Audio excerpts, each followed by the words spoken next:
Reflections and Resources for Deconstructing Colonial Mentality. A sourcebook compiled by Unsettling, Minnesota. Introduction by Unsettling, Minnesota 5. Introduction by Wikipedia and Wynn and Scott DeMuth 6. Foreword by Derek Jensen 8. Part 1. Foundations. Unsettling Minnesota Points of Unity 11. How Minnesotans Wrested the Land from Dakota People 12. From What Does Justice Look Like? By Wazi Yata in Working Definitions 42. Unsettling Minnesota, Their Manners Are Decorous and Praiseworthy 47. From Bury My Heart at Wounded Knee by D. Brown. Desire to Belong, Reflections as a Settler Searching for Sense of Place 54. Claire Little Crow's War 57. From Bury My Heart at Wounded Knee by D. Brown. What is White Supremacy? 71. Elizabeth Martinez, Sexual Violence as a Tool of Genocide 75. From Conquest by Andrea Smith. Part 2. Allyship. This is How It Seems to Me, 90. Flow.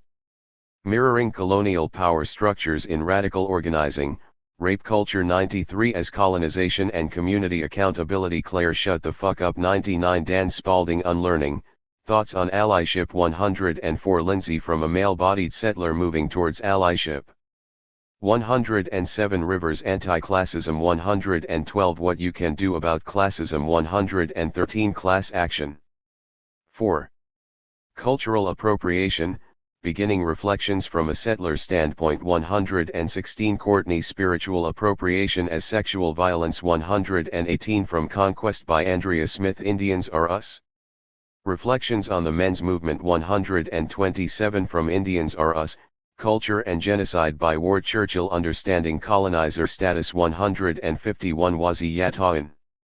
Part 3. Organizing. Unsettling Settler Desires 156. Scott Morganson. Indigenous Feminism Without Apology 158. Andrea Smith.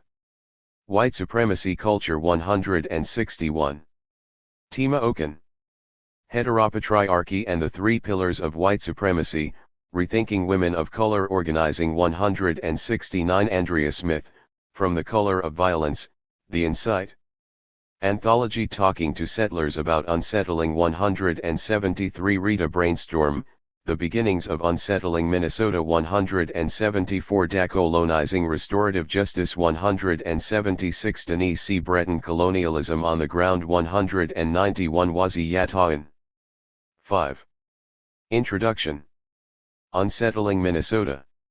In March 2009, Dakota activists Scott DeMuth and Wikipedia and Wynn, along with activist and ally Paper Buck, offered a 10-week course through the Twin Cities Experimental College entitled Dakota Decolonization, Solidarity Education for Allies. The class met weekly, and from the outset we were challenged to profoundly re-examine our relationship to the land we live upon. The facilitators pushed us to address the genocide, colonial rule, and the settler mentality of illegitimate entitlement that has defined the recent history of Minnesota. As people with an interest in solidarity with the original people of this land, we were asked to explore what it means to hold settler privilege on stolen land.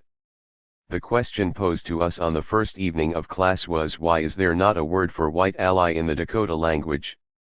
Our course material spanned a variety of topics as our facilitators moved us toward an understanding of allyship and solidarity. We explored spiritual appropriation, colonial history, and cultures of resistance and accountability, among other topics. Members of the class both talked and listened. We heard from each other, non-indigenous to this land, and from those who are indigenous to this land. We tapped into our own roots and histories as well as those of the state and its imposed rule. Since the class ended, a group of us have come together as a collective which we've named Unsettling Minnesota. Our name reflects both our political goals of decolonization as well as the personal processes of unlearning our colonizer mentalities in both heart and mind. We strive to become the allies for whom there is no word in the Dakota language. Here we offer you, as a seed, a collection of readings about this land and the people who live upon it. We offer you the sourcebook in the hopes that it will serve as a guide in your own process of decolonization. We hope it will motivate and inspire you toward the necessary action for justice. In remembrance that this land is Dakota land. Unsettling Minnesota. 6. Introduction. Wiccan Piet and Win and Scott Demuth. I admit, I was dragged into this project. Not the sourcebook per se, but the instruction of the class that eventually would bring rise to the sourcebook. My entire life, I have only seen a handful of white people actually sort through their colonizer history and settler mentality to become real, genuine allies to indigenous peoples. The process that these people have undergone was so time-consuming, so grueling and oftentimes incredibly painful.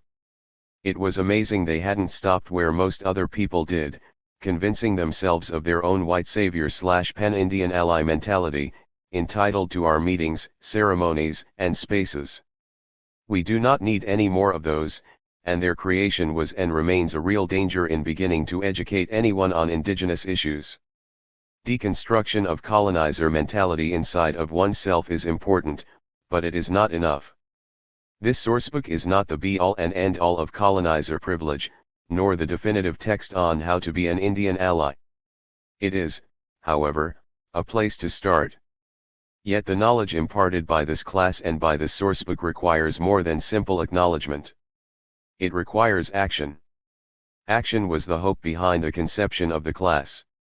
Only through action will anyone see justice for wrongs perpetrated.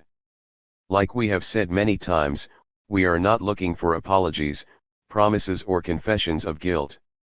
We have gotten all of those and more in the past, and while those people may have been useful and supportive for a time, in the end, they behaved just as their ancestors had in the past, just like every single modern settler on indigenous land, with sick superiority and entitlement to everything that is not theirs. I hope for something different. I hope the beginnings of something else will grow and flourish, despite the legacy of genocide and land theft so many have inherited. I hope that gradually, this education and action will spread, and we will no longer have to fight for the basic human right to live as people in our own way and on our own land. I hope that one day, things like this class and this sourcebook will no longer be necessary. I hope that you will take this and use it to fight back against the colonial empires that plague us all. I hope that you will be different. But I am not going to hold my breath. Wiccan Piet and Win. A challenge, if one word could be used to describe the class, it would be this.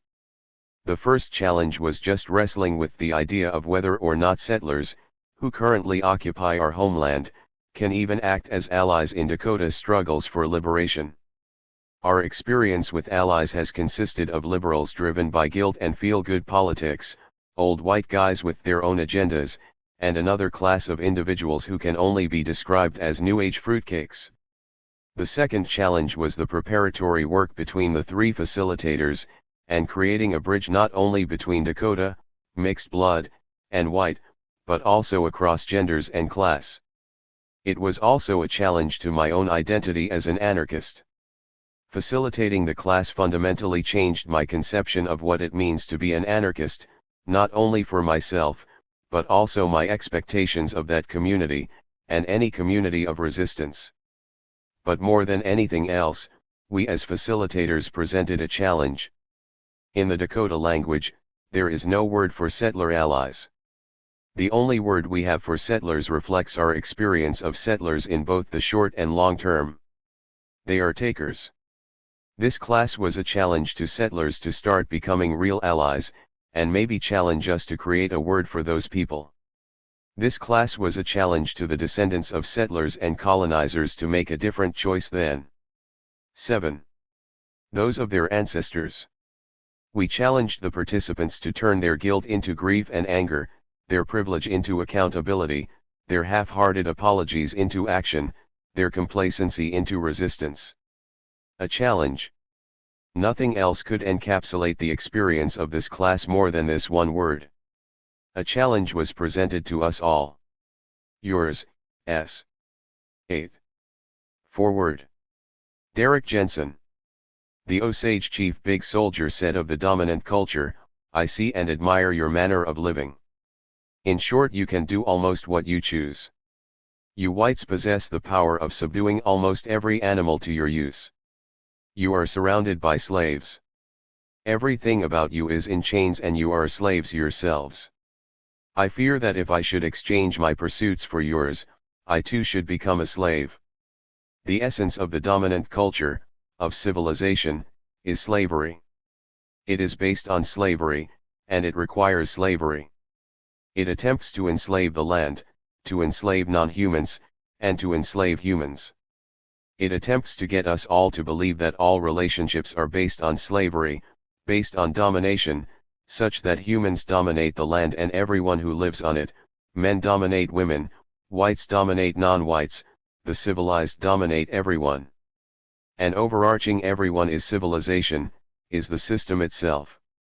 We are taught to believe that the system civilization is more important than life on Earth. If you don't believe me, ask yourself, what do all of the mainstream so-called solutions to global warming have in common? The answer is that they're all trying to save industrial capitalism, not the real world.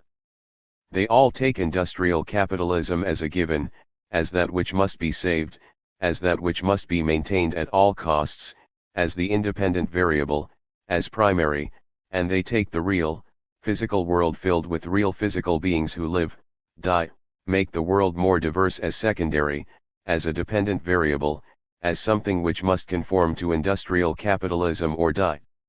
Even someone as smart and dedicated as Peter Montague, who used to run the indispensable Rachel's newsletter, can say, about an insane plan to solve global warming by burying carbon underground, what's at stake, after trillions of tons of carbon dioxide have been buried in the deep earth, if even a tiny proportion of it leaks back out into the atmosphere, the planet could heat rapidly and civilization as we know it could be disrupted. No, Peter, it's not civilization we should worry about. Disrupting civilization is a good thing for the planet, which means it's a good thing. Far more problematical than the possibility that civilization as we know it could be disrupted is the very real possibility that the planet could die. Another example, in a speech in which he called for urgent action to fight global warming, and in which he called global warming an emergency, UN Secretary-General Ban Ki-moon gave the reason he wants urgent action to combat this emergency: we must be actively engaged in confronting the global challenge of climate change, which is a serious threat to development everywhere. Never mind it being a serious threat to the planet. He's worried about development, which is in this case code language for industrialization. This is insane. It is out of touch with physical reality. In all physical truth, to be civilized is to be insane, to be out of one's mind, out of one's body, and out of all realistic touch with the physical world. Civilization is a disease, a highly contagious disease that kills the land, that kills those who live with or on the land, that attempts to kill all who do not accede to becoming its slaves. Civilization is an addiction. My dictionary defines the verb addict as to bind, devote, or attach oneself as a servant, disciple, or adherent. In Roman law, an addiction was a formal giving over or delivery by sentence of court. Hence, a surrender, or dedication, of anyone to a master. It comes from the same root as diction, dicere, meaning to pronounce, as in a judge pronouncing a sentence upon someone. To be addicted is to be a slave. To be a slave is to be addicted. The heroine ceases to serve the addict, and the addict begins to serve the heroine. We can say the same for civilization: it does not serve us, but rather we serve it. There's something desperately wrong with that. 9. We must stop this addiction, this disease, from enslaving us, stop it from killing the planet. And while there are many actions we can and must take to protect the land and the human and non-human people we love from this culture, in many ways the first and most important step we must take is to decolonize our hearts and minds. That process of decolonization will look different for every person. It will look different for men than women. It will look different for those who are indigenous than for those who are not. But there are some common features. Decolonization is the process of breaking your identity with and loyalty to this culture, industrial capitalism, and more broadly civilization, and remembering your identification with and loyalty to the real physical world, including the land where you live. It means re-examining premises and stories the dominant culture handed down to you. It means seeing the harm the dominant culture does to other cultures, and to the planet. If you are a member of settler society, it means recognizing that you are living on stolen land, and it means working to return that land to the humans whose blood has forever mixed with the soil. If you are an indigenous person, it means never forgetting that your land was stolen, and it means working to repossess that land, and it means working to be repossessed by that land. It means recognizing that the luxuries of the dominant culture do not come free, but rather are paid for by other humans, by non-humans, by the whole world. It means recognizing that we do not live in a functioning democracy, but rather in a corporate plutocracy, a government by, for, and of corporations. Decolonization means internalizing the implications of that. It means recognizing that neither technological progress nor increased GNP is good for the planet. It means recognizing that the dominant culture is not good for the planet. Decolonization means internalizing the implications of the fact that the dominant culture is killing the planet. It means determining that we will stop this culture from doing that. It means determining that we will not fail. It means remembering that the real world is more important than this social system. Without a real world, you don't have a social system, any social system. All of this is the barest beginnings of decolonizing. It is internal work that doesn't accomplish anything in the real world, but makes all further steps more likely, more feasible, and in many ways more strictly technical. Another way to put this is what my friend the environmentalist and medical Dr. John Osborne says: the first step toward cure is proper diagnosis. Decolonization means making that proper diagnosis. There is an even more basic process common to all decolonization, no matter who you are. It is this. The Russian author Anton Chekhov once assigned a young writer to create a story in which someone squeezed every drop of slave's blood out of his body. This is what we must do. Civilization cannot survive free men and women who think and feel and act from their own hearts and minds, free men and women who are willing to act in defense of those they love. This sourcebook is about squeezing every last drop of slave's blood out of your body. This sourcebook is about breaking your addiction to the dominant culture, and about remembering what it is to be a free woman or man, what it is to live with a land that lives with you, and how to protect and defend that land, and your freedom, as if your life depends on it. Because in all physical truth it does. Activist and philosopher Derek Jensen is the author of Endgame, The Culture of Make-Believe, and A Language Older Than Words, among many other books. He lives in Northern California. Jensen's philosophy and rousing calls to action are debated amongst radicals, environmentalists, and solidarity activists worldwide.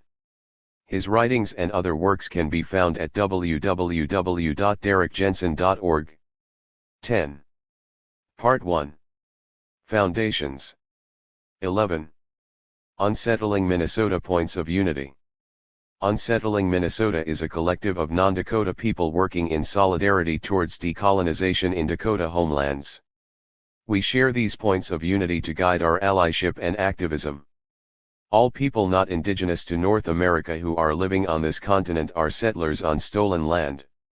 In particular, the vast land base surrounding the confluence of the Mississippi and Minnesota rivers is the homeland of the Dakota Oiate, the original people of this land. We acknowledge that the state of Minnesota was founded through genocide and colonization of indigenous peoples, which continues today and from which settlers directly benefit. All settlers do not benefit equally from the settler colonial state, nor did all settlers emigrate here of their own free will. Specifically, we see slavery, heteropatriarchy, white supremacy, market imperialism, and capitalist class structures as among the primary tools of colonization. These tools divide communities and determine people's relative access to power. Therefore, anti-oppression solidarity between settler communities is necessary for decolonization. We work to build anti-colonial movements that actively combat all forms of oppression. We acknowledge that settlers are not entitled to live on this land. We accept that decolonization means the revitalization of Dakota sovereignty, and an end to settler domination of life, lands, and peoples in Dakota territories. All decisions regarding human interaction with this land base, including who lives on it, are rightfully those of the Dakota Oiate and the Osage-Sacoan. As settlers and non-Dakota people acting in solidarity, it is our responsibility to proactively challenge and dismantle colonialist thought and behavior in the communities we identify ourselves to be part of. As people within communities that maintain and benefit from colonization, we are intimately positioned to do this work. We understand that allies cannot be self-defined, they must be claimed by the people they seek to ally with. We organize our solidarity efforts around direct communication, responsiveness, and accountability to Dakota people fighting for decolonization and liberation. We are committed to dismantling all systems of oppression, whether they are found in institutional power structures, interpersonal relationships, or within ourselves. Individually and as a collective, we work compassionately to support each other through these processes. Participation in struggle requires each of us to engage in both solidarity and our own liberation, to be accountable for all privileges carried, while also struggling for liberation from internalized and/or experienced oppression. We seek to build a healthy culture of resistance, accountability, and sustenance. Working definitions. Unsettling Minnesota. The following definitions have been put forward by members of as useful tools in our process. Unlike the points of unity, these definitions have not been subject to a collective editing process and are a work in progress. Accountability, the acknowledgement of privilege and the responsibility for one's actions and inactions in one's relationships. For example, a white male acknowledging white male privilege in a white supremacist and heteropatriarchal society and taking actions to dismantle those privileges. To help foster a community or culture of accountability, one might hold another that occupies a similar position of privilege accountable to that privilege, such as male-bodied people calling out other male-bodied people on patriarchy, rather than putting that responsibility on female-bodied people who are often negatively impacted by this power dynamic. Ally, a person who is a member of the dominant or majority group who works to end oppression in their life through support of, and as an advocate for, the oppressed population. Being an ally entails an intimate understanding of one's own identity and privilege, especially in relation to the group one is acting as an ally towards. Allies actively seek to interrupt and dismantle oppression in all its forms, even when doing so could jeopardize one's own position of relative comfort and security. Allies cannot self-define as such, but must be claimed by the group one strives to be an ally to. Anarchism, a political philosophy encompassing theories and attitudes which consider the state, as compulsory government, to be unnecessary, harmful, and undesirable, and promote the elimination of the state. Specific anarchists may have additional criteria for what constitutes anarchism, and they often disagree with each other on what these criteria are. There is no single defining position that all anarchists hold, and those considered anarchists at best share a certain family resemblance. Anti-capitalism, opposition to the system that colonizes people and nature as resources of power. Marxism, democratic socialism, anarchism, and indigenism are all anti-capitalist methods of societal organization. Of the above-mentioned movements, only indigenism and anarchism address the hierarchical nature of government as well as capitalism. Assimilation, itotakudasni, to make yourself into nothing. The process of indigenous people being incorporating into colonial society. As a part of colonization, indigenous society and culture must be dismantled and erased.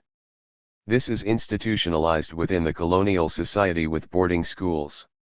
Capitalism, the socio-economic system where social relations are based on private ownership and commodity exchange.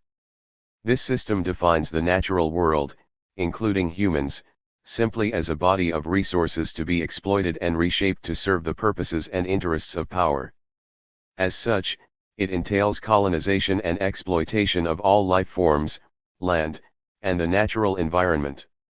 Capitalism results in competition for resources, accumulation by dispossession, class structures, involuntary relations, and a coercive hierarchy. Adherents of capitalism trust a godlike invisible hand of the market over human guidance of economies. Colonialist mentalities, frameworks of social, political, and cultural thinking that normalize colonization and eliminate anti-colonial visions from the picture of potential and desirable social transformation. Ideals that do not explicitly ally themselves to decolonization. 43. Colonization, the practice of invading other lands and territories for the purpose of settlement and/or resource exploitation. Colonization exists in 4 stages: reconnaissance, invasion, occupation, and assimilation. It is comprised of 2 primary aspects, physical and mental. Colonization also includes the physical occupation of land and the domination of indigenous peoples through military conflicts, genocide, and relocation. Religious, cultural, social, and economic assimilation follows. Colonizer, a person who is not indigenous to the land, that benefits from their occupation of the land, and displacement of the indigenous peoples.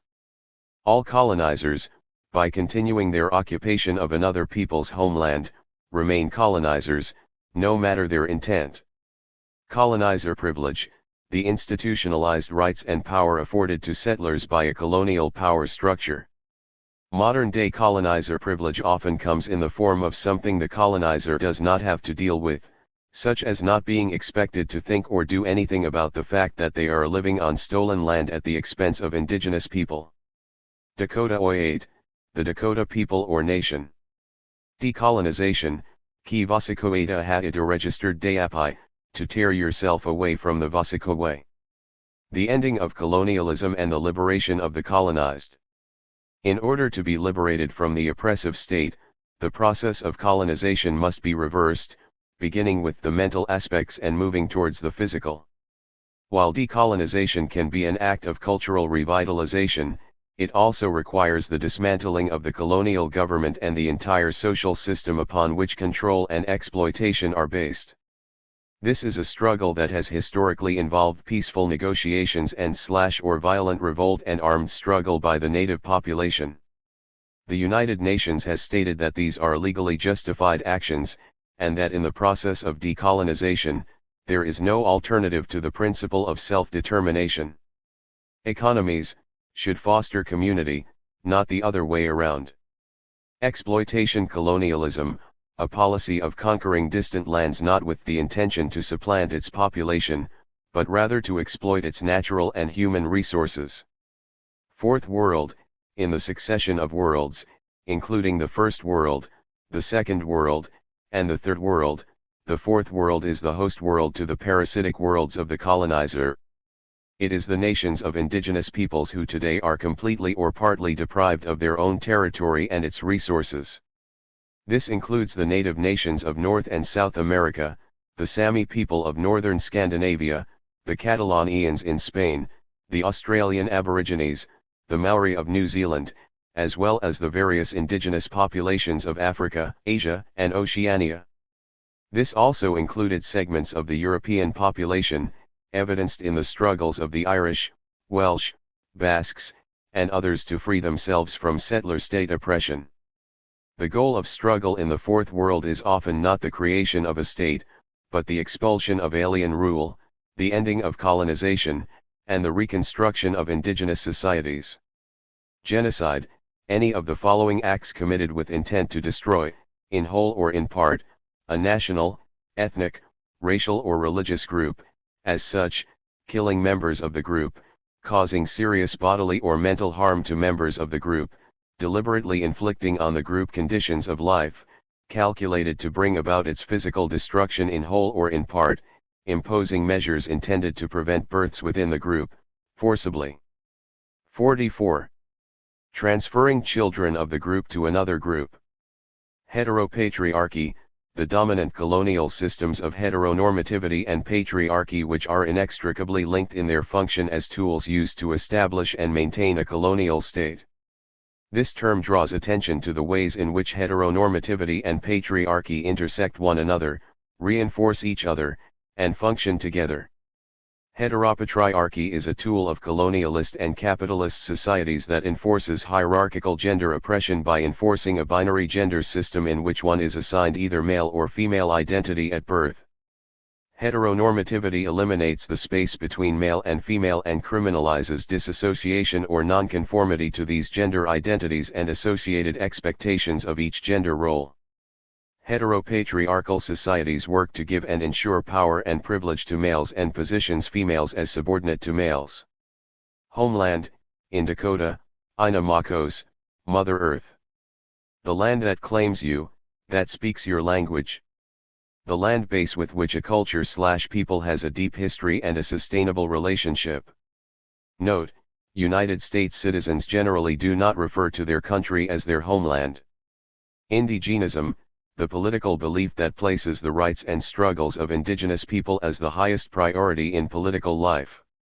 It is an ideology which draws upon the traditions, the bodies of knowledge and corresponding codes of value of native peoples to both make critiques of and conceptualize alternatives to the present social, political, and economic status quo. Indigenism offers a vision of how things might be, that is based in how things have been since time immemorial, and how things must be once again if the human species, and perhaps the planet itself, is to survive much longer. Internalized oppression, the manner in which an oppressed group comes to use against itself the methods and mentalities of the oppressor. Members of a marginalized group can hold an oppressive view toward their own group, or believe in negative stereotypes of themselves. Historically, colonization has sown seeds of self-hatred manifesting itself in generational trauma affecting the physical, psychological, and spiritual well-being of individuals and communities. Land reclamation, restoring an area to a more natural state.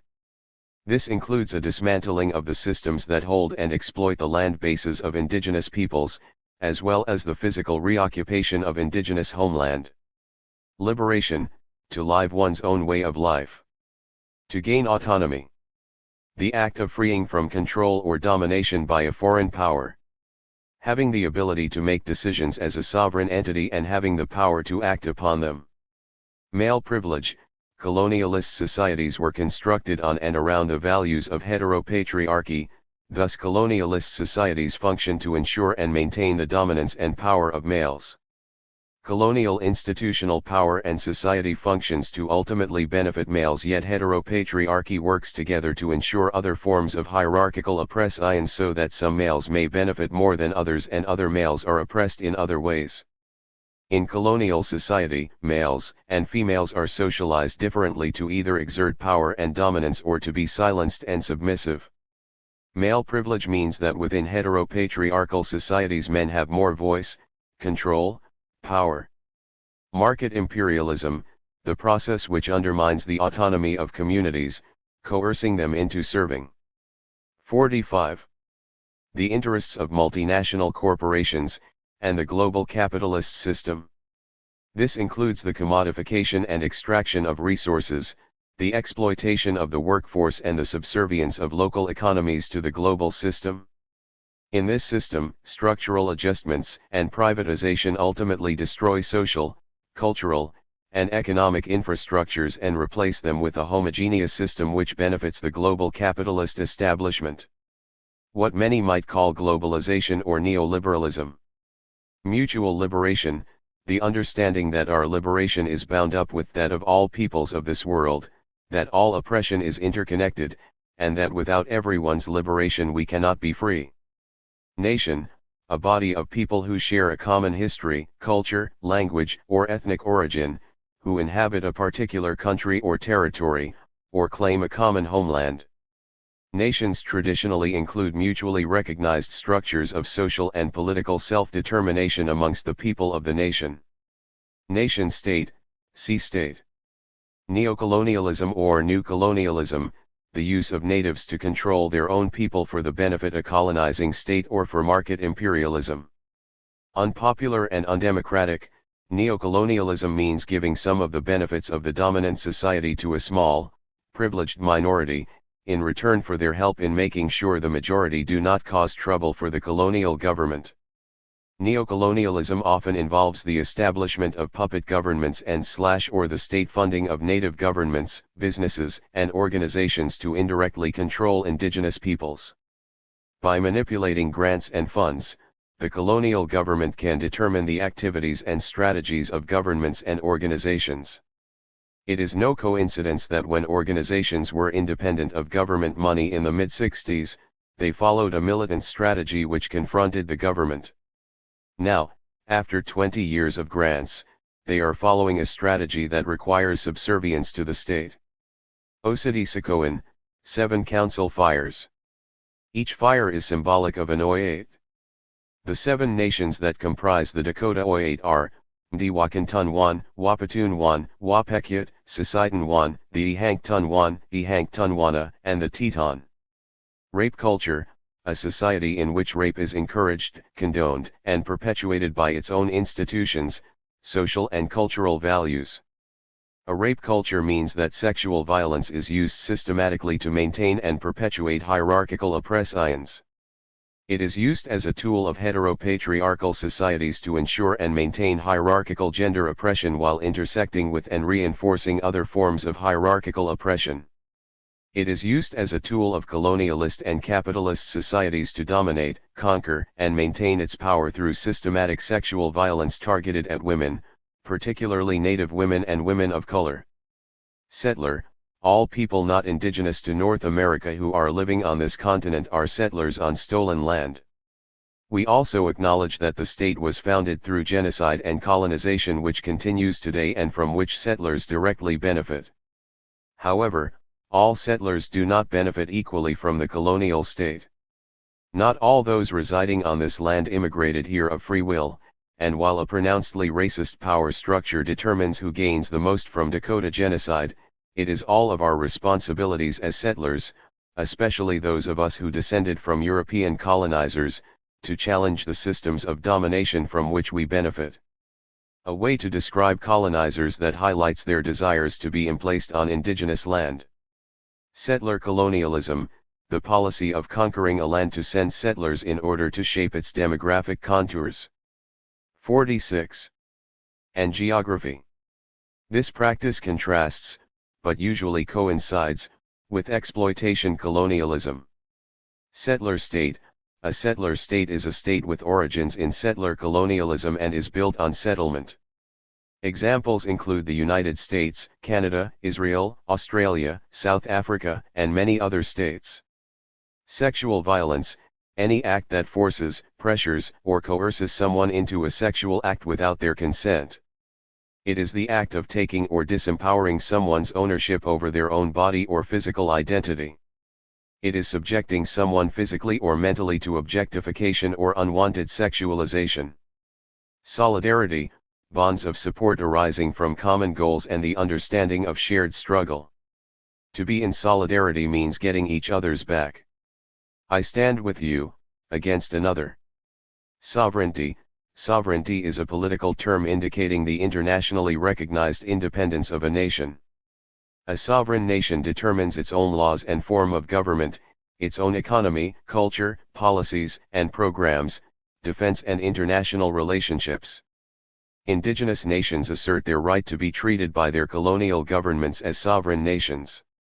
Spiritual/cultural appropriation: the act of colonizers taking the spiritual and cultural practices of the indigenous peoples whose lands they occupy and claiming it as their own property. State or nation-state: an organization that successfully claims a monopoly on the legitimate use of force and political power in a given territory, which may include the armed forces, civil service, or state bureaucracy, courts, and police. Borders are defined by states. States and nations are distinct. There are many stateless nations globally, which are typically indigenous and colonized. For example, the United States currently occupies hundreds of indigenous nations. For peoples subject to their authority or within their borders, states institutionalize hierarchies and privileges. States usually claim exclusive sovereignty within their territories and therefore do not generally recognize the sovereignty or political structures of occupied nations or nations that are not states. Sustainability: the ability to live with the land and environment instead of exploiting the land and environment. Evidence of sustainability includes more buffalo, cleaner water, more rainforests, fewer coal factories, less carbon emissions, less pavement, and fewer dams than the year before. Vasiko, literally, one who takes the fat. See also, capitalism, colonization, neocolonialism. White supremacy, a historically based institutionally perpetuated system of exploitation and oppression of continents, nations, and peoples of color by white people for the purpose of maintaining and defending systems of wealth, power, and privilege. Desire to belong, reflections as a settler searching for sense of place. Claire. For many years now I have struggled with the question of belonging. I felt a lack of significant connection to a place called home. I grew up dreaming of travel and faraway places, confident that I belonged somewhere and that this fantasy land waited for me to find it. I've spent the last 5 years between Minneapolis and wandering across oceans, borders, highways, and train tracks, hoping that somewhere would make sense. Eventually, I always ended up back in Minneapolis seeking what I understood to be home, for the familiarity of the snow and pine. Yet, after a few months, I would again grow frustrated with what was around me. I began to feel panicked and stagnant. I did not feel the connection I desired, so I left again. As I continued to put new cities and places behind me, I began to understand that a sense of place and belonging were not waiting for me somewhere else. The problem would not be solved simply by running away when a place failed to meet my desires and longing. I realized that my sense of place in Minneapolis was founded in the concrete and brick structures of a colonized place. I would miss the familiarity of its sidewalks and faces. I would miss the ability to expertly navigate myself through the constructed city I knew not just by sight, but by sound and smell. I returned to Minneapolis for these things, the only things that I know well. Yet there is a superficiality that permeates this notion of home. I grow frustrated and disappointed by the community I know here and imagine that surely I would find a better fit elsewhere. The concrete is suffocating, it is inanimate, I feel nothing to ground or connect myself to.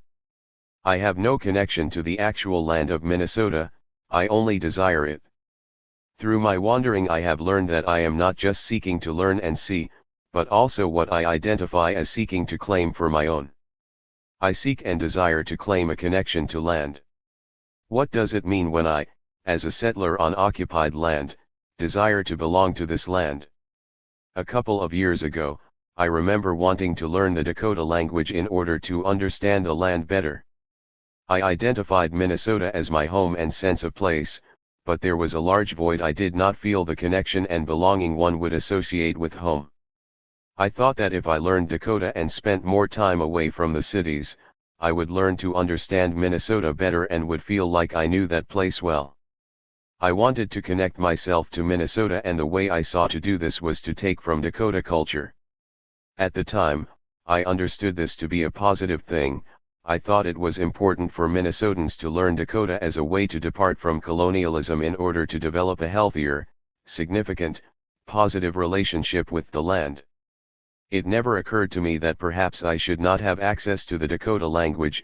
I simply assumed I was entitled to it. I never thought to question why a white settler like myself can so easily have access to Dakota language.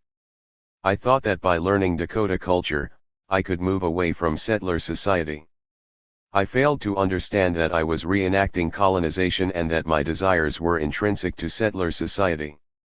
What I desire and seek to claim on this land are acts of colonization as long as I remain unaccountable to my settler identity.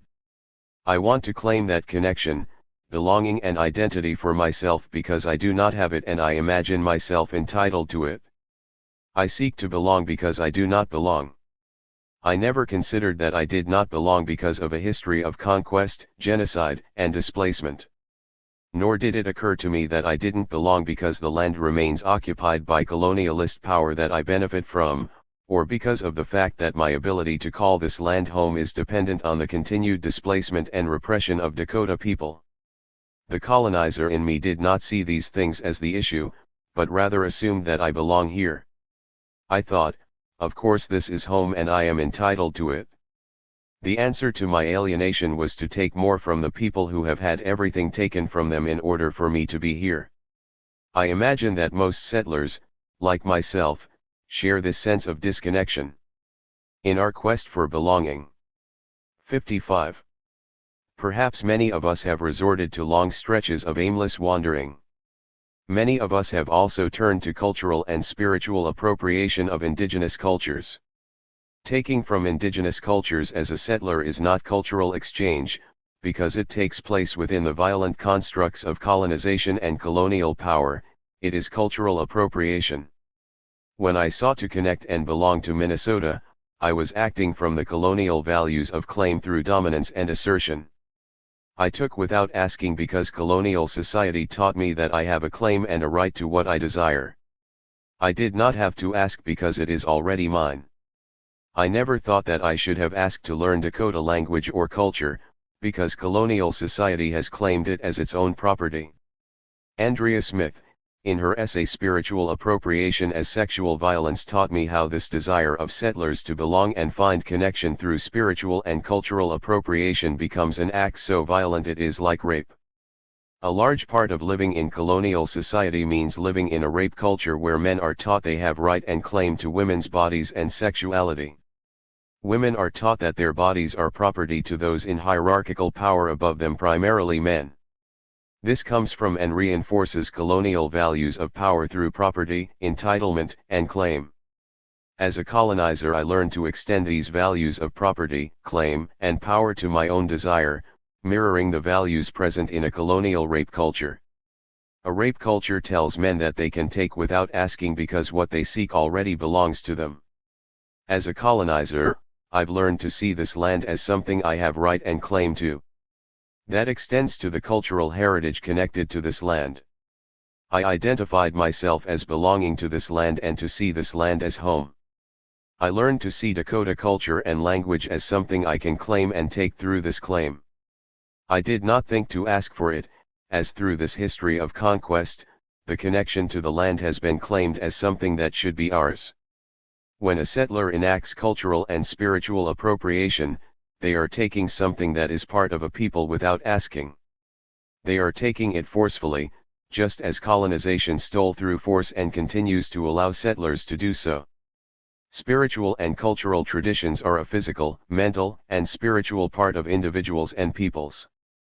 When people are stripped of their land, home, language, and identity, when a people has been subjugated to genocide, rape and incarceration for the benefit of my sense of place, and I then decide that I have a right to that people's language, culture, spirituality, that is an acute act of violence.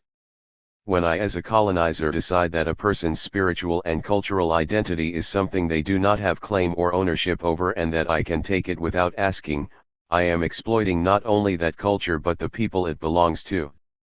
I am disempowering people, silencing voices, and diminishing identities.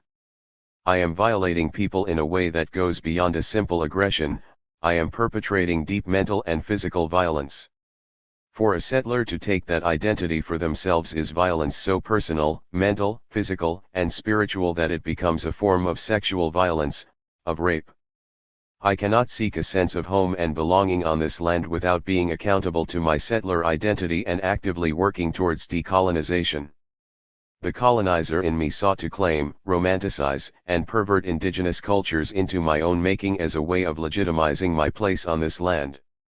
I do not know how to belong absent of colonial desires because it is colonization that allows me to be here. I have learned now that my sense of belonging lies in my commitment to dismantling my own colonial mentalities and dismantling colonial power.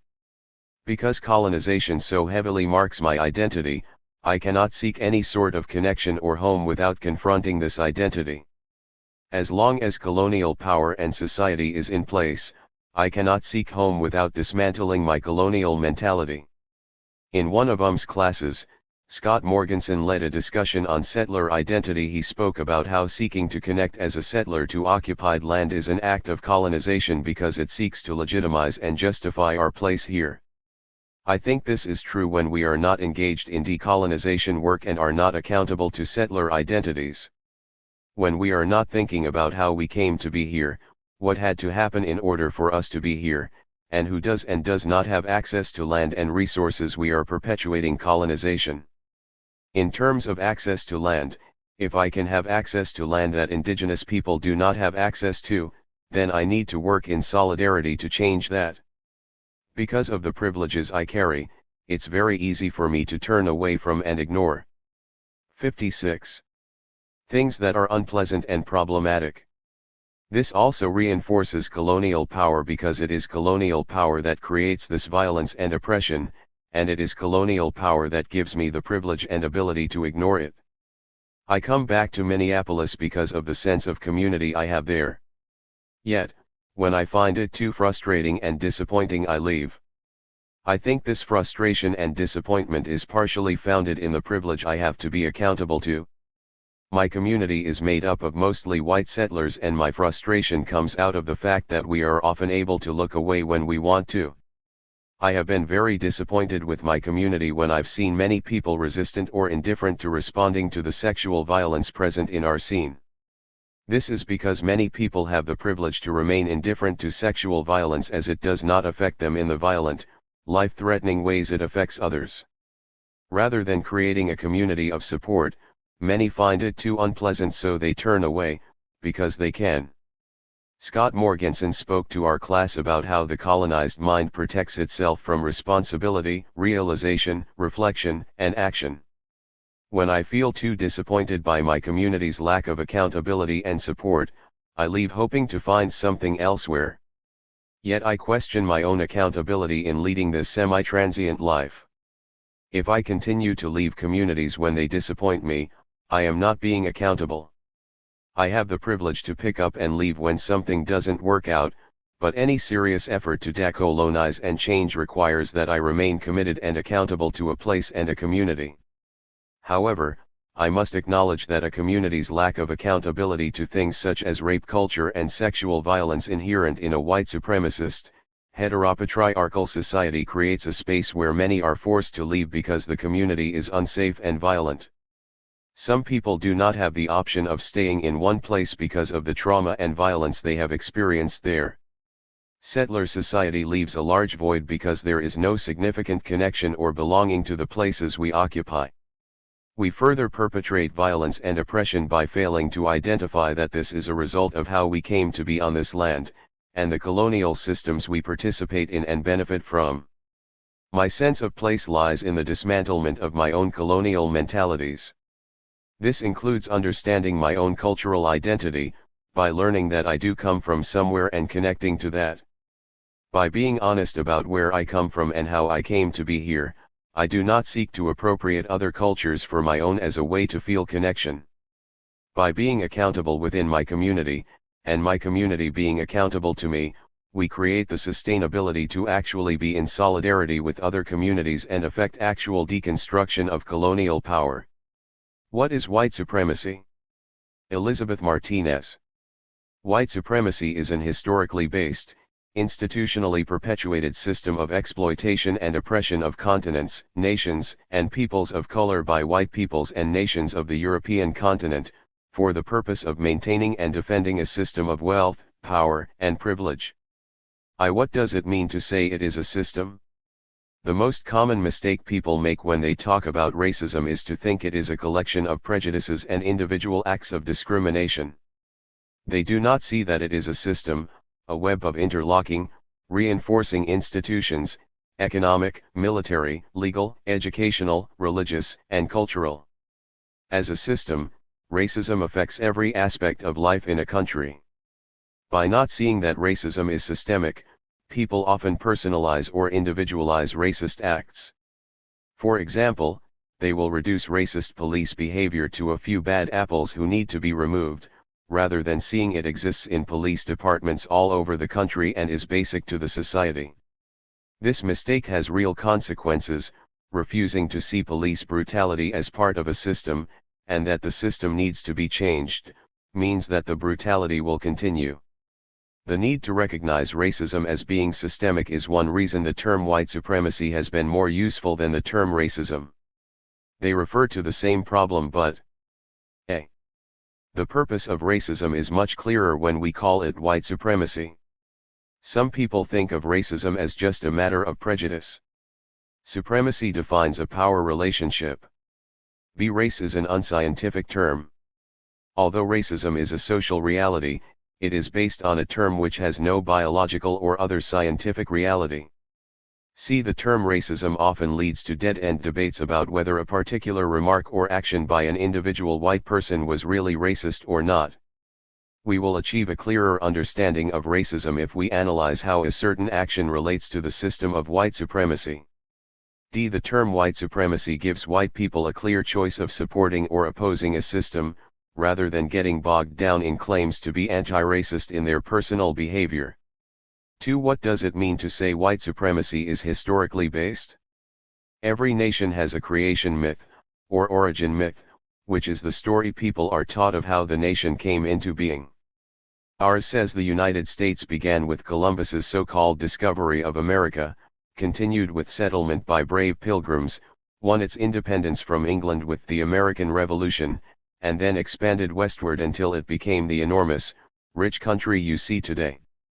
That is the origin myth. It omits 3 key facts about the birth and growth of the United States as a nation. Those facts demonstrate that white supremacy is fundamental to the existence of this country. A. The United States is a nation-state created by military conquest in several stages. The first stage was the European seizure of the lands inhabited by indigenous peoples. Before the European invasion, there were between 9 and 18 million indigenous people in North America. By the end of the Indian Wars, there were about 250,000 in what is now called the United States, and about 123,000 in what is now Canada. That process must be called genocide, and it created the land base of this country. The elimination of indigenous peoples and seizure of their land was the first condition for its existence. B. The United States could not have developed economically as a nation without enslaved African labor. When agriculture and industry began to grow in the colonial period, a tremendous labor shortage existed. Not enough white workers came from Europe, and the European invaders could not put indigenous peoples to work in sufficient numbers. It was enslaved Africans who provided the labor force that made the growth of the United States possible. That growth peaked from about 1800 to 1860, the period called the Market Revolution. During this period, the United States changed from being an agricultural/commercial economy to an industrial corporate economy. The development of banks, expansion of the credit system, protective tariffs, and new transportation systems all helped make this possible. But the key to the market revolution was the export of cotton, and this was made possible by slave labor. See, the third major piece in the true story of the formation of the United States as a nation was the takeover of half of Mexico by war, today's Southwest. This enabled the U.S. to expand to the Pacific, and thus open up huge trade with Asia markets for export, goods to import and sell in the U.S. It also opened to the U.S. vast mineral wealth in Arizona, agricultural wealth in California, and vast new sources of cheap labor to build railroads and develop the economy. The United States had already taken over the part of Mexico we call Texas in 1836, then made it a state in 1845.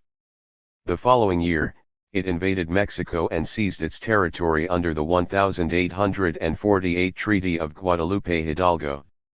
A few years later, in 1853, the U.S. acquired a final chunk of Arizona from Mexico by threatening to renew the war. This completed the territorial boundaries of what is now the United States. Those were the 3 foundation stones of the United States as a nation. One more key step was taken in 1898, with the takeover of the Philippines, Puerto Rico, Guam, and Cuba by means of the Spanish-American War.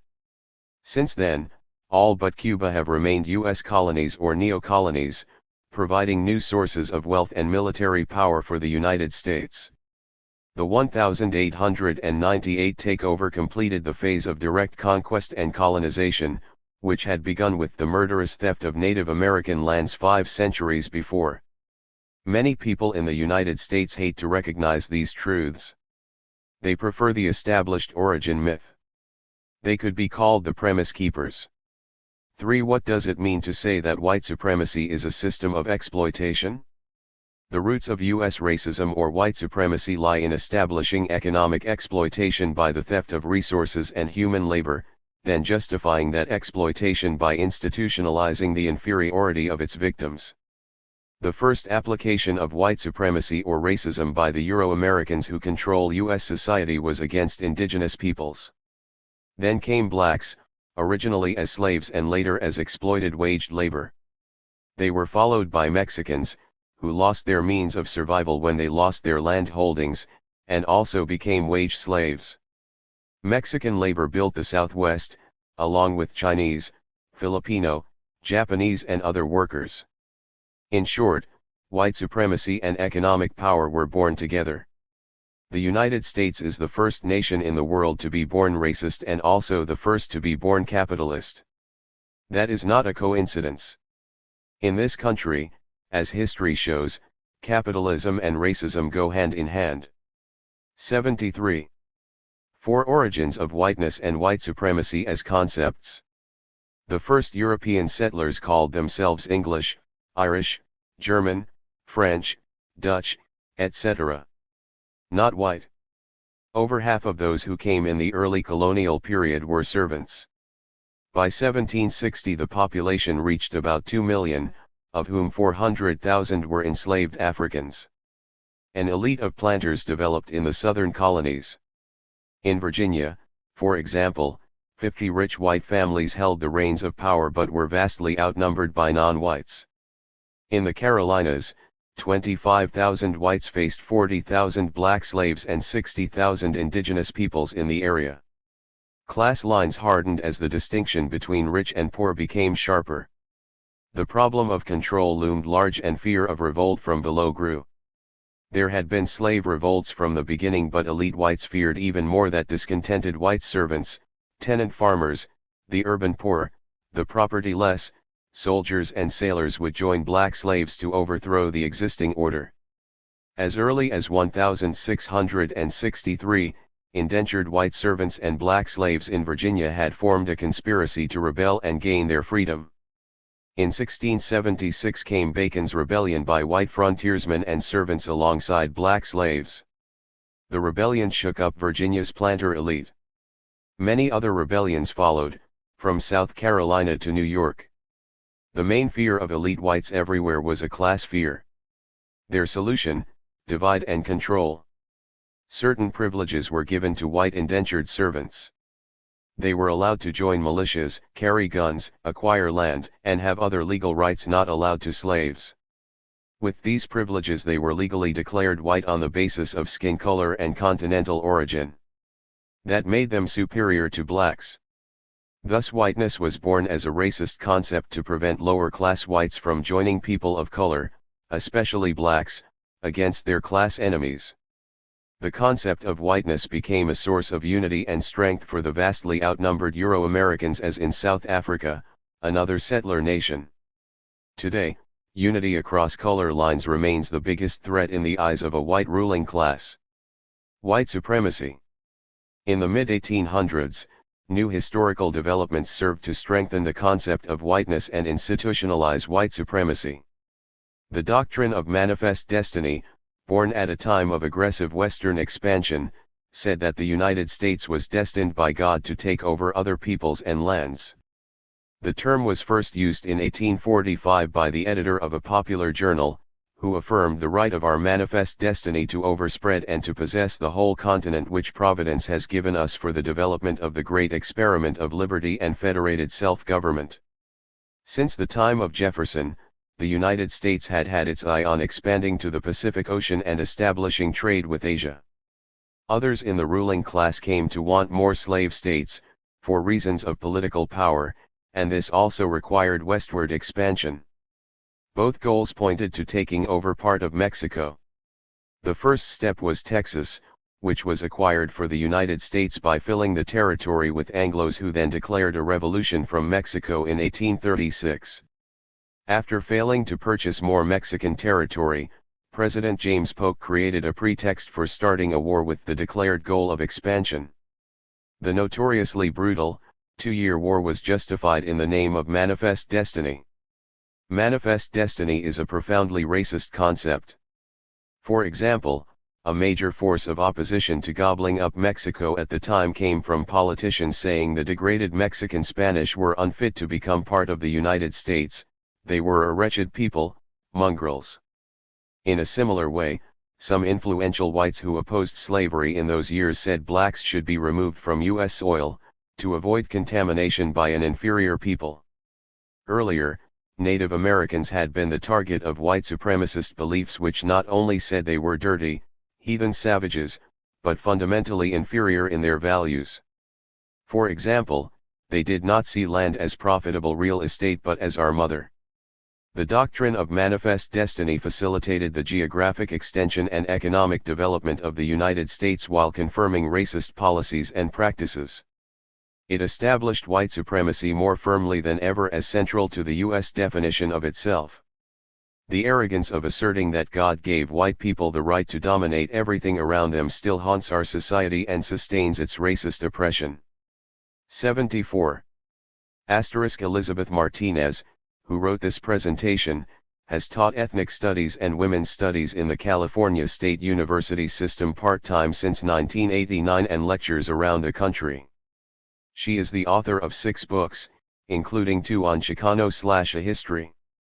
She has been an anti-racist activist since 1960. Her best-known work is the bilingual book _500 Years of Chicano History in Pictures _ used by teachers, community groups, and youth since 1976. It was recently made into an educational video, in both English and Spanish versions. She has been a presenter at numerous sessions of the Challenging White Supremacy Workshop for Activists in San Francisco. For those of you who are interested in additional work by Elizabeth Martinez. Part 2. Allyship. 90. This is how it seems to me. Flow. I am 3rd generation born in the U.S., white-skinned Jew of Russian Empire immigrants.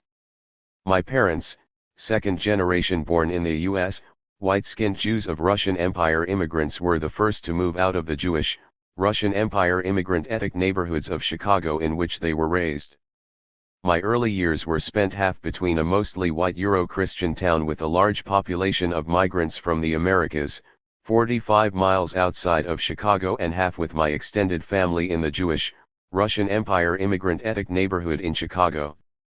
In that ethnic neighborhood, Yiddish was spoken, Shabbos was observed, and the synagogue was segregated by gender. In the town outside of Chicago where my parents, sister, and I lived, there were not many Jews and we did not belong to a religious institution. My parents also raised us getting a Christmas tree and hunting for Easter candy, for the fun of it. When I was in the 3rd grade, I returned home one day and informed my mother that I was Jewish and needed to belong to a synagogue. We joined the only option available in the area, which happened to be a conservative shul, serving as the sole choice for any Jew for miles around. There were not many Jews in the area, so the culture of our Jewish identity was not concentrated like in the ethnic neighborhoods of my parents in Chicago, but became the delusion of being few and other and Americanized. The Jewishness in which I was steeped is Jewish identity as an American. After pushing my folks to join the shul while I was in the 3rd grade, I become deeply invested in that part of my identity, studying for my Bas Mitzvah, attending both Hebrew and Sunday schools, wholeheartedly supporting Zionist initiatives like Plant a Tree in Israel, and being a very active participant in my Zionist youth organization, serving as president for a stint. I held a deep and personal relationship with Israel, a land on the other side of the world I had never glimpsed but was told was my homeland, and strived to get there. It was not until years later that I realized the ramifications of the Zionist projects in which I participated. I was a young Jew in the U.S. taking guidance from my shul and wanting to be the best I could. At the same time as this, I was spending much energy learning about the anti-war movement of the 1960s. From a very young age, it seemed apparent that I was contrary and unwilling to accept things without question. In this vein, I longed to be a part of something bigger that was fighting for social change. In my mind though, this struggle had ended in the 60s and I had missed the opportunity. And so I would just read about it and watch films and fantasize about what it would have been like to be there. Fast forward to age 17, and I am sitting on a couch in the upper Midwest just before the Jewish high holidays. I am on the phone with my father, who asks me what I am doing for the holidays, and suddenly I wonder why I have so embraced this identity without question. It is a shock to my system, an epiphany that rocks me to the core. My eyes become open to different things, and I start to question what the Shassan leading services at my family shul is talking about when he says I should take care of my Jewish brothers and sisters. I ask him, why do you speak only of our Jewish brothers and sisters? Why not take care of everyone? He tells me, of course you care about everyone, but first, you take care of your Jewish brothers and sisters. I suddenly feel in a box with certain people chosen to be in and others left out. It is a realization that makes me extremely uncomfortable. I begin a deep critical analysis that led me to stop identifying as Jewish, thinking it is possible to pick and choose which parts of my identity I can embrace and which I can ignore when it. This is a personal identification that lasted until years of solidarity work would prove otherwise. That realization comes later though. For now, I am 17 and trying to walk away from the cultural upbringing that has shaped my lens of the world and how I fit into it. At the same time, I am slowly coming to realize that struggles for liberation and social justice did not die in the 60s, and that there were indeed ways to live out my ideas of being a part of a movement for these things. 91. This process of politicization first leads me to environmental struggles in the U.S. Pacific Northwest, in which mostly young white-skinned Earth First ERS are present. The struggles I become involved in at this time are mainly environmentally focused, lacking a narrative or analysis of our whiteness, how it fit into the movement we wanted to create, how it affected partnerships we should have been working to build, and any type of indigenous solidarity. It was a struggle for the earth, and people were seen as the oppressors no matter what the identity, history, or amount of power they held. Over time, I came to hear of struggles such as the one at Big Mountain/Black Mesa, an indigenous Diné struggle to maintain land and livelihood. When I heard about this, it was in the context of Diné grandmothers resisting relocation, asking for outside supporters to come, stand with them, bear witness, and herd sheep. It was immediately something I wanted to support, but it would take another year before I ended up at Big Mountain/Black Mesa as a white-skinned supporter. I was taken into the struggle at Big Mountain/Black Mesa by the white support group that functioned out of Flagstaff, Arizona. This group worked with the grandmothers and other Diné resistors, helping to facilitate white supports getting to the land and ensuring some level of cultural sensitivity training. I ended up spending 4 consecutive winters living with a grandmother, herding sheep, and acting as one of the white supporters coordinating the white support group. This was my first experience in solidarity with such an intensely identity-based and indigenous struggle. At the same time, I was still not identifying as a white-skinned Jew born and raised in the U.S. Again, I had not learned yet that one cannot walk away from their identity and how it shapes our perception of the world and the world's perception of us, and so I was trying to do just that, rebel from an identity I found oppressive, as opposed to understanding I needed to embrace that identity and use it to dismantle the system of identity-based privilege we live in. For now though, I was still trying to ignore those privileges and not identity with my cultural upbringing, while at the same time being heavily involved in an extremely identity-based struggle. This of course brought me into a lot of internal conflict. I felt rootless, cultural-less, lost, and adrift in a world of those embracing their identity as a form of resistance. It was maddening. I stayed quiet a lot. Listened. Moved through life, observing while intensely participating. Some years later, as I discussed my own identity with a coworker, I was challenged as a Jew to take a stand on Palestine. My first reaction was, what the fuck is this person talking about? Having until then, as a politicized person and a Jew by birth, recalled never even hearing the word Palestine.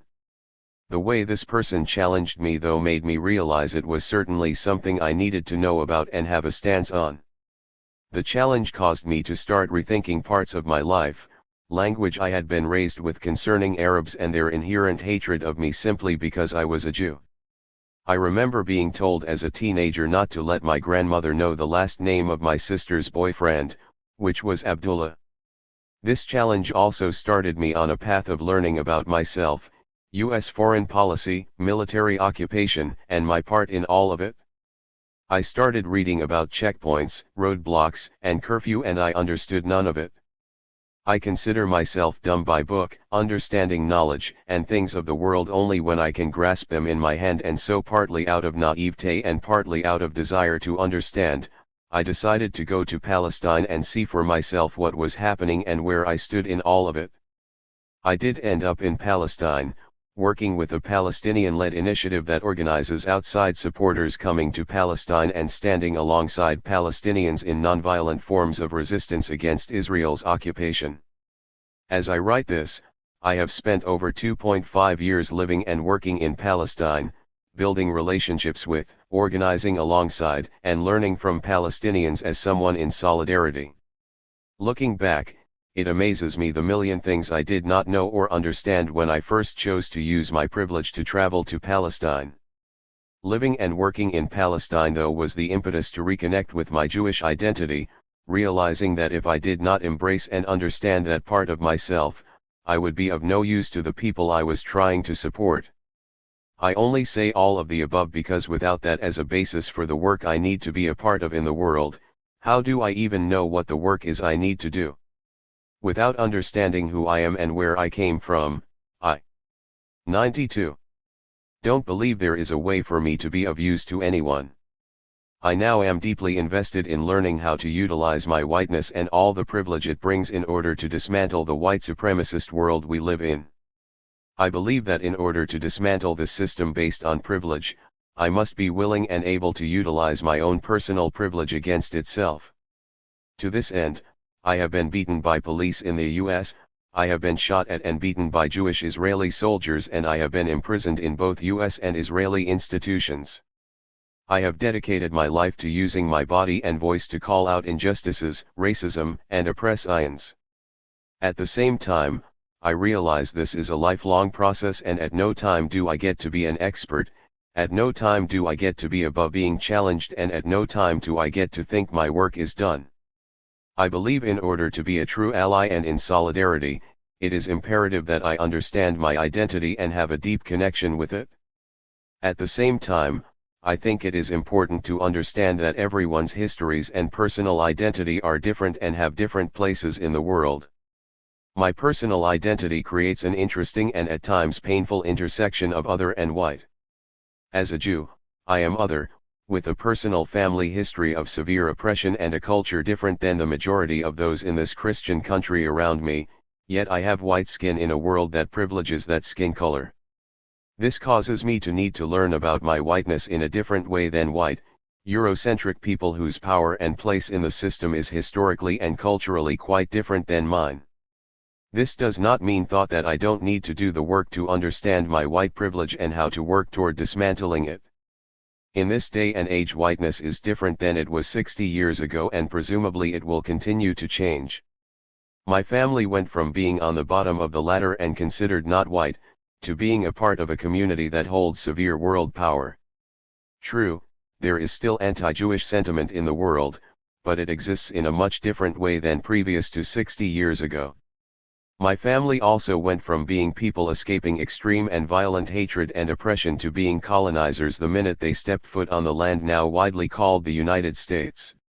These are not parts of my personal story that will change, but at the same time I need to make sure, as a person who now holds enormous amounts of privilege, that I take responsibility for my current place in the world.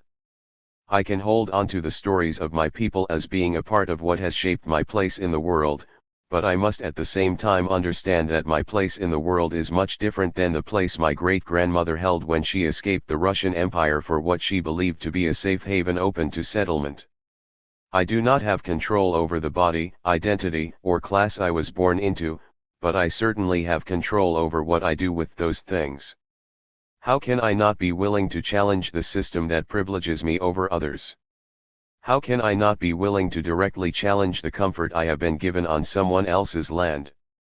These are hard questions and hard challenges, and ones that I think will not end in my life, but the other option of not taking responsibility for my place in the world seems much more painful.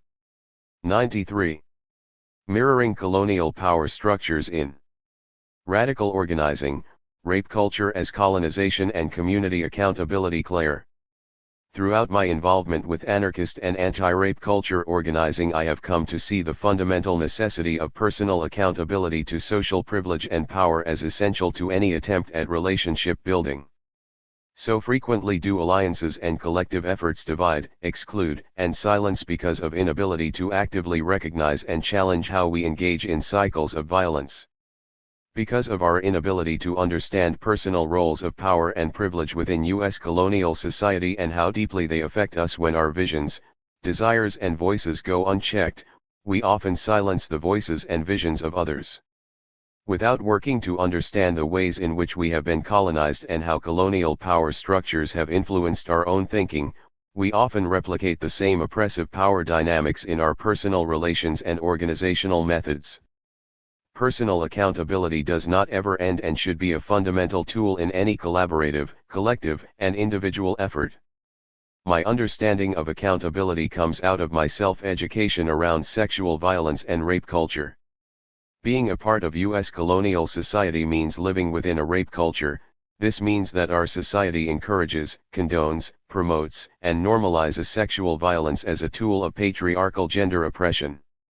Rape culture and sexual violence are also successful tools in reinforcing other forms of hierarchical oppressions, such as racism and white supremacy, classism, and heteronormativity. This makes it an essential tool in maintaining the power structures of U.S. society that are capitalist and colonialist through its historical foundations, continuing infrastructural makeup, and through its manifested goals and intentions. My understanding of personal accountability and decolonizing education developed from the realization that my mind, and the minds of everyone around me, have been heavily shaped by the realities and values of rape culture. I began to see the influence of rape culture in every interaction. In any sort of relationship building, it is pertinent to understand that rape culture and sexual violence are pervasive everywhere and affect all of us. If we hope to build meaningful alliances and partnerships, we have to understand our own roles within rape culture and colonial society, our abilities to perpetuate violence and the ways in which violence has been woven into our thinking. If we truly wish to deconstruct oppressive colonialist power structures, then we have to honestly expose to ourselves how we have been mapped within these constructs. How rape culture is a tool of colonialist and capitalist systems. Capitalist and colonialist powers are dependent upon oppressive systems of hierarchical value. They work to ensure the power and privilege of some at the expense of the rest. Capitalism could not exist without colonialist systems and structures that rank and oppress human life in terms of value, rendering most as crucially exploitable and expendable in order to privilege the desires and power of few over the needs of many. As Andrea Smith discusses in Conquest, our societal and governmental infrastructures were built on the principle that indigenous peoples and their lands are violable. White settlers asserted that indigenous peoples were savage, primitive, less than human, and thus claimed for themselves a righteous legitimacy to the conquest and colonization of indigenous peoples and lands. These principles and beliefs remain firmly rooted in the makeup of our colonialist society and government of today. The U.S. as an imperial and colonial power. 94. Is dependent on the continued understanding that the land we occupy today remains rightfully and justifiably ours. The genocide and ongoing displacement and oppression of indigenous peoples are understood as legitimate and necessary in order to maintain our settler claim to this land.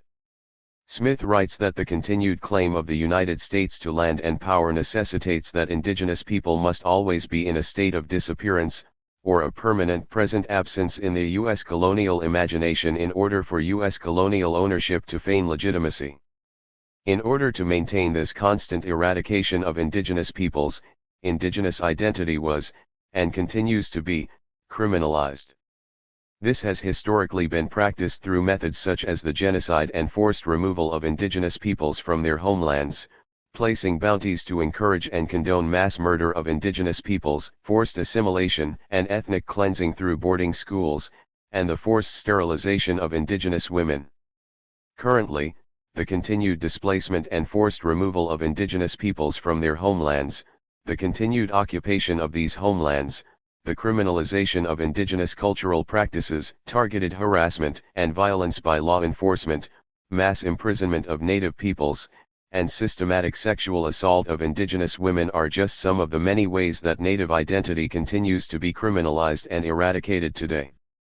White supremacy, as another infrastructural anchor of colonialist and capitalist power, allows for hierarchical rankings of human value so that certain lives become socially significant and meaningful, while others are considered expendable and exploitable. U.S. society ultimately serves to ensure the safety and protection of white settlers. U.S. society could not have been built without white supremacy in that it allowed for the justification of the genocide of indigenous peoples as well as the continued denial of genocide having ever occurred, and that it voraciously relied on the kidnapping and enslavement of people of color for the purpose of building the U.S. colonial empire. Colonial and capitalist powers remain dependent on white supremacist hierarchies of human value in order to ensure an exploitable labor force. Furthermore, white supremacy creates the understanding that non-white people and land are ultimately white settler property, or, that U.S. society functions and exists for the benefit of white settlers. This includes the continued exploitation of people of color through the prison industrial complex, the militarization of borders and criminalization of certain ethnic groups. Colonialist and capitalist powers work together to create the overrepresentation of people of color in prisons as colonialist power renders people of color as expendable property, thus creating a cheap and exploitable labor force for the benefit of capitalism through the prison system. The prison industrial complex also works to thwart the strength of organizing in communities of color as this ultimately threatens colonialist infrastructure. Sexual violence and rape culture are indispensable to the strength and function of U.S. colonialist and capitalist power in that they work to ensure all structural systems of oppression. Rape culture means that U.S. society is a culture in which sexual violence is encouraged, condoned, and perpetuated as a tool of gender oppression. Heteronormativity means U.S. society forces compliance within binary concepts of gender and seeks to normalize patriarchal gender oppression. U.S. colonialist rationality naturalizes binary concepts of gender and patriarchal gender oppression. Smith shows us how colonizers used the oppression of women and patriarchy as a tool in subjugating indigenous nations. Native peoples needed to learn the value of hierarchy, the role of physical abuse in maintaining that hierarchy, and the importance of women remaining submissive to men. Thus, in order to colonize a people whose society was not hierarchical, colonizers must first naturalize hierarchy through instituting patriarchy. Through imposing the values of heteronormativity and hierarchical gender oppression, patriarchy is presented as natural and was a successful tool in colonizing and instituting other hierarchical oppressions. The way that patriarchy is enforced and maintained is through systematic gender oppression in the mode of sexual abuse, both physical and mental. Rape culture means the normalization and naturalization of 95. Systematic sexual violence and sexual abuse against women in society. Patriarchal rape culture means that women's bodies and sexuality socially belong as objects and property to male desire. In rape culture, it is socially perceived that women's bodies and sexuality are something men have a right and claim to. This opens the space for systematic sexual violence physically, emotionally, and psychologically. In patriarchal U.S. society, men are empowered to make the decisions and laws that affect and control women's bodies and lives, while women's voices are devalued and silenced. When women occupy positions of power within U.S. colonial society, the power structures and dynamics they are enacting are still within the constructs of patriarchal values, thus they are continuing to engage in gender oppression. Rape culture means that women experience mental and physical forms of sexual violence on a consistent, everyday basis and internalize these assaults, resulting in self-hatred and low self-esteem, insecurities, lack of confidence, and thus further silencing. Rape culture means that women are frequently pressured, coerced, and forced into sexual acts as women's sexuality is seen as property and conquest. Rape culture means that victims and survivors of sexual violence are often considered responsible and at fault for their own assaults and rapes. Rape culture is how it becomes socially accepted that women are ultimately to blame for their own rapes and assaults because of their own behavior. Rape culture pressures the silence of female victims and survivors because we are taught that women's bodies are meant to be violated and therefore at fault. Rape culture also means that perpetrators of sexual violence are rarely held responsible for their actions, as the most common forms of sexual violence are normalized, such as date rape and domestic violence. Sexual violence cannot be understood only as a tool of patriarchy but also as a tool of white supremacy and colonization. In mainstream U.S. society, the rapes of some women matter while the rapes of others do not. White supremacy and rape culture means that some perpetrators will be prosecuted and others will not. It means that whom is raped by whom matters in deciding whether or not the act holds significance.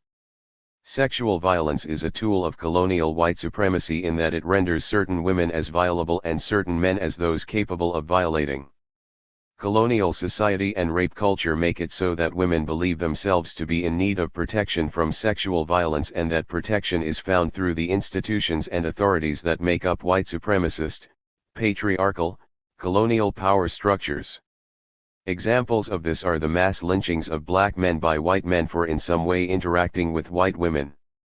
Since the endurance of U.S. colonial society is dependent upon the repression, criminalization, and eradication of indigenous cultures, sexual violence is an important tool in maintaining the permanent present absence of native peoples and thus the continued legitimacy U.S. settlers and colonial society claim to indigenous land. Again referencing Smith, as U.S. colonial society renders indigenous bodies and land as settler property and as rightfully violable, indigenous peoples become constructed as naturally violable within U.S. colonial society. Due to this, indigenous women are much more likely to be targeted for sexual violence than white women. The rapes and assaults of indigenous women are mostly ignored or condoned by law enforcement and authorities. The perpetrators of these sexual assaults and rapes most likely face no consequences. Indigenous women are subject to other systematic forms of sexual violence such as enforced, mass sterilization by the state. Smith calls this systematic sexual violence against indigenous peoples a project of colonial sexual violence, which results in what she refers to as an internalized genocidal project through self-destruction. The colonial tools of sexual violence and rape culture are used against indigenous communities to inflict massive psychological damage and self-hatred, repressing indigenous sovereignty and identity. Gender dynamics as sexual violence. When one experiences sexual violence, a culture of rape can become much more amplified and 96. Seemingly small interactions can become extended acts of sexual violence. When women experience sexual violence and the society around them tells them that their bodies and sexuality are property, deserving of rape, when society condones their sexual assaults, when they find themselves silenced and devalued, the ways in which we have been colonized according to gender privilege and oppression become greater acts of violence than they might seem. When someone experiences so much violent gender oppression, everyday patriarchal gender dynamics become an extension of sexual violence. It is important to be accountable to the ways in which one has been colonized according to gender privilege or gender oppression. Gender privilege means that socialized males expect and take power in social situations. For example, it is commonplace that men interrupt or ignore women when they speak. When we live in a society of rape culture and patriarchal gender oppression, this seemingly small act becomes amplified, and especially for women that have experienced systematic sexual violence by men, this feels like a violent reminder that they are socially considered as devalued sexual property to men. Women as perpetrators. Replicating oppressive structures of colonial power. In this essay I have been referring to sexual violence and rape culture as patriarchal tools of gender oppression and speaking as though sexual violence is only perpetrated by men against women. While statistically, almost all perpetrators of sexual violence are men and most women have experienced some form of sexual violence, women certainly can be and are perpetrators of sexual violence, and large numbers of men are survivors of sexual violence. Nor do I seek to imply that sexual violence is a heteronormative act occurring between only men and women. If women are perpetrators of sexual violence, or if men rape other men, does that mean sexual violence is not a systematic tool of patriarchal gender oppression? Sexual violence is an enactment and reinforcement of colonial power, regardless of what form it takes. Colonialism values conquest, domination, power, greed, and taking by whatever force necessary. Colonialist society is built on institutionalized hierarchies. Rape culture and sexual violence are strong tools used in the maintenance of hierarchical oppression and privilege. By living within colonialist society, our minds become colonized in the sense that we are raised to think and understand in terms of colonial power structures and hierarchy. We are shaped by the privilege, or lack of privilege, we receive in colonial society and learn to behave in accordance with these privileges or oppressions. We learn to expect, demand and control, or we learn to be controlled. We learn that we matter or that we do not matter. Colonization means that these understandings become so fundamental in the development of our minds that they become natural to us. We learn to think in terms of hierarchy, power, domination, and control. We learn to value power as control, dominance, and violence. We learn to desire power as something belonging to the individual and to assert power over others in order to obtain more power. Throughout the anti-rape organizing and educating I have been involved in, I have heard arguments that sexual violence cannot be gendered and is not an issue relating to gender. Sexual violence, as I hope I've explained well, is actually heavily gendered, and one cannot separate sexual violence from gender, just as one cannot separate sexual violence from any colonial oppression.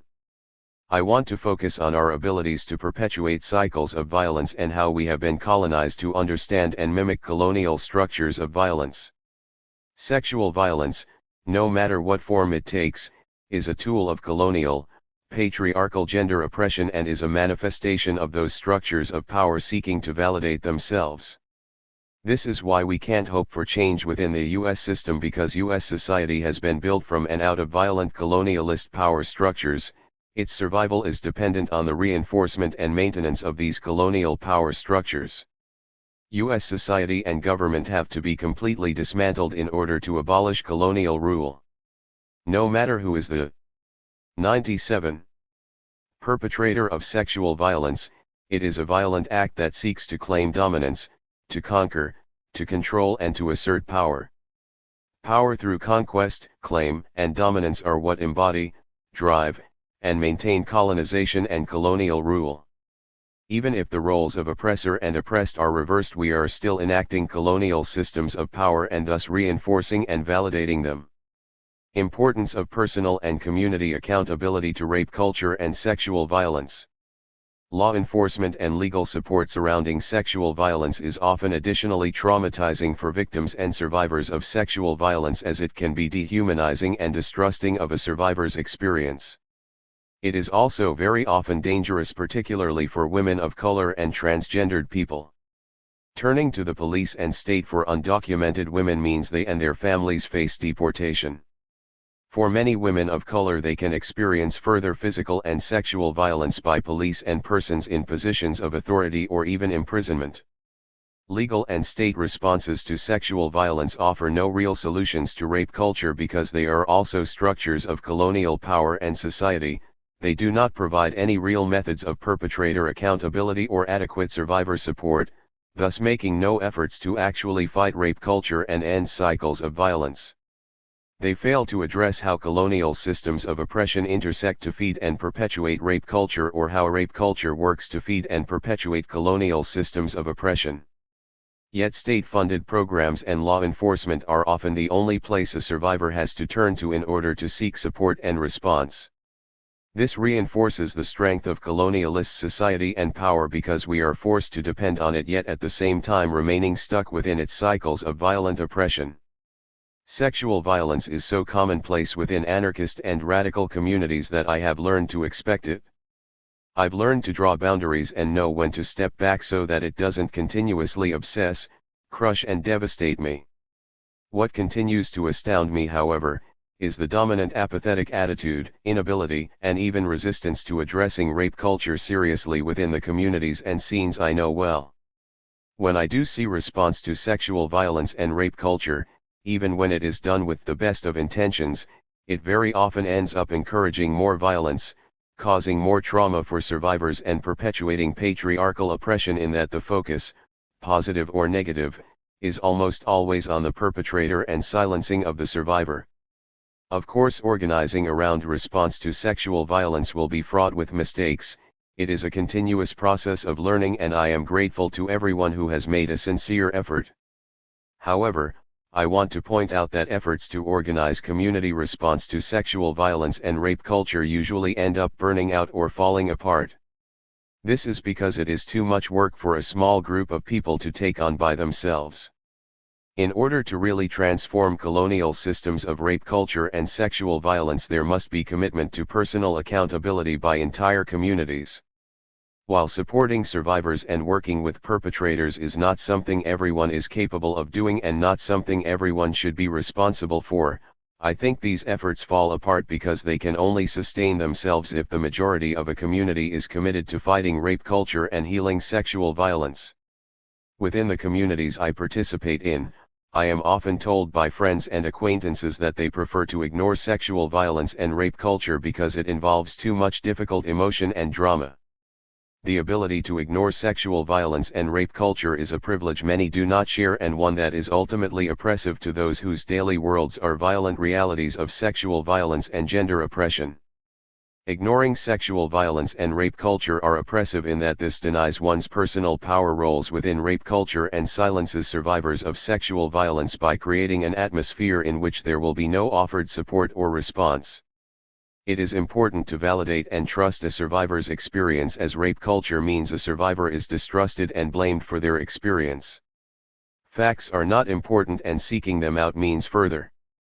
98. Traumatization, as a survivor is already under attack from society for daring to open their mouth. Distrusting a survivor's experience even through passive avoidance means perpetuating rape culture and strengthening oppressive systems of heteropatriarchy. Ignoring sexual violence and offering no structures of survivor support or perpetrator accountability means that a survivor is forced to turn to law enforcement and legal systems, which again, is particularly dangerous for transgendered folks and women of color. This reinforces the strength of, and our dependence on, colonial heteropatriarchal systems because of our inability to take this issue seriously and work towards real autonomous solutions. Ignoring sexual violence also condones rape and sexual assault because it sends perpetrators the message that there will be no repercussions and that it is not to be taken seriously. There is no pressure to take personal responsibility and hold oneself accountable so that cycles of violence are halted. We need to recognize the way that our minds are constructed in terms of colonial mentality. Ignoring or denying the existence and importance of rape culture only perpetuates, legitimates, and strengthens colonial power. Taking personal accountability to rape culture and sexual violence means making the serious effort to educate oneself on their own roles of privilege and power within colonial, heteropatriarchal rape culture. By being personally accountable through education and action, we create spaces that are safe for survivors of sexual violence, in that we have taken the efforts to dismantle within ourselves and each other the violent colonial mentalities and power dynamics that perpetuate rape culture and heteropatriarchy. By taking the steps to personally educate oneself and be accountable to one's privilege within U.S. colonial society, we break from our own abilities to perpetuate violent oppression and are able to be supportive and in solidarity with the voices we have once silenced. This means understanding how rape culture exists, enacts, and perpetuates itself through our own attitudes, ideas, and privileges or oppressions. This means identifying how spaces are or become unsafe to survivors through our own mentalities that condone rape culture and working to change that. Without serious commitment to personal accountability, we will continue to participate in and perpetuate the oppressions we claim to be fighting against. Unless our communities take fighting rape culture and sexual violence seriously and as impertinent in any attempt to organize, we will continue to see our efforts divide and fail through silencing and alienation. In past collective efforts, I have been told that issues of gender and sexism can be addressed after the revolution, or that there are more immediate and pressing issues at hand. Then whose issues are these? Who is revolution for? Who gets to participate and who is excluded? If anti-colonial, anti-racist, anti-sexist, anti-rape work comes later, then what are we trying to change? While we have formed ourselves around goals and desires for liberation, we mostly fail to understand the ways in which we have been shaped by privilege, how our goals and desires are still very reflective of colonial society, and how our inability to see the ways in which we access privilege means inability to see how we engage in violent and oppressive power relations. Until we seriously and honestly seek to understand how we engage with privilege and power, we will remain blind to the ways in which violence occurs around us, within us, and by us. Until we seriously address and take accountability to rape culture and decolonization education, then we are only engaging in and perpetuating the same colonial power structures we claim to fight and resist. Work referenced: Smith, Andrea. Conquest, Sexual Violence and American Indian Genocide, South End Press, 2005. Shut the fuck up, Dan Spalding. Even with my mask I often spoke the tyranny of power. My first duty was to cultivate a revolutionary silence. Subcommandant Marcos. An open letter to other men in the movement. Introduction. Being an activist these days means fighting for 1,000 different things: indigenous rights, rainforests, corporate accountability, etc. Despite this diversity of campaigns, there seems to be some agreement on the kind of society we want to create. It's a society that isn't based on white supremacy, class exploitation, or patriarchy. This essay is about how men act in meetings. Mostly it's about how we act badly, but it includes suggestions on how we can do better. Men in the movement reproduce patriarchy within the movement and benefit from it. By patriarchy I mean a system of values, behaviors, and relationships that keeps men in power.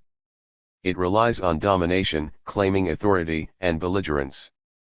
By the movement I mean the anti-corporate globalization movement in the US I am a part of. I think people organizing for affordable housing, against police brutality, for the rights of immigrants are also fighting the same system that's wringing the blood out of the bottom 99% of the world's population and the environment they live in. However, I don't know from my experience if the men who organize around those issues act the way the men in the movement do. Just to be clear, those men are almost always white and from middle class or wealthier backgrounds. In my experience, as someone who identifies as a man of color, men of color dominate meetings in basically the exact same way. But I find that men who do not speak English fluently tend not to do so as much. I wish I could think of more exceptions. Who cares about meetings? Good question. Most meetings of large-ish organizations I've been to don't amount to too much. The real work, doing research, getting people involved, organizing protests and actions, fundraising, media stuff, gets done by working groups or individuals. Meetings are just about a lot of talking, right? Well, yes and no. At worst, meetings force a lot of people to get together and generally discuss everything that's been done, everything that's going on, and everything that needs to be done. These meetings tend to wander a lot. Responsibility is not clearly delegated, decisions aren't made overtly, and the organization isn't more focused afterwards than before. At the same time, there's heated arguments over seemingly trivial things, or hurtful criticism of individuals. But those arguments and criticisms don't amount to too much in the end. But a good meeting is a different animal altogether. With good self-facilitation and a good facilitator, everyone contributes to the meeting, without anyone taking control over it. People make constructive criticism, and try to incorporate concerns raised into their proposals. And since everyone gets to contribute their ideas into the decision-making process, the decisions are not only the best possible ones, but also the ones people are most invested in. Since everyone feels ownership over the decisions, people are more 100 Likely to take on responsibility for projects. If you're serious about using consensus, you have to care about meetings. That's the only place a group can democratically decide what to do and how to do it. The alternative is an informal group of the most influential and forceful members making the big decisions. It's not just how often you talk, but how and when. Consensus decision-making is a model of the society we want to live in, and a tool we use to get there. Men often dominate consensus at the expense of everyone else. Think about the man who speaks for a long time, loud, first, and often offers his opinion immediately whenever someone makes a proposal, asks a question, or if there's a lull in discussion. Speaks with too much authority. Actually, it's like this: can't amend a proposal or idea he disagrees with, but trashes it instead. Makes faces every time someone says something he disagrees with. Rephrases everything a woman says, as in, I think what Mary was trying to say is, makes a proposal, then responds to each and every question and criticism of it, thus speaking as often as everyone else put together. And don't get me started about the bad male facilitator who always puts himself first on stack, because he can somehow never sees the women with their hands up, and never encourages people who haven't spoken. It's rarely just one man who exhibits every problem trait. Instead, it's two or three competing to do all the above. But the result is the same: everyone who can't compete on these terms, talking long, loud, first, and often, gets drowned out. This is a result of society's programming. Almost no men can actually live up to our culture's fucked up standards of masculinity. And our society has standards for women that are equally ridiculous. In one way, we both suffer equally. That's why we all yearn and strive for a world where these standards, which serve to divide us and reduce us and prop up those in control, are destroyed. In another way, these standards serve those who come closest to living up to them. Sure, we all lose when a few men dominate a meeting. But it's those men who get to make decisions, take credit for the work everyone does, and come out feeling more inspired and confident.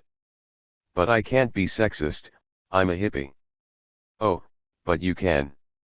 The irony is that you can basically do all the things listed above, even if you don't fit the stereotype of the big strapping man. I've seen hippies, men who would be described as feminine, queer men, and others who in many ways go against the grain, not go against the grain at all when it comes to dominating discussion. A hippie might speak slowly and use hippie slang, but still speak as the voice of authority, and cut off the woman who was speaking before him. A man who some might call feminine can still make a face like he smelled something when someone he doesn't respect says something he disagrees with, thus telling her to shut up. He may also politely but consistently put himself on stack every time someone criticizes his proposal. 101. So shut the fuck up already. What's to be done? I've come up with a little idea I like to call, shut the fuck up.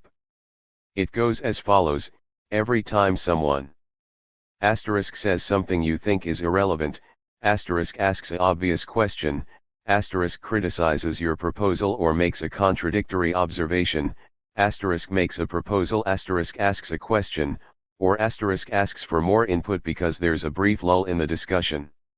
Shut the fuck up. It's a radical process, but I think you'll like it. Since my childhood, I was raised by my parents and by every teacher I ever had in school to demand as much attention as possible. In class I spoke more often than almost anyone else I knew.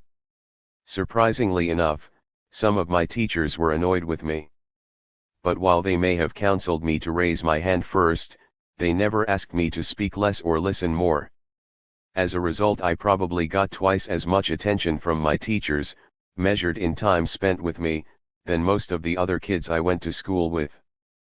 But a mere 15 years after I started learning to exhibit almost all the dominating male behavior I list above, something happened. I was in a class with a friend of mine. Let's call her Anne, because that's her name. Anne and I were in the same study group, and the night before she had gone over the exact question the professor was now asking. however, and wasn't answering, even though the rest of the class was silent. I don't know what struck me to actually stop and think instead of answering the question myself, as I was wont to do. That incident got me thinking about who spoke most often in class, why, and what I could do.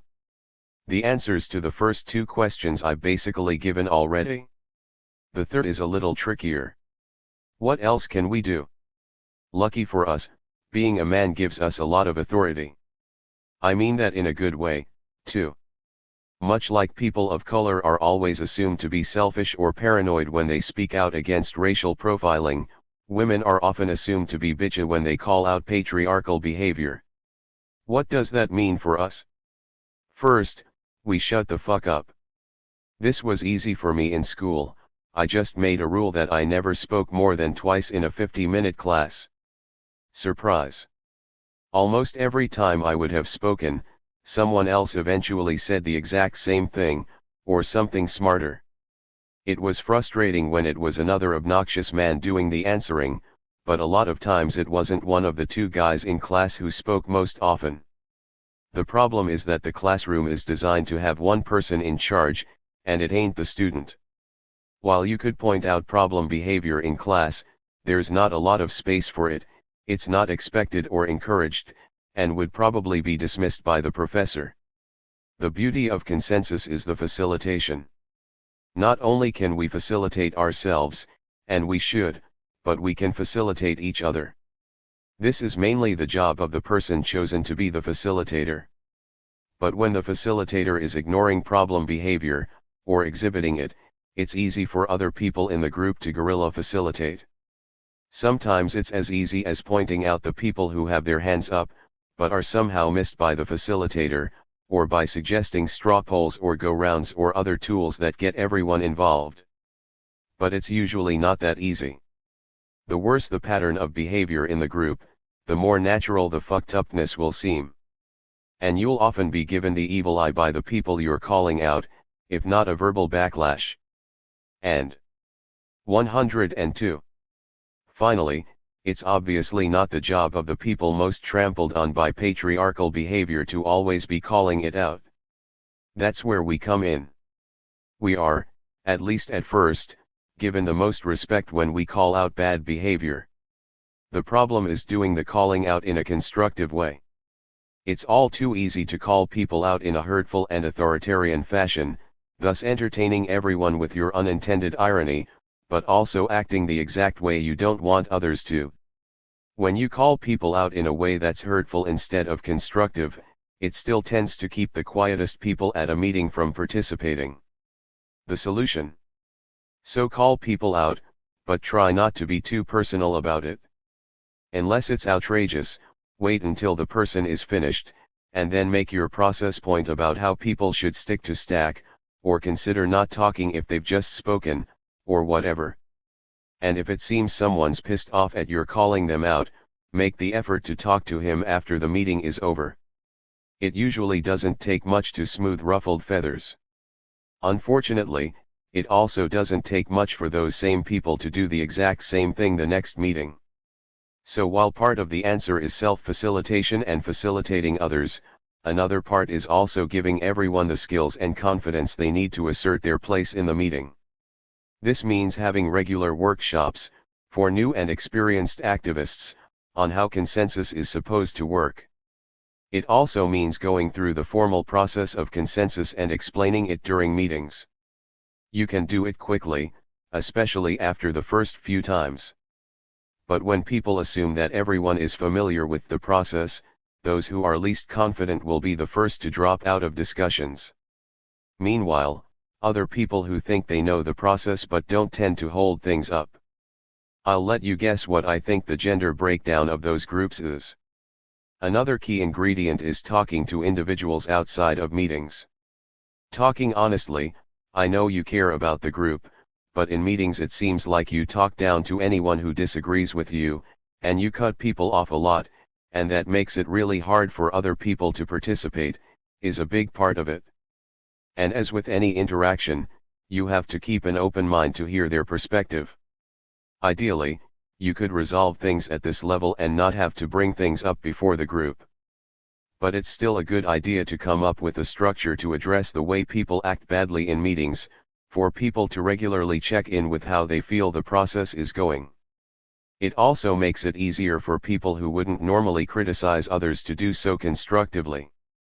The structure could mean that once every 2 months the group has a process meeting, where the focus is on how people act in meetings, working groups, etc.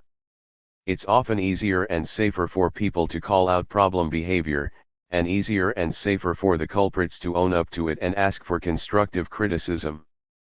Finally, it means constantly thinking about how we, as men, tend to dominate and control the world around us.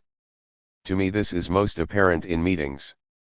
To me, that's also where it's easiest to address. This is a continuous process. We have to always read about this, talk about it, inquire into how others address it, come up with creative and successful solutions, and apply them. But no matter where we take it, I think this struggle always starts with shutting the fuck up. As men, we're encouraged to dominate conversation without even thinking about it. It's too easy for us to do really good work, fighting genetic engineering, tearing down the prison industrial complex, freeing Mumia, and still act exactly like the frat boy next door. We have to confront each other and ourselves so that domination stops seeming natural, and so we can start doing something about it. So the next time you don't think about how you're talking, please think about how you're talking. 103. Epilogue. This essay came out of my frustration with the male domination in meetings in this movement and the absence of men's efforts to change it. It also came out of my need for self-reflection. This will ideally lead not just to all men acting exactly like I think they should, but also a lasting dialogue on how we behave in meetings and what we can do about it. If you have any thoughts on what I've written, please contact me and tell me what you think, dan@midnightspekiel.net. This isn't a declaration of war, it's just a starting point. Time for me to shut the fuck up. Dan Spalding. Oakland, May 2001. 104. Unlearning, Thoughts on Allyship. Lindsay. One night had a movie screening at my house. The film was about the 1990 Kanesatake/Oka crisis in Quebec, and afterwards we attempted to have a discussion about the failings of the so-called white allies in the film. We had been talking about heteropatriarchy and group dynamics for a few weeks at that point. I cannot remember everything that was said during the discussion, but I remember the bodily sensations of anger that I felt that night. My heart was racing and my legs were completely numb. I felt a throbbing in my chest that I knew wouldn't go away until I spoke up. The men in the room were cutting each other off, dominating the discussion, and raising their voices to emphasize whatever point. I'm sure it was only a few individuals, but I experienced it as a whole group of privileged people who were taking up all the space in the room, my living room, in my feminist queer house that had been hijacked by domineering straight men. When I snapped and called them out on being sexist, I wasn't looking for a response or an apology. I especially wasn't looking for the defensiveness and denial that were offered up by men in the group. The conversation went nowhere for me, and when it finally ended, I went to my backyard with some of the other female-bodied people in the group to scream out my frustration and chain-smoke Bali shag. The night should have mercifully ended then, but it didn't. When I came back inside, a few men were lingering and wanted to talk with me about what had happened. One man congratulated me on my courage for speaking up. Another wanted to bare his soul to me about his process of unlearning sexism. Someone else wanted me to make a coffee date with him to talk it over later. I was exhausted, disappointed, and completely pissed off, and all I wanted was for everyone to get the fuck out of my house. Not only did I have to call out patriarchy in my own home, I then had to listen to men process their feelings about it. All during a conversation about radical allyship. Where were my allies that night? That was months ago, and things are much better now. The men in have been working on accountability and patriarchy, and we've come a long way from that evening in my living room. I'm not sharing this story to call them out again in a more public setting, but because I learned a lot that evening about how to be an ally. Whether we seek to be anti-racist white people, feminist men, anti-colonial settlers, or any other privileged person standing in solidarity, I think there are many ways that our good intentions often end up recreating the same systems of dominance that we seek to challenge. I don't know what it means to be an ally. In my own process, I am just beginning to see all the ways that I don't live up to my intentions. As we have said time and again in allies cannot be self-defined, they have to be claimed by the people they seek to ally with. There are many men in whom I now consider my allies around issues of heteropatriarchy, because they have done the work to challenge themselves and their social conditioning. I am trying to do the same in my life, and this essay is an attempt to put forward some of the concepts I've been working through. The most basic thing that I know about allyship is that it is hard work. I need to uproot, examine, and transform all the shit that has been forced into me by this society, and I do so reluctantly. I was raised as a white supremacist and taught by my family to look down on poor people. By second grade I knew that indigenous people were backwards and thus deserving of genocide. In a million other ways I have been taught to disregard the voices of people who are socially positioned as less privileged than I. This includes most people in the world. Though I try to question and challenge my oppressive social education, I have a long way to go before anyone claims me as an ally. Sometimes it feels overwhelming to confront a lifetime of indoctrination and a couple hundred years of Euro-American colonial history, but I've always liked a challenge. And I don't see another option. I do not seek to be an ally because of my deep commitment to human equality. I seek to be an ally because I am trying to save my life. Claiming my entirely selfish motivations for solidarity politics has been an important part of my process. I'm not sure, but I don't think that anyone can make a lifetime commitment based on altruism alone. 105. And a lifetime commitment is what is required. I do the personal work of challenging my racism and privilege because I am determined to see the destruction of white supremacy in my lifetime. This system has twisted my psychology and damaged my soul. For myself as a white person, I seek decolonization. When I learned about racism as a kid, I was taught that there were bad white people called racists, who did mean and nasty things to black people. Most of these bad people had died 200 years ago, but a few of them were still around and they all lived in the southern United States. If I wanted to be a good person, then I should travel to Georgia and save a black person from an evil racist. Then everyone around me would congratulate me for my brave and noble deeds. Not surprisingly, I've come to realize that this isn't the most helpful way to think about racism or solidarity. Last winter I attended a workshop for white people called Whites Confronting Racism. In the workshop, I learned that this myth I was taught as a child is called the victim-perpetrator-rescuer framework. This framework serves to reinforce the disempowerment of the victim of oppression while simultaneously empowering and glorifying the rescuer. The rescuer and perpetrator are the only two people with agency, which effectively recreates the systems of power that we seek to dismantle. It is more helpful for me to think of the target-agent-ally frame, wherein it is recognized that oppression exists everywhere all the time in our world, sort of like pollution, and in any given situation it is channeled through a particular agent towards a particular target. This agent can be either an institution or an individual. The target is not a helpless victim, rather they possess the power to respond to the agent or not, and to form horizontal relationships with an ally who can stand with them. The ally can use their privilege as a member of a dominant social group to support the target, in whichever ways the target sees fit. Rather than an agent of oppression, an ally works to be an agent of social change. It's more complicated than what I was taught as a child, but it makes a lot more sense to me than nightmares of cartoonishly evil Southern racists. In we have talked a lot about cultural and spiritual appropriation as a form of racism. Growing up as a white kid too close to Berkeley, California, I embarrassingly admit that I once considered attending a sweat lodge and growing dreadlocks. Allies should not romanticize marginalized identities, nor seek to join the ranks of the oppressed. Although I'm trying to stay away from should statements, I like that one a lot. It's a good reminder for myself, since it is something that I often find myself doing.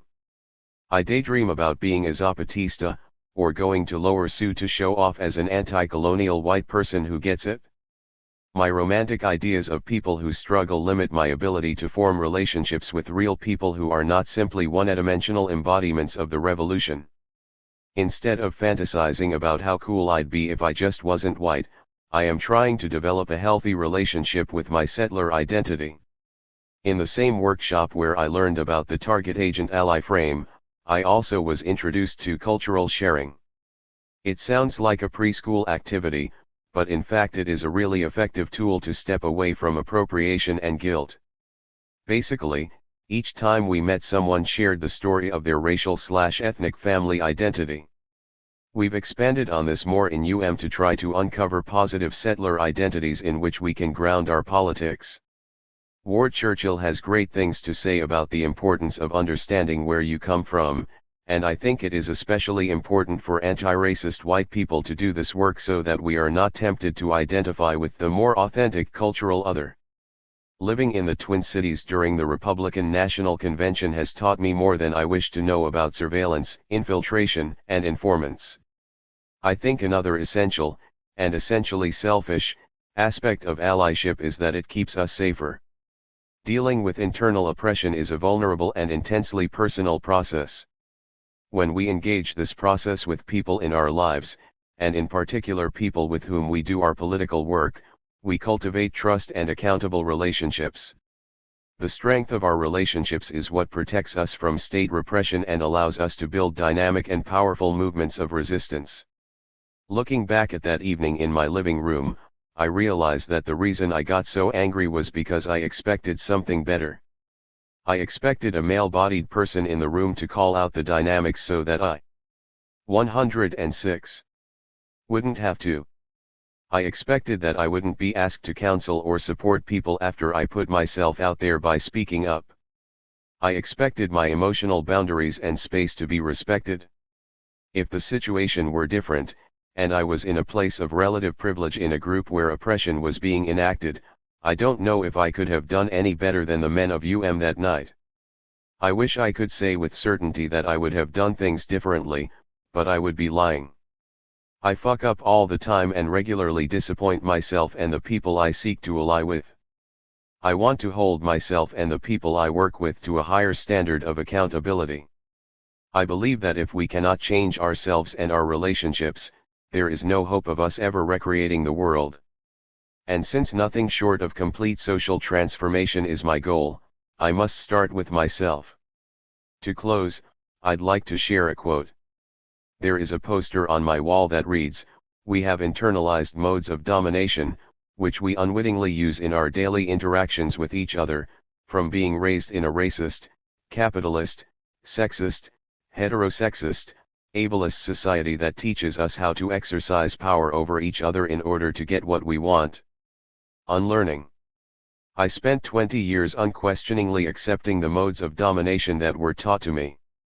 I suppose it will take me the rest of my life to unlearn them. 107. From a male-bodied settler moving towards allyship with Dakota decolonization and female and male-bodied settlers rivers. Note, we recognize that the use of the term male-bodied to refer to people assigned male sex at birth and/or socialized as males, in this article, is a problematic use of the term, and carries transphobic implications. Though male-bodied is an appropriate term to refer to transgender and non-transgender people who self-identify as having male bodies, here it is used in a way that implies that a male-assigned person will necessarily have a male body. This is not so. Some examples: it has been pointed out by transgender people in and out of that female-bodied is not an appropriate way to refer to people who were female-assigned at birth. They may be men and call their bodies male. Male-assigned people may identify as women, men, two-spirit, genderqueer, or any other creative term they've concocted to name their reality. For example, male-bodied is not appropriate language for a transgender woman unless this is her claimed identity. So, Transgender people, regardless of their genitalia or anything else, determine for themselves how their body is to be sexed, gendered, and referred to. This is the practice of gender self-determination. Though we hope to change the language of this piece to make these distinctions, using and defining terms such as female, identified, male, assigned, female, socialized, the author of this article is currently in jail, and we found the changes to be too nuanced and complicated to edit without their input. From trans and non-trans members of or sincere apologies. Feedback welcome. An overly wordy note on the limitations of words. This is not an attempt to create a new language to be espoused by the same dead politics we have heard hovering like flies over our awakening selves since we first rose from this nightmare. There have been no continued successes and perhaps there never shall be, but that only serves to define our challenge, to consistently check ourselves and each other. The tendency towards failure lingers about us like a metallic fog. We choke on expectation, dreaming not, but seeing yet to be apparitions walking in place of living creatures.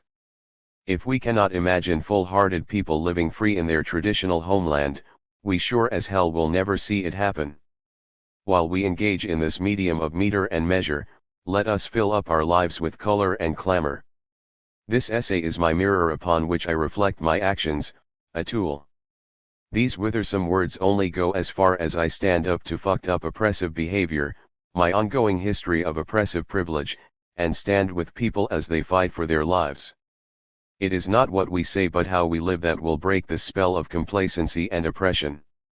Let our way of life sing songs around any attempt to name ideas.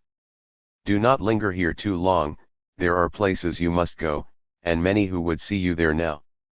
This is to say, be patient and slow, these systems of domination have generations of our ancestors under their feet. Tomorrow waits forever. What does it mean to be an ally as a male-bodied person? I ask myself this question as I sit and talk about solidarity and decolonization with a diverse group of settlers.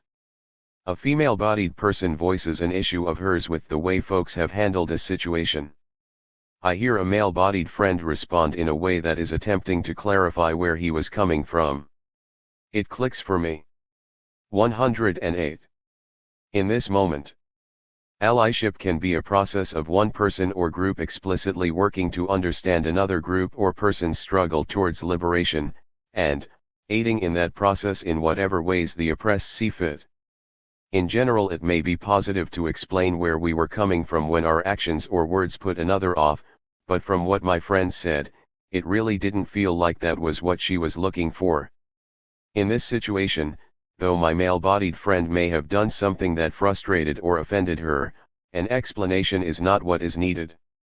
Perhaps she just wanted to be heard, or maybe she wanted to identify something that needs to be worked on but does not want to be a part of that process.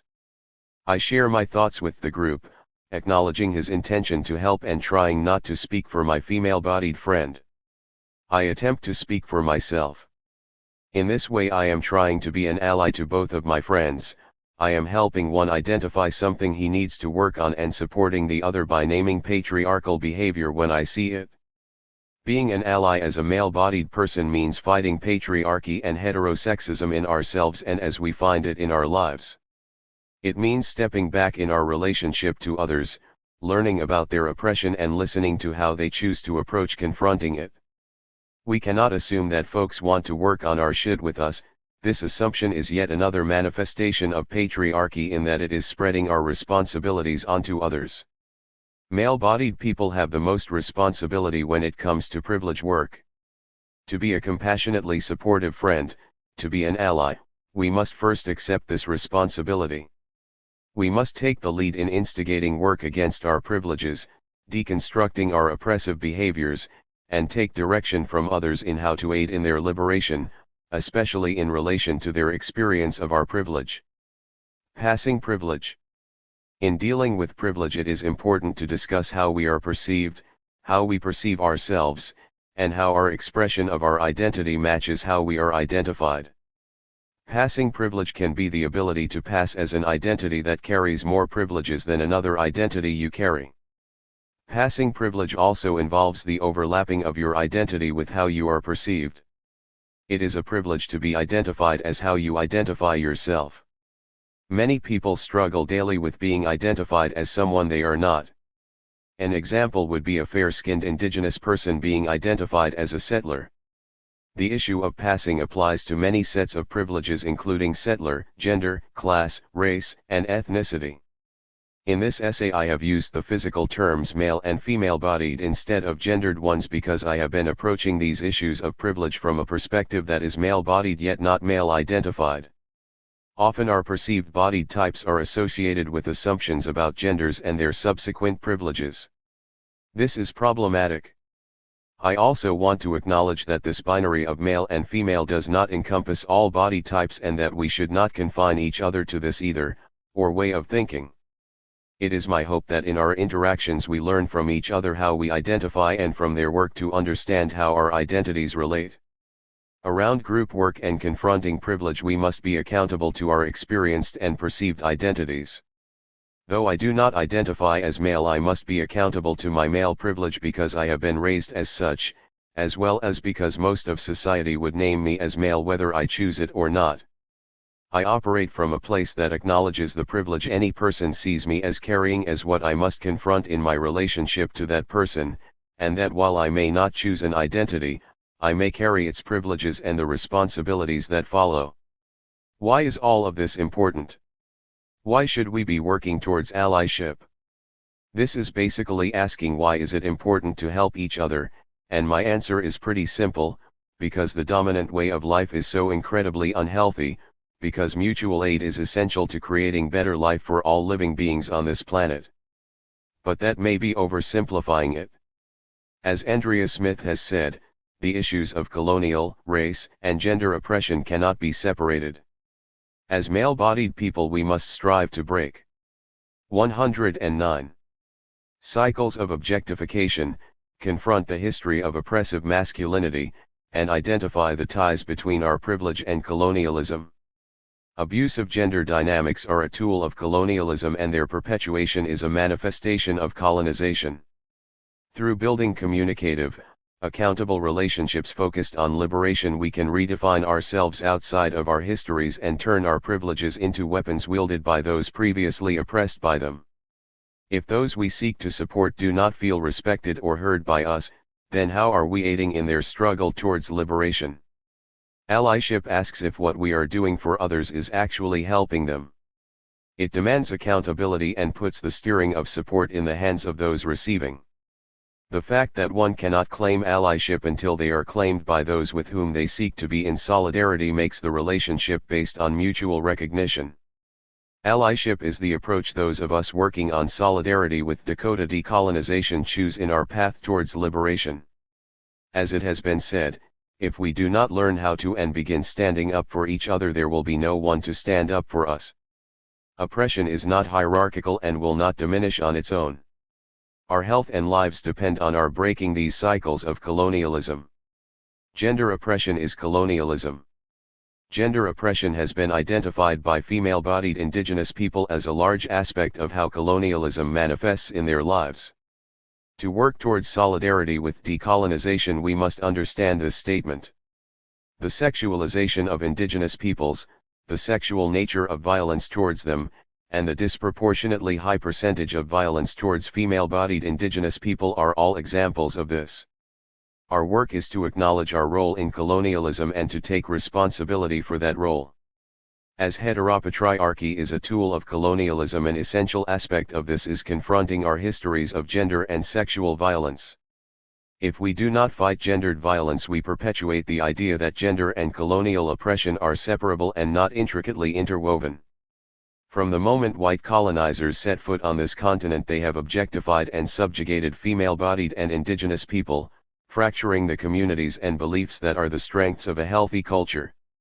On being an ally to female-bodied folk as well as other dudes. As I have come to understand the tools of colonization, I have realized the specific position a white, male-bodied settler is in.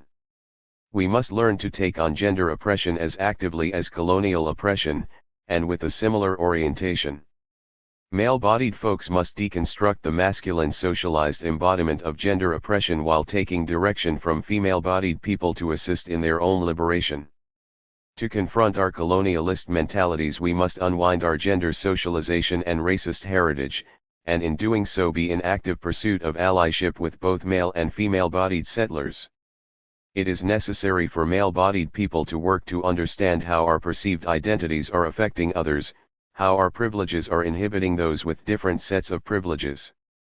No matter how much we may have worked on our shit, how far we feel we have come, we cannot suppose that our practice of confronting our privilege is complete, nor can we make an assumption that those non-male-bodied people we are around feel they can trust us. This applies to white and settler privilege as well.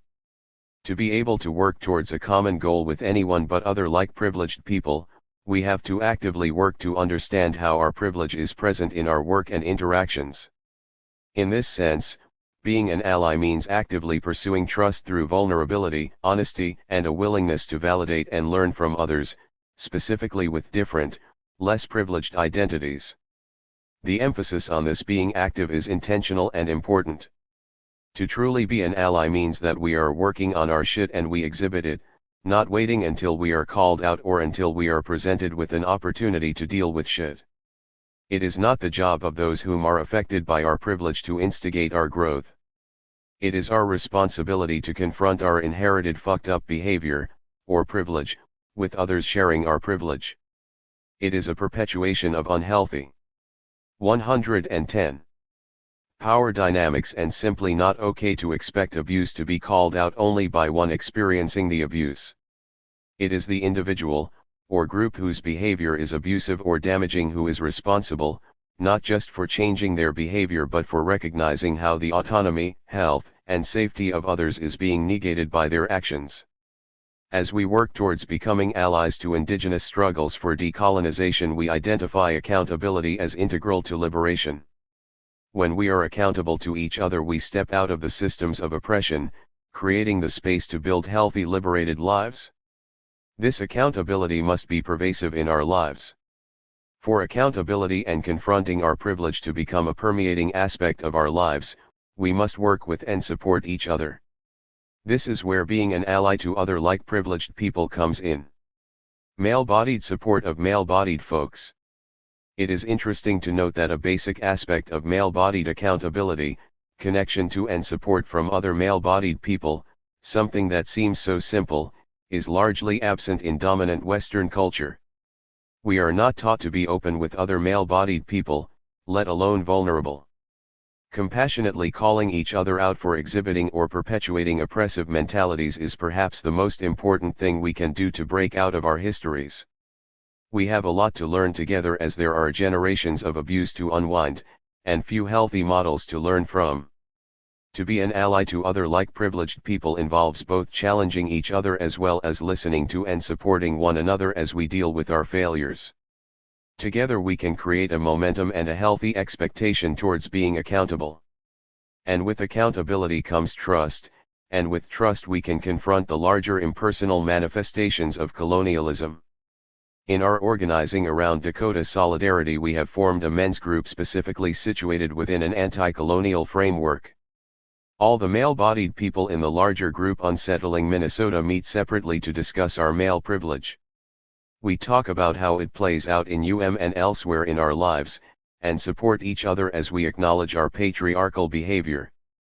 Sometimes we challenge each other, questioning our approach, words, and actions, and sometimes we get called out by female-bodied members of and bring it back to the men's group to process.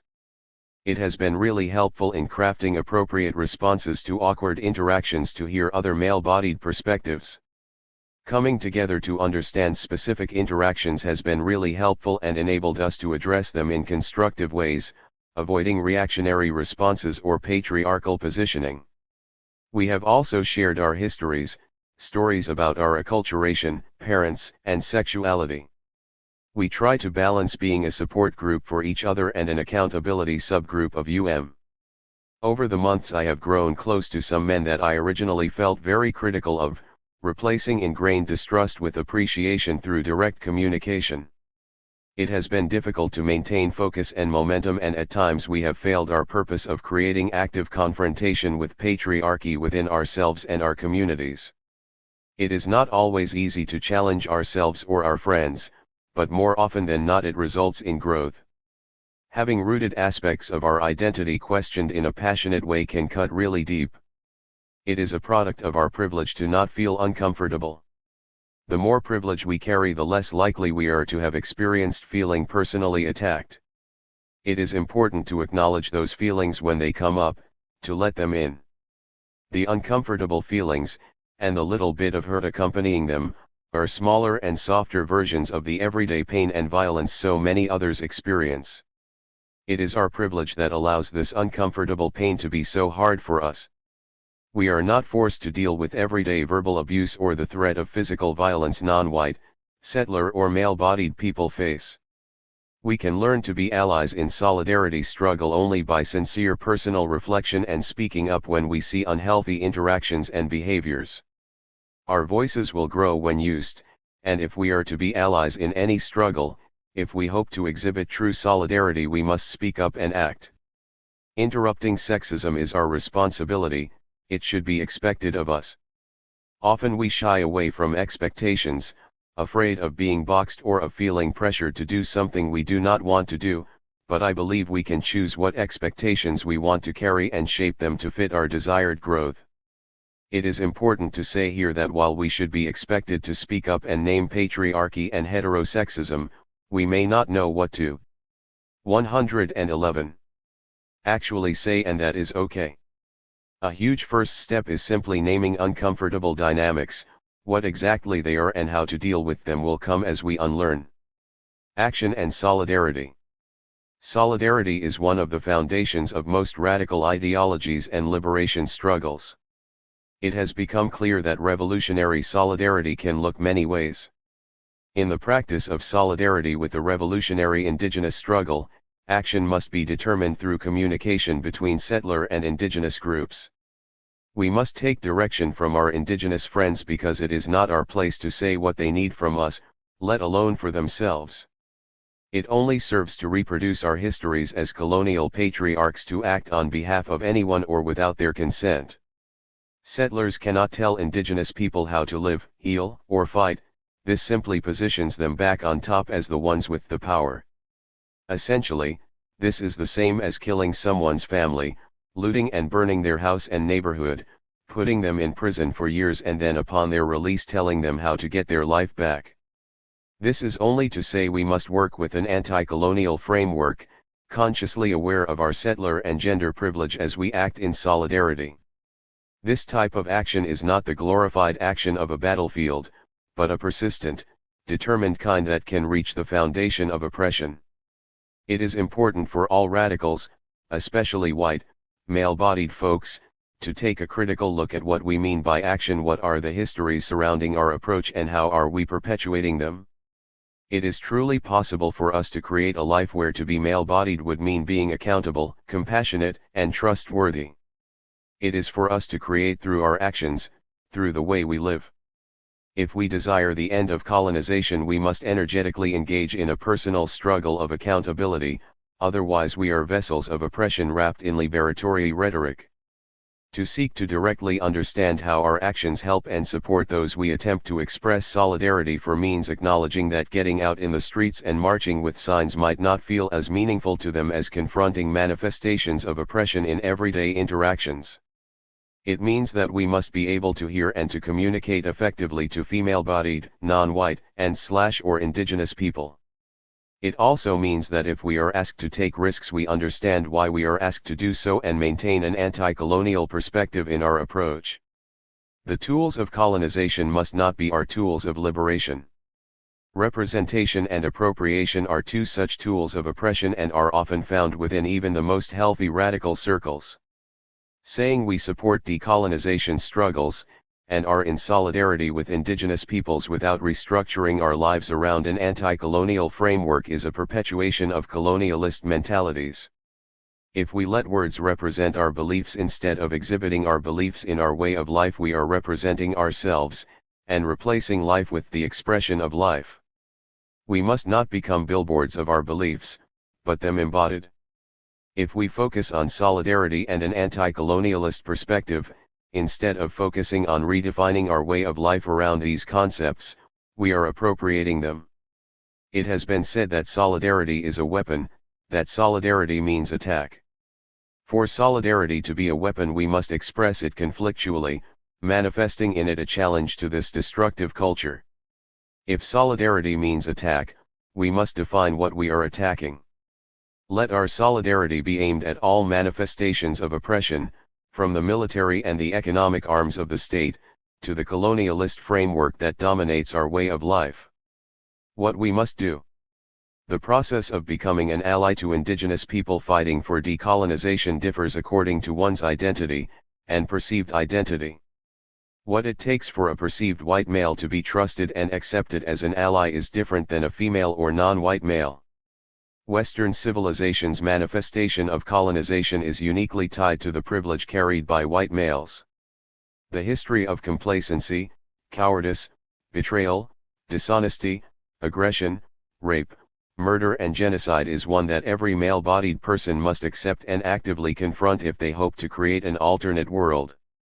For the land we continue to pillage and scar, for indigenous whose way of life we continue to deny, for our female-bodied friends fighting for a life free of 112. Sexual and gender violence, for a life without degradation or objectification, and for ourselves, male-bodied creatures who desire a more healthy way of living, we must act. We must act with respect, communication, and a creative drive that comes from within. If we do not define and design this action ourselves, if we relegate responsibility of instigation to those who are affected by our privilege, we are simply adding to the burden of those who deal with this shit every day. It is my hope to be a part of a male-bodied momentum actively confronting male-bodied privilege, sexism, colonialism, and heteropatriarchy with each other. A momentum amongst men in which we talk and share and call each other out and are so much more the better for it. This is one aspect of my process of unlearning. As I come to understand my settler privilege and history of benefiting from colonization, I also come face to face with my racism tendencies and am forced to see my heteropatriarchal upraising. While this may not be a direct dialogue with you, this is an expression of vulnerability and I expect what I have written to be challenged. Writing an essay does not make me any closer to being an ally to those I care about, but how I go about sharing my ideas can be one step towards mutual liberation. I will move forward with the uncomfortable and towards my fear, listening to others and reaching out to those I share privilege with. I do not know if I will live up to my beliefs, I do not know how to live up to the responsibility that comes with such a history of genocide and oppression, but I will live trying. As a second growth redwood once said to me as I sat high in its arms refusing to let it be cut, "Cut me down if you dare, I do not live like you and until you take my life I will be here." Living. 113. Anti-classism. 1. Don't assume that it is a working class/working poor/poor person's job to educate you about class issues. Read up on class struggles. 2. Understand that knowledge from books is never as valid as knowledge based on personal life experiences. 3. Understand that a middle class/upper middle class/rich position is privileged and not normative or average. 4. Don't assume that it is a working class/working poor/poor person's responsibility to tell you their life story. Never force discourse. 5. Never use a working class/working poor/poor person's experience to further your political agenda, especially if your political platform is not designed to specifically address class issues. 6. Understand how the amount of money you have affects every aspect of your life. With organizations, don't assume that everyone can contribute the same amount of money. 7. Understand how language can be exclusive. Understand that education and highbrow language are often inaccessible to working class/working poor/poor people, but realize that class is not a defining marker of intelligence and never talk down to the working class/working poor/poor. 8. Understand anger and allow space for discourse about your specific privilege and/or moneyed privilege in general. 9. Design your specific political arguments with a class analysis. Ask yourself, how would this work for non-rich people? 10. Understand that you are part of the class structure, but that your position is privileged. 11. Never whine about being middle class. 12. Recognize how classism interacts with and is complicated by other systems of oppression: racism, ableism, oppression of parents, etc. 13. Recognize that the decision by many people in subcultures to choose being poor or working class is a lifestyle choice, and is very different from actually being poor or working class. Your privileged background affects your present status. 14. Engage in anti-classist struggles. Seek to build cross-class alliances. 15. Share money if you can. 16. Do not appropriate class struggles for your own uses. 17. Investigate how your organizations are classist, how you are classist. 18. Make meetings and events accessible. 19. Understand that the right to have/adopt and parent/care for children should not be dependent upon class position or income, that society and communities have an obligation to provide for families.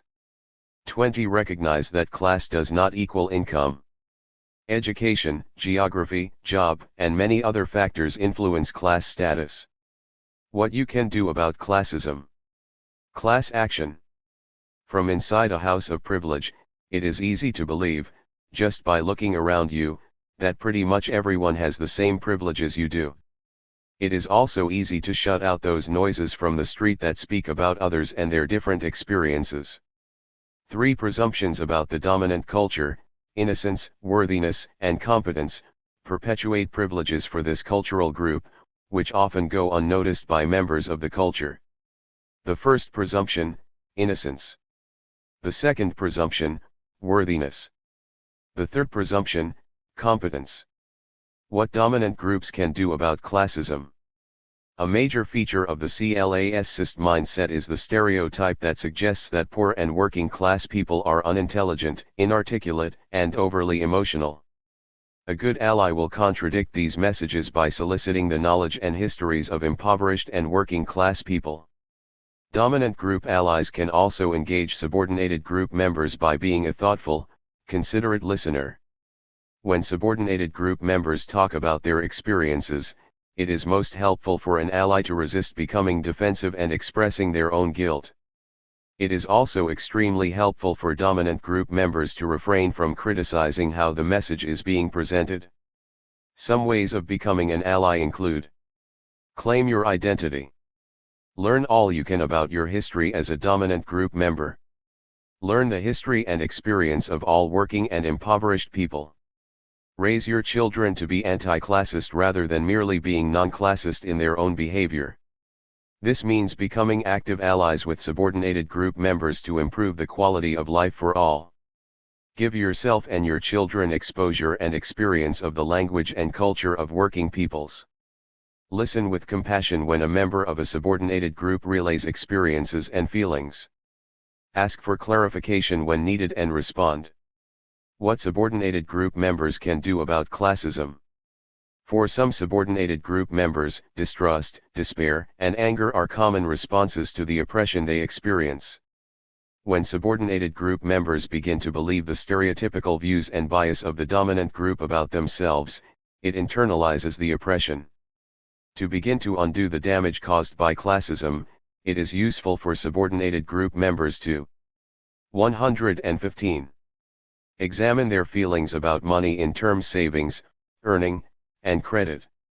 Examine their feelings about the ways you relate to material gain and consumerism. Examine their feelings about education, its role in developing identity, self-efficacy, and the capacity to partner across the various dimensions of difference. Examine your feelings and ideas about culturally installed privilege, power, and influence of various groups and the struggle for significance. Claim their identity. Learn all they can about their history and the history and experience of all working and poor peoples. Raise their children to be anti-classist rather than merely being non-classist in their own behavior. Work on issues that will benefit their communities. Consider remaining in or returning to their communities. The recognition of classism by the dominant and subordinated groups is the first step for creating change. Working together, all people can help to make progress towards a class-free society. Acting as allies vs. Holding on to privilege, characteristics of allies and ways to take responsibility. Assume classism is everywhere. Notice who is at the center of attention and who has power. Listen openly with respect. Actively pursue a process of self-education. Learn about the history and culture of poor and working class people. Acknowledge and take responsibility for your own socialization, prejudices, and privileges. Be willing to examine and relinquish your own benefits and privileges. Identify your own self-interest in acting as an ally around issues of class. Make friends with people who are different class-wise. Know resources about and for target groups. Educate others. Take a public stand against classism, discrimination, and prejudice. Interrupt prejudice and take action against classism even when poor and working class people are not present. Risk discomfort. Do not be self-righteous with others. Challenge the internalized oppression of people of poor and working class people. Have a vision of a healthy multicultural less-classist society. Support the leadership of poor and working class people. Ways to maintain benefits/privileges and avoid responsibility. Denial: I didn't do. Minimization: it was only a little. Blame: if, then I wouldn't have. Redefinition: it was really mutual. Unintentionally: things got out of hand, I didn't mean to. 116. It's over now, let's forget about the past, I'll never do it again, it's only a few most, would never. Counterattacking but really controls everything, competing victimization: you think you have it bad, well. What class-privileged people can do to become better at cross-class collaboration? What class-privileged people can do to become better at cross-class collaboration? Put relationships first, have a little humility, talk less, listen more, use your privilege, don't let guilt make you foolish, let go of control, hang in, recognize working class people's constraints, support working class issues, share resources and control, watch your language. Class Action, www.classism.org. PO Box 350, Hadley, Massachusetts, 01035. The last part taken from Class Matters, Cross-Class Alliance Building for Middle-Class Activists, by Betsy Leondar Wright. 117. Cultural Appropriation, Beginning Reflections from a Settler Standpoint, Courtney. When I was in high school I wore my hair in dreadlocks. I made hemp jewelry, smoked marijuana, and listened to reggae. Around me my peers used phrases like "Ya Man," and proclaimed their love for Bob Marley and the Rasta life. We thought our flagging of the red, yellow, and green was advocating a culture of love, perhaps exposing a lifestyle different from the stoic and unexpressive up-north mentality that seems to pervade northern and rural Minnesota. We were truly appreciating the culture of love and warmth that had come from Jamaica, we were honoring its traditions. Right? Let's just explore that. We were descendants of settlers, most of us. European, Scandinavian, white. Our romanticized version of Rasta life was rooted in a longing for more holistic living, for more authentic life. There is nothing wrong with that desire, and there is nothing wrong with appreciating another culture's music, you might be thinking, and you would be right. Cross-cultural sharing happens, especially in this globalized world today. However, what we were doing, and what so many of in modern Western culture continue to do, is take of another's culture whilst the people from whom we take continue to suffer from dominant systems of oppression and injustice. It is this unequal balance of power and privilege that grays the areas between what is organic cross-cultural sharing and what is a perpetuation of cultural genocide, appropriation, and extension of rape culture. Andrea Smith, in her book Conquest, writes about relationship. As a person who carries privilege in the dominant systems of white supremacy and colonizer society, I have a lot of interest in making sure that I am accountable to that privilege. I want to see justice and I want to be proactive in creating it. In order to do so, I look at relationships. Smith outlines viewing relationships in the context of who is getting fucked over by who. In another essay, one by Denise Breton on restorative justice, we learn to look at relationships not as just person to person but as one people to another. Both these concepts make a lot of sense and inform the way I need to view cultural appropriation. When thinking of cultural appropriation in the context of relationships, we can see that the taking of customs and traditions of non-dominant peoples by people of the dominant culture is one more way in which harm is inflicted in a relationship that is already out of balance. Perpetuation of violence, theft, and exploitation are all at work when we take from cultures that are not ours.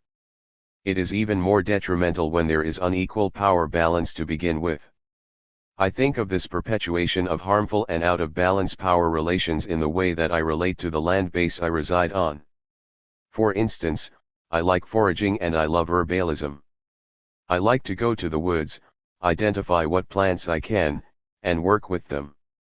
Sometimes I harvest them, a pretty natural thing to do. After delving more deeply into the history of colonization, however, I can no longer do this without keeping in mind the people who were displaced from this land base that I now live on. Because of a system from which I benefit, these people are displaced. My logic then draws me to the obvious conclusion that it is not right, just or fair for me to take what is theirs. I have to consider their well-being. I consider this when I think of how many whites I know that go wild ricing each year. I wonder, how many indigenous people have the same access or capacity to go ricing as whites, and I think that we with our privilege ought to be working to make sure the indigenous have that access. How can we justify taking their food supply, then? This is especially true since the coming of Europeans was not by invite, far from it, it was based on conquest, violence, and domination. I am made up largely of European descent, and so I do not view my presence here on this land in Minnesota as a right or legitimate. Though I personally have committed no crime, I 118 am here because of conquest. In that truth, I recognize a responsibility to actively work for justice for the people whose land I am inhabiting, because my presence here is due to the displacement of the people who were here before me. Since the coming of whites, with our histories and legacies of imperialism, harm has been inflicted almost beyond belief to the land and to the people who were part of the intact ecosystem before we came. In order to perceive justice, the history of this must, at the very least, be recognized, as it carries tremendous weight in present reality today. So if you are thinking, yes, okay, harms committed, years ago, what does that have to do with me, I ask the consideration of what I have said here. This taking, at the expense of some and the benefit of others, happens all over the board. For example, we see it with blues music, what came from the blood, sweat, and tears of the experience of blacks on this part of the continent turned into profit and fame for those already privileged, upholding a system of white supremacy. Blacks in this country continue to suffer from disproportionate poverty and systematic and institutionalized criminalization, while whites gain the pleasure of blues music and the profits from it. This is one example, and certainly there are many ways of viewing Elvis or the Rolling Stones. My intention in stating this example is to illustrate a pattern and to emphasize how continuation of this pattern supports a grand system of violence and exploitation. Now, circling back to the beginning. In the first paragraph, I describe my friends and mine appropriation of Rasta culture. We were explorative and curious, and we were also inspired by a lack of depth or authenticity in the culture from which we'd sprung. We sought something that Western imperialist culture cannot offer. The thirst for something more meaningful is a natural response to a world that cultivates deception, destruction, and spiritual debt. It is beneficial to the health of ourselves, our communities, our planet, and beyond to recognize where there is deficiency. The next good step, then, is to act consciously and conscientiously.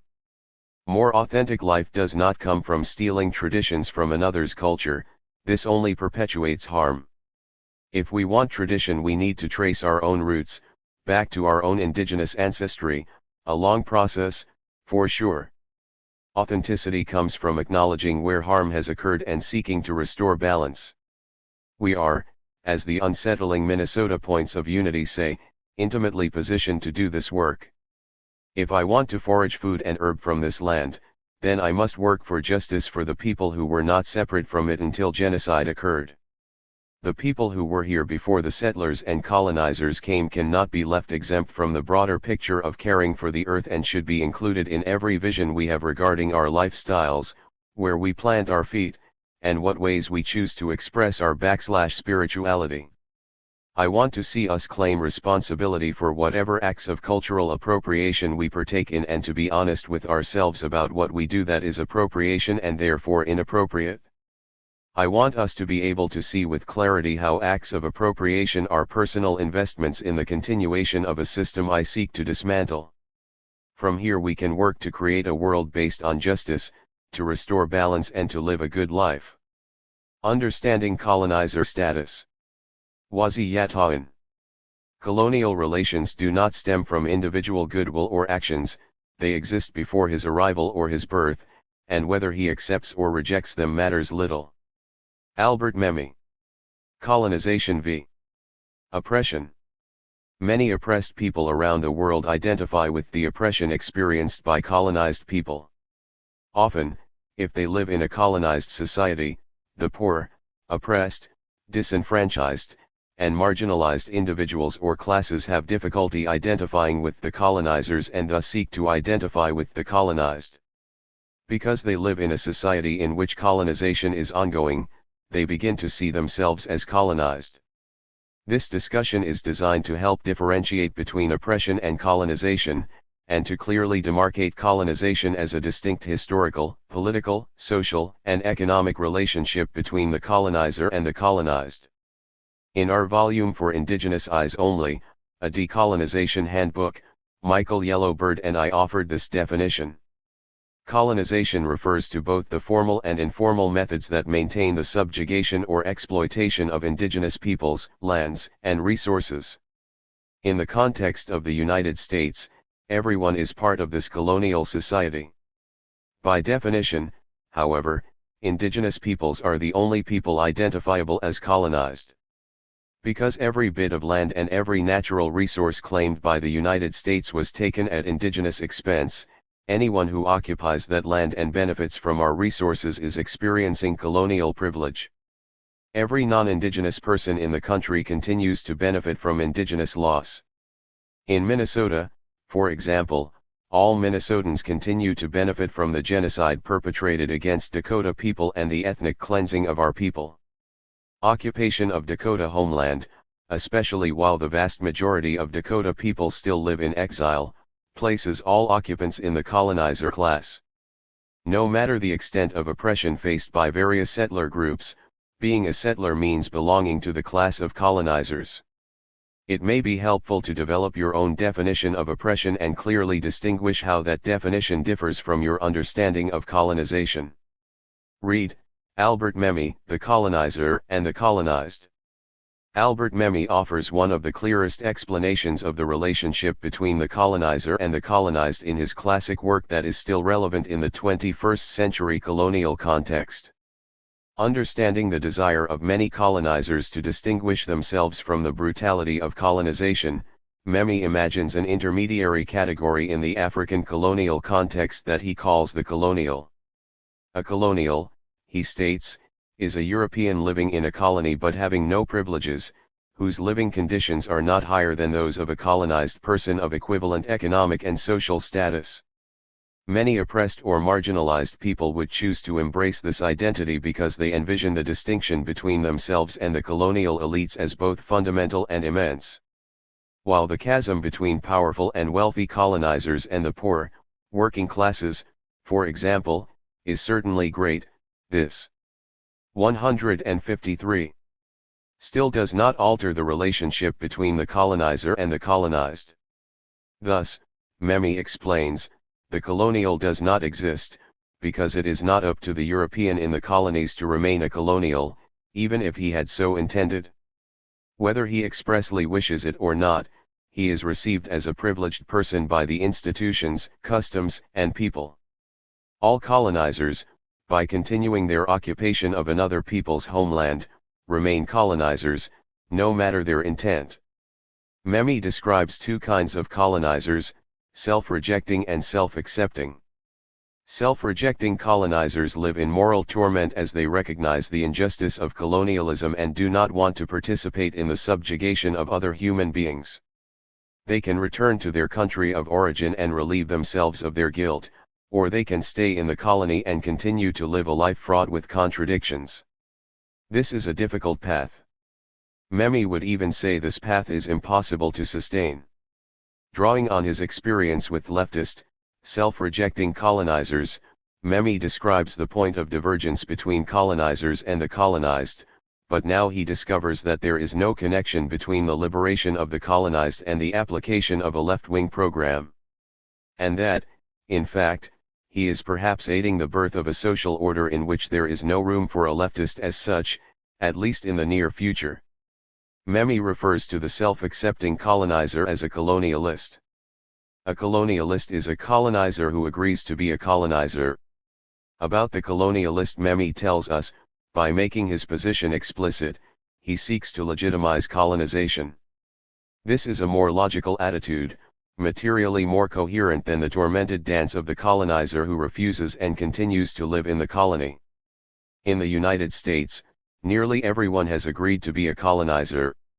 Every day they engage in activities that continue to justify the theft of indigenous lands, the killing and subjugation of indigenous peoples, and the ruthless exploitation of indigenous resources. From birth, they begin teaching their children myths regarding the righteousness of the existing social order. That message is reinforced throughout their lives.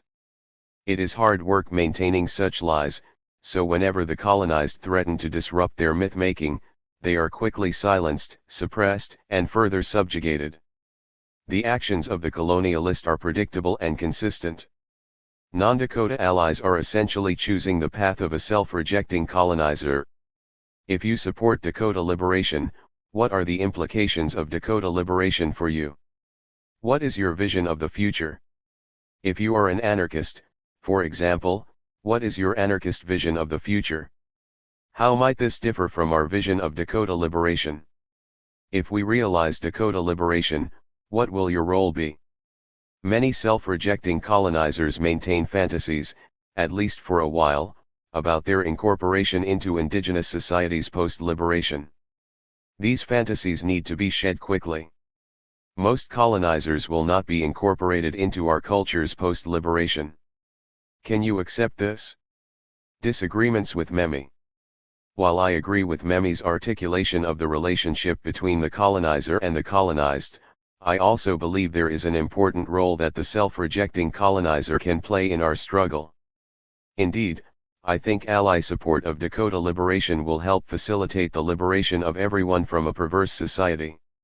Not only do I believe that we need non-Dakota allies in our struggle, I also believe it is possible to have colonizer allies, including those who are willing to kill or die for our struggle. Because of our numerical minority status, if we sought armed revolution by ourselves, we would likely face complete extermination. We need dedicated allies who will stand on the front lines with us, or who are on the front lines of solidarity actions to support us. Memi would say these white allies do not exist. What do you think? What is your level of commitment? Memi argues that for decolonization to occur, the colonizers must leave. In most decolonization struggles, the colonized push the colonizers to go home. This is not the position I advocate, but certainly some Dakota people will express such sentiments. How will you respond to this? 154. More questions for consideration.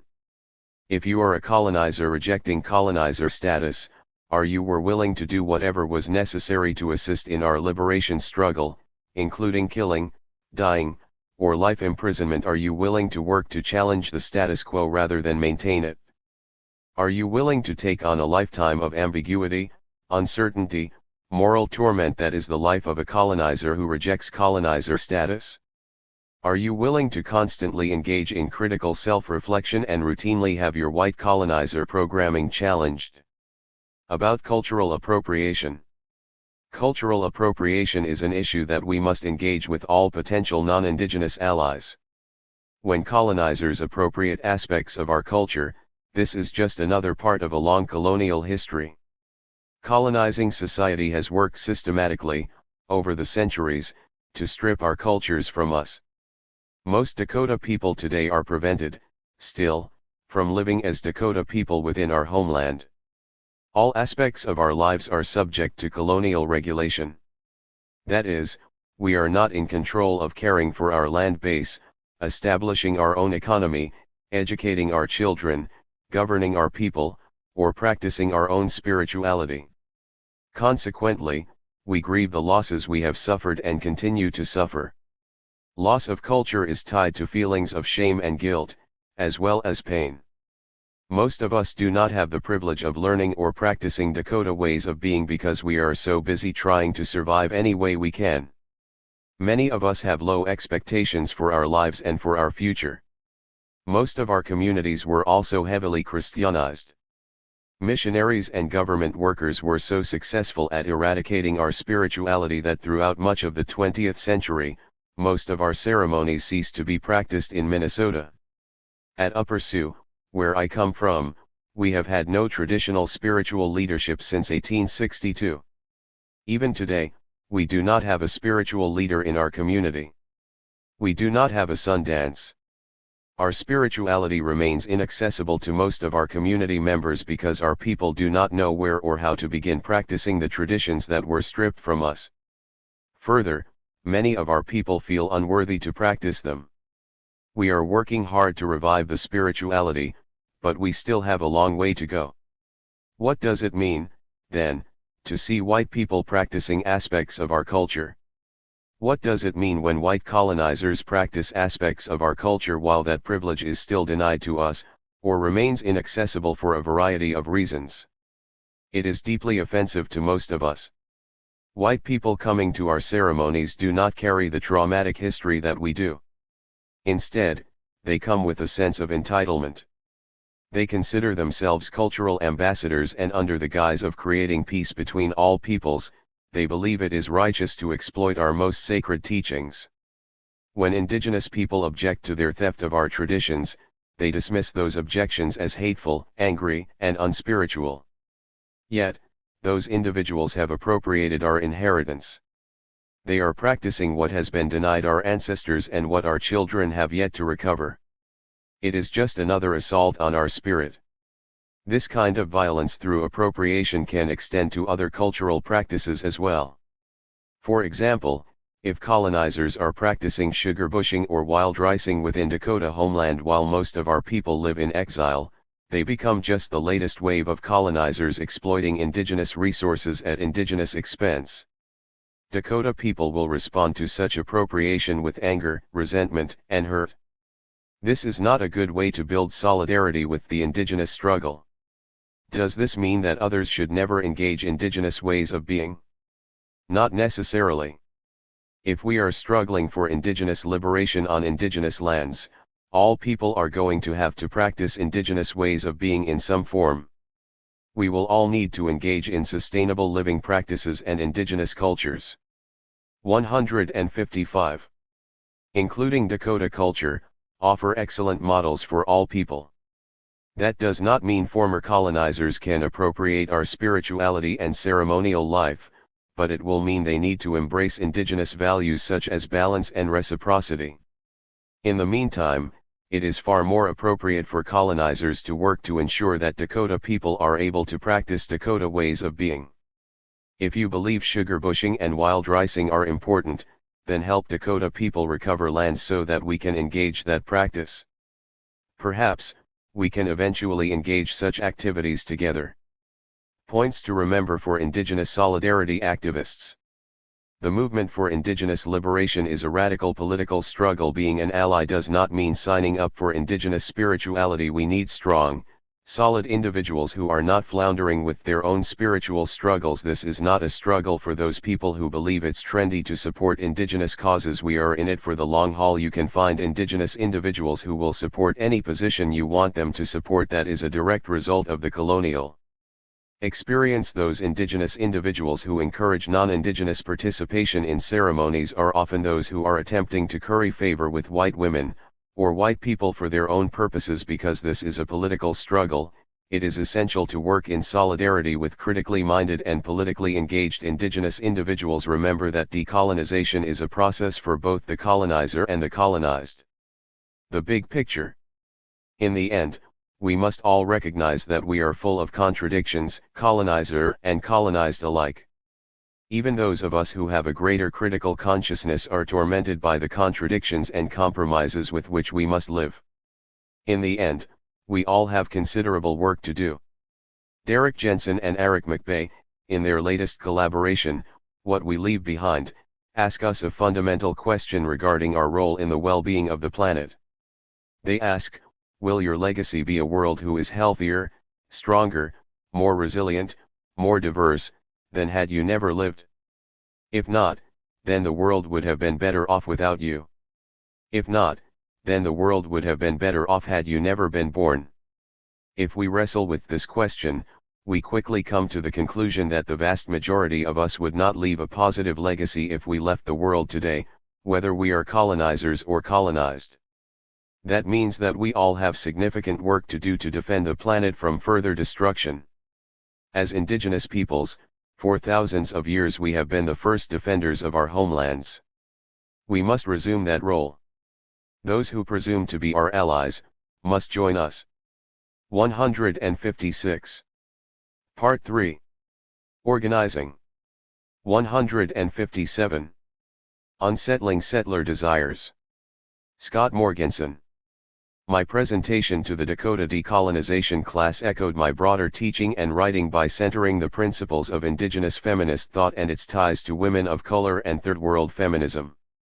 Andrea Smith, in her book Conquest, Sexual Violence and American Indian Genocide, writes that colonization and heteropatriarchy inherently interlink, so that opposition to one requires opposition to the other.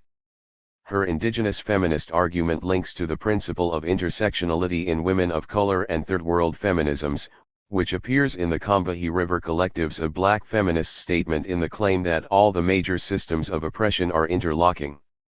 I learned to commit to these principles by investigating and challenging the power and privilege that structure my life as a white, educationally privileged, U.S. American male, non-transgender and able-bodied. My lifelong experience as a queer person who has suffered from heteropatriarchy did teach me about oppression and resistance, as did my family's struggles with work and income. But given my social locations, those experiences were not sufficient to teach me that colonization is the condition of heteropatriarchy and capitalism in the U.S., or that all the major systems of oppression intersect. Learning this required being challenged by indigenous and women of color and third world feminists to study how colonization, whiteness and racism, capitalism, ableism, and heteropatriarchy interlink in the world and in my life. Such an understanding contextualizes all my words about settlers and settlement. My writing critically investigates the desires of settlers to feel connected to indigenous land and culture. In her contribution to the sourcebook, Wazi Yatawin discusses Albert Memmi's distinction of the colonizer and the colonized. I intend my use of the term settler to be compatible with Memmi's term colonizer and with its discussion by Wazi Yatawin. Settler is a way to describe colonizers that highlights their desires to be emplaced on indigenous land. The settler desires I study are not tied to any particular politics. Among settlers, conservatives, liberals, and radicals share similar desires that simply express in varied ways. For instance, settler radicals, including anarchists, have proven capable of forming movements that profess to be anti-colonial even as they claim indigenous land and culture as their own. I recognize among settler radicals a difference between those who pursue a politics that tries to sustain their ties to indigenous land and culture, and those who question any desire to possess them.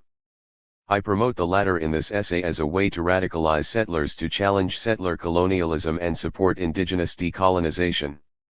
I argue that critical reflection on settler desires for indigenous land and culture will be crucial to any effort by settlers to ally with indigenous decolonization struggles. I invite settlers to ask, How do their desires for indigenous land and culture express colonization and contradict efforts to support indigenous decolonization? How can settlers question their desires for indigenous land and culture as a basis of committing to decolonization? Settlers can study every attachment they have felt to indigenous land and ask how those relate to colonization. Historically, a desire to live on indigenous land and to feel connected to it bodily, emotionally, spiritually has been the normative formation of settlers. Settler radicals who commit to indigenous decolonization must act differently. Is it possible, at once, for settlers to wish to live on or feel linked to indigenous land, and to act in support of decolonization? Should settler radicals first commit to be willing to no longer live on indigenous land or have any connection to it, as part of fully committing to work for decolonization? Note that my questions do not dictate answers to how settlers' lives will appear after pursuing such work. I merely insist that asking such questions define how settlers begin such work, so that they inform what comes after. How can settler radicals commit to be ready to no longer live on indigenous land, or to have any connection to it as part of joining work for decolonization? How would settler radicalism appear differently if this question were central to it? If settler radicals challenge their desires to live on indigenous land, they also will challenge their desires. 158. To study, practice, or feel in any way linked to indigenous culture. I am thinking here of Andrea Smith's critique in Conquest of Spiritual Appropriation as a form of colonial and sexual violence. I also think of Wazi Yatawan's statement to the Dakota decolonization class of the relationship between indigenous land and spirituality, which makes decolonization of land necessary to the practice of indigenous spirituality. With these claims in mind, settler radicals must ask how their feelings of attachment to indigenous land and culture enact appropriation and violence. Settlers are supposed to be people who connect to indigenous land, the land where they were raised, or that they inherit after settling it by studying indigenous history and culture and linking it to their lives. Historically, non-natives became settlers by adapting indigenous dwelling sites, travel routes, place names, modes of gathering or cultivating food, and spiritual knowledges and practices. These acts are part of the normative function of conquest and settlement. Thus, decolonization does not follow if settlers simply study and emulate the lives of indigenous people on indigenous land. Settler radicals desperately need to investigate this truth. It is relevant in particular to those for whom anarchism links them to communalism and counterculturism, such as in rural communes, permaculture, squatting, hoboing, foraging, and neo-pagan, earth-based, and New Age spirituality. These alternative settler cultures formed by occupying and traversing stolen indigenous land and often by practicing cultural and spiritual appropriation. Their participants have imagined that they act anti-colonially by appreciating indigenous culture or pursuing what they imagine to be indigenous ways of life. But using these methods to try to be intimate with indigenous land and culture expresses settler desires without necessarily contradicting them. Critiquing and separating from these practices may be necessary for settlers to commit to work for indigenous decolonization. This is a hard lesson for settler radicals to learn if they felt led to support indigenous people by participating in alternative settler cultures. They must ask, then, if their interest to support indigenous people arose not from an investment in decolonization, but in recolonization. Did they emulate, or impersonate indigenous culture in order to gain the trust or affection of indigenous people, in hopes, then, that they would gain access to the indigenous culture or land that they, as settlers, actually desire? It's twisted, but true. Settler radicals may seek solidarity with indigenous people by pursuing settler desires to possess indigenous land and culture for themselves. If this is so, their supposedly alternative cultures present no alternative to the settler cultures that indigenous decolonization will disrupt. All must be questioned if settlers are to commit to the work of indigenous decolonization. I write these brief thoughts in order to introduce and invite broader conversations whose complexity my words here have not begun to fulfill. My statements and questions mean not to limit conversation but to open it. I have asked settler radicals to continually pursue critical reflection that will unsettle their senses of self and relationship to place. I am playing here on multiple meanings in the word unsettle, notably its correlation with the word displace. Certainly, in this context, unsettling suggests the work of displacing settlers from their possession of indigenous land. The word reminds settler radicals to divest of their desires to occupy indigenous land in order to work for decolonization. But unsettling also can invoke the qualities that settlers try to avoid feeling, such as uncertainty, discomfort, and in an emotive sense displacement. Colonization is an ongoing process making settlers desire the certainty and comfort of emplacement. Such feelings are incompatible with the commitment to work for indigenous decolonization. Embracing uncertainty and discomfort, getting used to these feelings, and learning to live well amidst them will be the productive and enlivening result of settlers displacing their centrality on stolen land and committing to work for indigenous decolonization. Indigenous feminism without apology. Andrea Smith. We often hear the mantra in indigenous communities that Native women aren't feminists. Supposedly, feminism is not needed because Native women were treated with respect prior to colonization. Thus, any Native woman who calls herself a feminist is often condemned as being white. However, when I started interviewing Native women organizers as part of a research project, I was surprised by how many community-based activists were describing themselves as feminists without apology. They were arguing that feminism is actually an indigenous concept that has been co-opted by white women. The fact that Native societies were egalitarian 500 years ago is not stopping women from being hit or abused now. For instance, in my years of anti-violence organizing, I would hear, "We can't worry about domestic violence, we must worry about survival issues first." But since Native women are the women most likely to be killed by domestic violence, they are clearly not surviving. So when we talk about survival of our nations, who are we including? These Native feminists are challenging not only patriarchy within Native communities, but also white supremacy and colonialism within mainstream white feminism. That is, they're challenging why it is that white women get to define what feminism is. Decentering white feminism.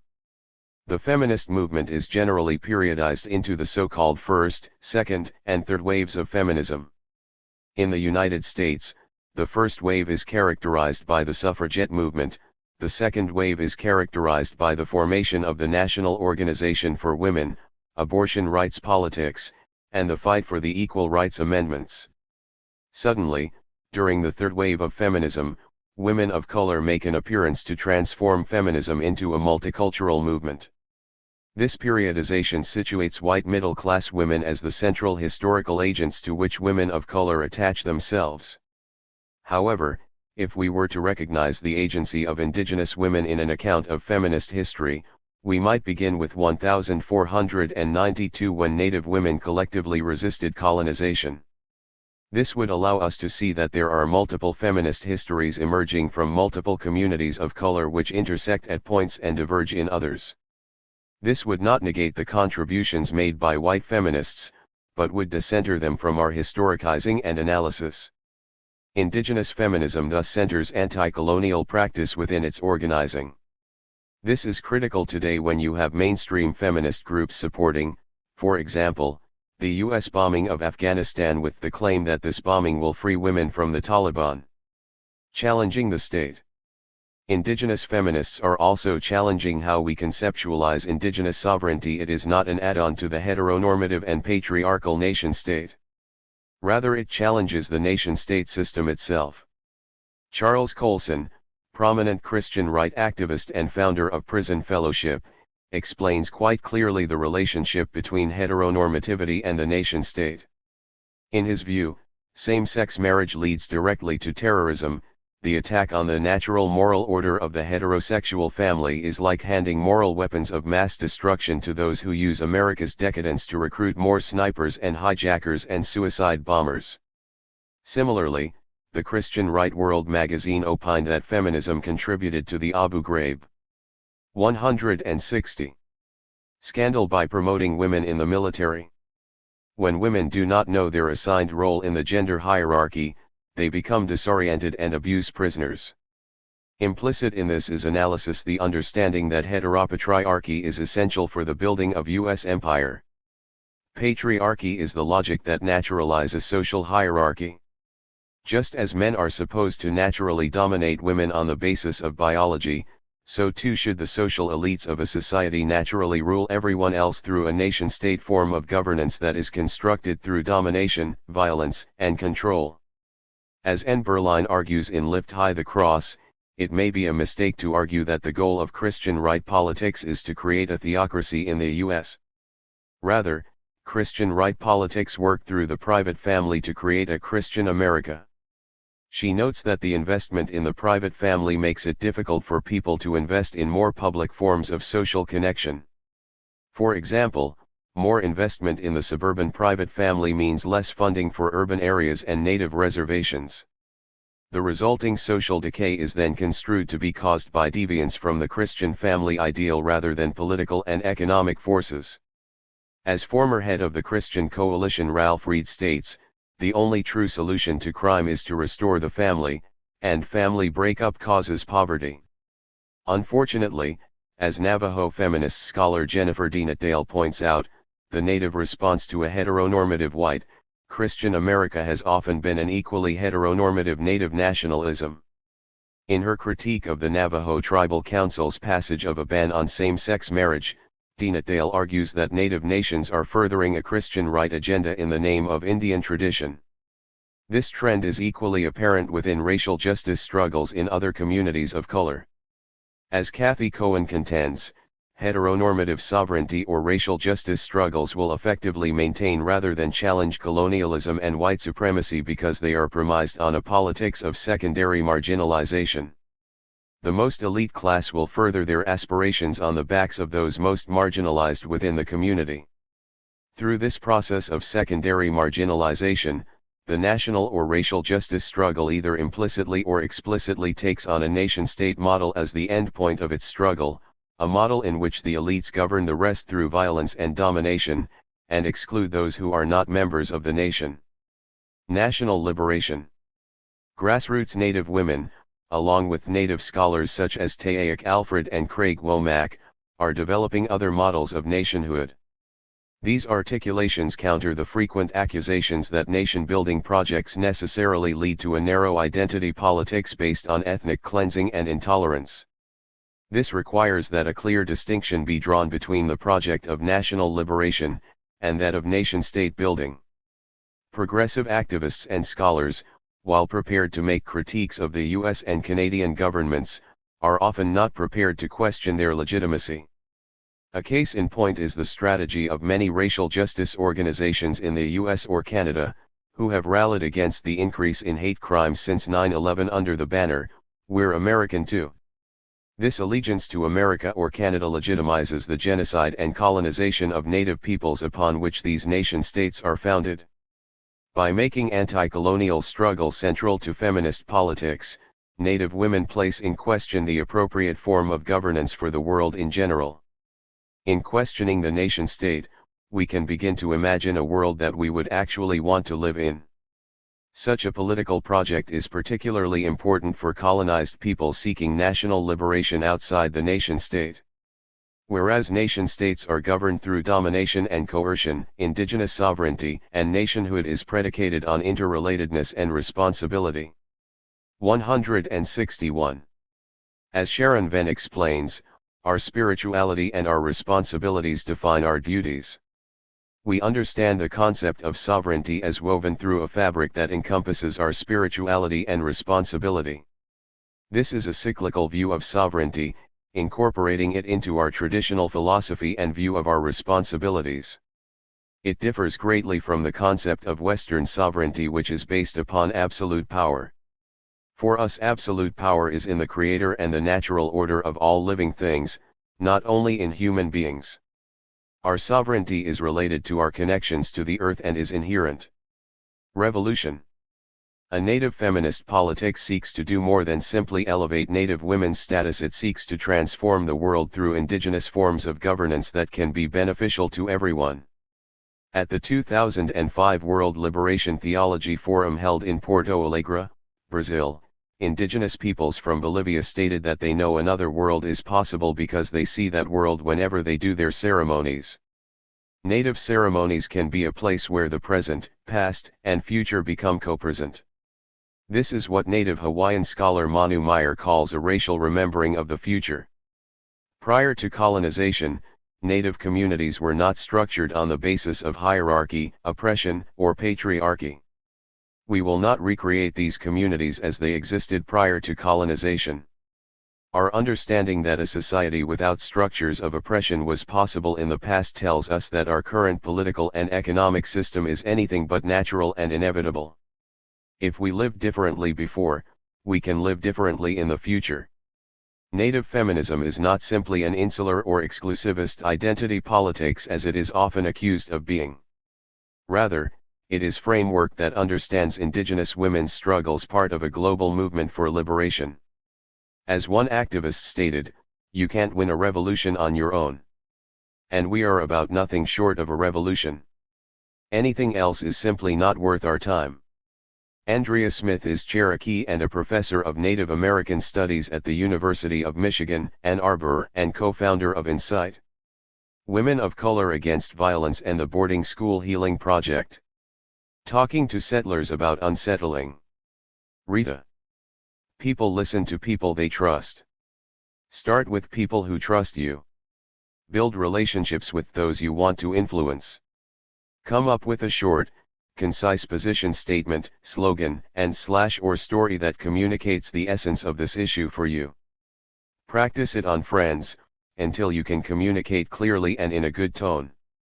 Challenge yourself to push your own boundaries by engaging unsettling conversation in spaces you maybe haven't in the past.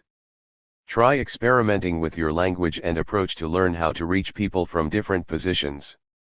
Share your own histories and stories, and work on how you can push yourself to claim your privileges consciously, intentionally, and in a way that encourages others to see how much empowerment there is to be found in challenging oppression in ourselves. Vulnerability and accountability tend to be socially contagious. We can rarely talk people into changing their minds, but we can listen to them while they think through things. A non-judgmental listener can help a person think out loud about, and re-examine their views. This leads to fresh thinking. Example, person A brought up the issue of gay marriage to person B sitting next to her on a plane. He voiced strong anti-gay marriage views. She then asked him an illuminating question, have you ever been in a relationship that someone close to you was strongly opposed to? The man then told the story about dating a black woman in high school. His parents were deathly against this relationship, and forbade him to continue it. He talked about how hard that was on him. Then he said, no wonder gay marriage bothers me. It does not make sense to dictate who someone can have a relationship with. I'm changing my mind. I support gay marriage. 175. Brainstorm, The Beginnings of Unsettling Minnesota. May 5, 09. An offering, working proposal for building non-native solidarity with Dakota decolonization struggles through 1. Education and outreach for non-native/settler/white people, local communities first, starting with our own friends and communities, create public points of unity on what an ally is, how you become an ally, make this class ongoing, film screenings, create lit, zines, class debrief, solidarity manual, create workshops on decolonization, truth-telling and anti-colonial campaigns, actions. 2. Building an infrastructure for incorporating new non-native activists into ally work both consistently and around specific struggles. We could help build and solidify a curriculum for future classes, help facilitate those classes, both in class and structurally. We could create infrastructure in the form of phone, email, literature, class schedule, and points of unity. The phone number would be one folks could call to interact with someone directly, to get plugged into what other potential allies are doing, to get help around solidarity work, etc. The email would function similarly as a connection to interested new non-native activists. Literature would be available both ongoing and for specific events, perhaps detailing what our vision of solidarity work is, how folks can get involved, basic internal questions. A class/event schedule could be made and kept accessible for plugging into. Points of unity could be created to be presented to new non-native activists interested in ally work, both as we meet them every day and at specific events. 3. Providing a coordinator bridge to facilitate communication between Dakota and non-native support. We would ask Scott and Autumn and their Dakota friends to choose/acknowledge a point person to be direct communication links in coordinating solidarity work. This is with the acknowledgement that the best individual would be those Scott/Autumn/friends feel most comfortable with, as the best support we can be involves their being able to communicate. We would deal with whatever potential problems arose around the designated point people as our shit to work on. 4. Working to move resources to Dakota decolonization struggles, and to offer material support. 5. Engaging in ongoing internal/self-education around decolonization and solidarity, create separate spaces out of meetings for ongoing internal education. 176. Guest speakers, homework, book club. Every meeting starts with occupation report, workshops within the group on whiteness, non-native ethnic and cultural reclamation, finding our roots sort of thing, create a group intake learning process. 6. Preparing ourselves for action and being available on call whether or not Dakota people choose to use us as a resource. 7.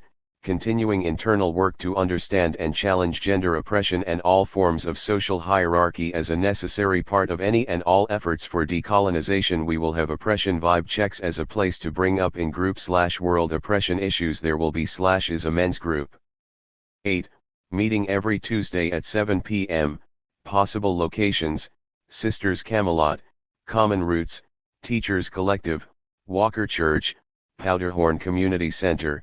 We need to discuss meeting structure, have working groups with monthly large group meetings but have 1 month of weekly meetings while we figure all this out, have separate spaces to discuss internal/external decolonization struggles. Scott and Autumn's immediate suggestions. Figure out who you are, cluster of groups, network, collective. Create a map, create a resource manual or zine. 177. Decolonizing restorative justice. Denise C. Breton. When I first heard about restorative justice, I remember feeling liberated and inspired by a movement that advocates responses to harm other than inflicting more harm. What a concept! It gave me hope that the untold harms in this world could be addressed in healing ways that addressed why harms were happening in the first place. We could put our energies and resources into repairing whatever needed mending and changing whatever was generating hurt.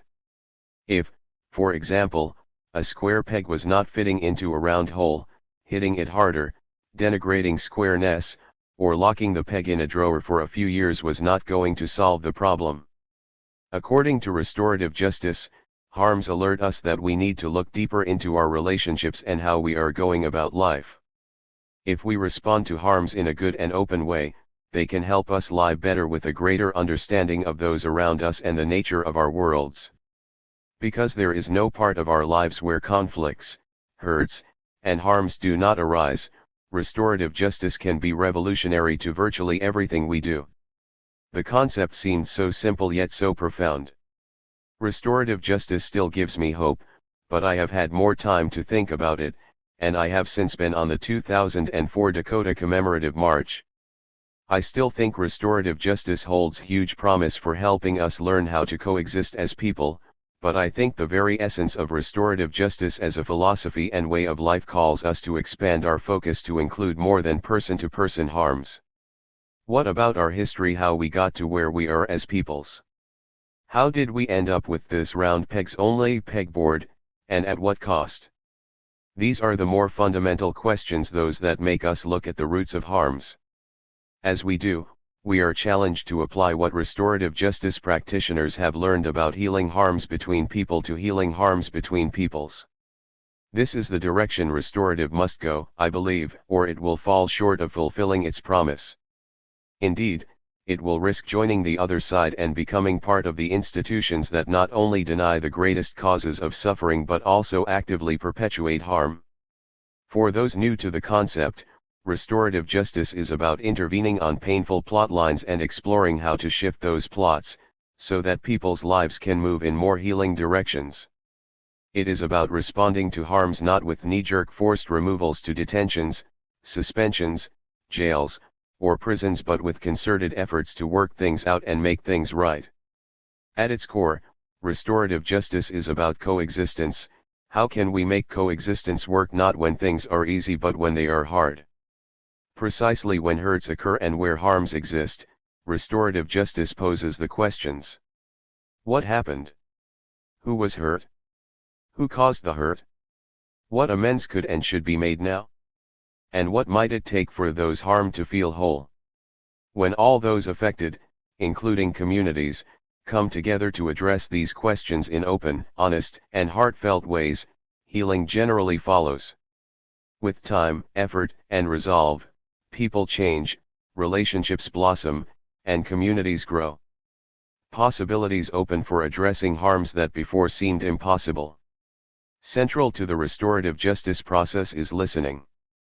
It begins with listening to others and hearing stories different from our own. Before long, we start listening to ourselves in different ways as well. By creating spaces for people to share their stories, restorative justice processes bring to light how the individual and the collective. 178. Overlap. Interconnected as we are, we each face realities not of our making but which affect us nonetheless. As we reflect on the larger contexts of harms, we inevitably ask, how did we arrive at a point where harms like this happened and will happen again if we do not change? Initiated in the 1970s with victim-offender mediation programs, restorative justice is basically new to the dominant society's criminal justice system, yet its core concepts are ancient. Many indigenous peoples' teachings and traditions distill generations of experiences about coexistence as a way of life and therefore about how to mend relations when they break down. For people living in closely knit communities, reacting to the surface event of harm without addressing the dynamics that led to it is neither logical nor practical. The realities of connectedness suggest that hurt is not an isolated event, it comes from somewhere, and because of connectedness, it affects many if not all people in the community. In fact, those most affected serve to protect the well-being of the community, much as the canaries who died in the mines warned the miners of bad air. One person's harmful act or another person's suffering signals something out of balance that could be harming everyone. If a member of a community is behaving hurtfully to others, the rest of the community needs to ask why. Where is the urge to harm coming from? To effectively heal a hurt, those involved need to consider how it arose, and to do that, the whole community needs to participate in some way. The goal is not retribution but to repair broken relationships for the good of all. When harms occur, the most practical question is, what does it take for the community to come together and feel whole, so that the community and everyone in it are stronger, healthier, and less susceptible to similar harms in the future? There are no set ways to do this, those affected must simply come together and decide how they want to work things out. Some indigenous traditions do not rule out taking a life in extreme cases, such as murder, though banishment is more common. If killing the perpetrator of harm is chosen, though, it is generally not done to punish or deter. Other reasons are given, such as to appease the aggrieved so that retributive violence does not escalate, or to make it possible for the soul of the murdered to work things out with the soul of the murderer by sending the latter to the life beyond. The aim is healing, repair, restitution, and making whole, so that the community heals. The Dakota linguist and scholar Ella C. Deloria provided an example of this determinately reparative approach from her people, the Yankton Dakota. In her article Some Notes on the Yankton, published in Museum News of the Dakota Museum, University of South Dakota, March-April, 1967, Ms. Deloria shares her notes from a 1936 interview with Simon Antelope. Mr. Antelope was well into his 70s at the time and considered a man of standing in the Yankton Band of the Dakota. Mr. Antelope explained 4 methods that a Dakota community might use to respond to murder, and any of these methods was considered effective for community healing. The first option was for a relative of the murdered person to kill the murderer, a life for a life. This option ended the matter. The second option was to convene a council, and the most peaceful men would approach the murderer and the one who had been appointed to avenge the death to see if peace could be made. The whole community would contribute fine gifts for this process, because it was in everyone's best interests that peace be restored. When the 2 antagonists accepted peace, the gifts were divided equally between them. The third option was considered the most powerful and by far the most exemplary response, though it was the most difficult to do.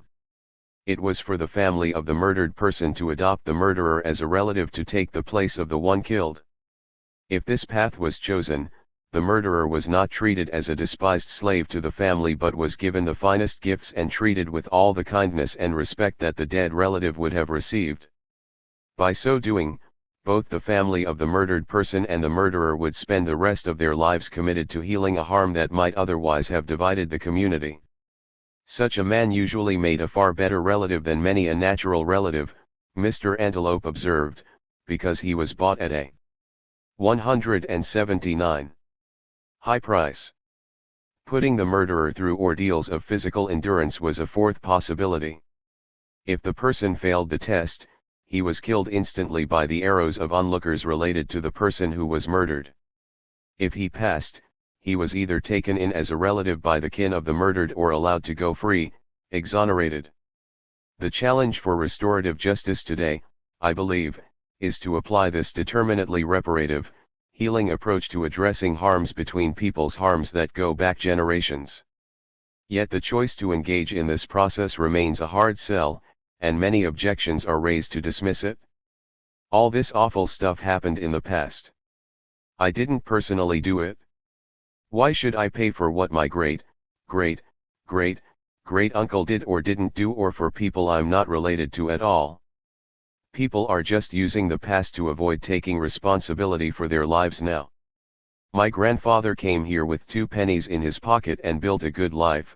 Why can't others do the same? We should put the past behind us and start fresh. Let's make it a clean slate. We're all equal now. In fact, people of color get favored over the rest of us. Does the past really affect us all that much? Even if we wanted to, fixing the past is impossible, so why waste our time trying? Our ancestors won, and yours lost. That's just the way it is. Get over it. Move on. Stop whining and blaming others for your problems. Pull yourself up by your bootstraps. Blend in. Get with the program. In any case, how do we know you're not exaggerating?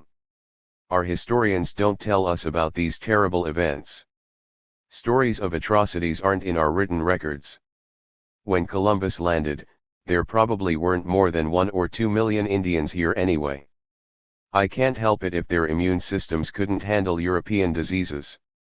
Whatever happened, it's no one's fault, it's just progress. If it hadn't been us, it would have been someone else. Let's focus on today's harms, we'd be lucky to put those right. You can't go forward by looking back. Face it, you're better off now than your ancestors were before we came. You've got TVs, computers, cars, music, refrigerators, cell phones, tons of stuff you didn't have. And look at TV sitcoms and all the news anchor people of color, there's no racism anymore. We like everyone.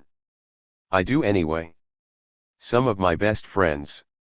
These reactions defend the status quo, and they keep how we got to where we are off the collective radar. Our time frame extends no more than a few decades into the past and into the future. If it were comparable to how we live personally, it would be like refusing to think 1 minute ahead or behind now. How could we sustain relationships or any serious endeavor? How could we learn to act responsibly? To offset this collective attention deficit disorder, I imagine how I would feel if I were watching a movie about our history on this land. The scene opens on a people who are human in every way: families, desires, differences, good years and hard years, close relations with some neighbors, more difficult relations with others. Over countless generations, they have worked out respectful relationships with all the beings who people the land. Indeed, as a people, their traditions teach them from their earliest moments of life how to be a good relative to each other and that all beings are their relatives. Respect and being generous out of gratitude for the generosity that sustains them are values that pervade their way of life. They are raised to be mindful of how we are all related, not because they have always done this perfectly, but precisely because they remember times in their history when they have forgotten to do this and have lived in unbalanced, disrespectful, or ungenerous ways. The costs, first paid by others, came back on them and proved too great. Having learned through hard experiences how to be a good relative, they have lived as a people on the land since time immemorial, and their ancestors are buried there. Then the scene shifts. One day, a different sort of people arrives. At first, they seem friendly, but 180. It quickly becomes clear that the newcomers are there because they want what the original people seem to have, namely, not only the land but also control of everything within the land. It is also clear that the newcomers do not place much value on being a good relative. Seeing the newcomers hit and yell at their children, saying spare the rod, spoil the child, the original people wonder why the newcomers don't like their own offspring. It worries them, because if people treat their own so harshly, why would they treat others better? When these children grow up, where in their lives would they have learned how to treat others with respect, integrity, and kindness? As the film moves on, the original people's worst fears come true. The newcomers, now settlers, become insatiable about claiming land without regard for those who live there and taking resources without noticing how it upsets the natural world. They seem to stop at nothing to gain control of the place where the original people have lived for generations. Inequitable agreements wildly favoring the settlers are made under fraudulent and deceitful circumstances, and even then, the settlers ignore the meager terms afforded the original people. The settlers give the original people gifts of blankets infected with smallpox, so that huge numbers of them get sick and die. Dispossessed of their lands and livelihood, betrayed by governments that ignore their commitments, homeless and starving, we know what happens next. But the conflict between the two peoples simply provides a pretext for the settlers' original agenda to go into full swing, to exterminate the original people, either by killing them outright, causing their death through starvation, disease, exposure, or torture, or forcibly removing them beyond their borders. The genocide that follows, openly mandated by the settlers' governor and executed by every crime against humanity, is perpetrated not by a few in government divorced from the will of the citizens but as a direct response to the will of the settlers, so that the settlers and their descendants can live where the original people have lived. In fact, the settler population actively carries out genocide against the original people, murdering men, women, and children, even babies, to collect a bounty, which for a single murder amounts to a year's income. As I watch this movie, I wonder how on earth it is going to work out. It's as if I am watching The Godfather, only it's much worse, more like Schindler's List without a Schindler. Depressing as it is, I decide to fast forward. A century and a half later, the settlers have now become firmly entrenched as the colonizers, the ones who hold the power, call the shots, arrange things for their own benefit, and don't consider the cost to others. At any point, they could have changed their relationship with the original people, but they haven't and have no thought of doing so. In fact, having done everything they could to kill the original people or to drive them away, the colonizers have achieved their goal of never having to think about the original people. Colonizer life goes on as if the original people never existed on the land. True, the land retains many of the place names used by the original people, but many counties, roads, and public facilities are now named after the most virulent settler leaders of genocide. Colonizer children born only decades after the Holocaust have been taught nothing about what happened or how they came to live on the land. They encounter very few if any of the land's original people as they go about their daily lives. The region becomes known as the whitest state in the Union, yet no one asks how this came to be so. Instead of explaining the infamous history, schools, museums, clergy, books, magazines, and newspapers promote a story that celebrates the settlers' occupation, while dismissing the original people, their language, traditions, knowledge, relationship with the land, even their competence as humans, as minor footnotes buried in the past. Not surprisingly, the colonizers live well, they are mostly landowners, they have nice homes by 181. And large, most of them do not worry about food, they have good jobs, their children enjoy promising futures, and they have full representation in their colonial governments. They are told and believe that they live in a just, fair, and equitable society. They assume that when conflicts occur, everyone involved will receive due process. The law of the land is assumed to be basically good, and the system is trustworthy and reliable. Though injustices occur, the colonizers are raised to believe that these are the exception rather than the rule. True, there are problems, yet the problems these descendants face as a people are those they themselves have created, and in large part because they have not questioned the means that were used to get them where they are. Might makes right has continued as an unfortunate but inevitable way to conduct business and government. The colonizers spend most of their waking hours in institutions that are authoritarian, hierarchical, competitive, and driven by money. Being a good relative is not a value in this environment, instead, doing what it takes to succeed and maximize profits are the priorities. Not only does the natural world suffer as a result, but also the ruthlessness once reserved for the original people overshadows the colonizers' working relations. Though the colonizers have been raised to accept this way of life, many are unhappy. Heart attacks most commonly occur on Monday mornings. Addictions are epidemic, as is the use of antidepressant drugs. Many of their children are unhappy as well. Staggering numbers of them must be medicated in order to attend school, and some become vandalistic, violent, or suicidal. Nonetheless, the colonizers view themselves as good people, and they consider their society the pinnacle of human evolution. They view themselves as superior humans living in a superior culture. Their ethic is to get an education, work hard, go to church, and be conscientious in child-rearing, even questioning their ancestors' harsh treatment of children. Some volunteer to help the needy through their religious institutions, while others are active in civic and political life.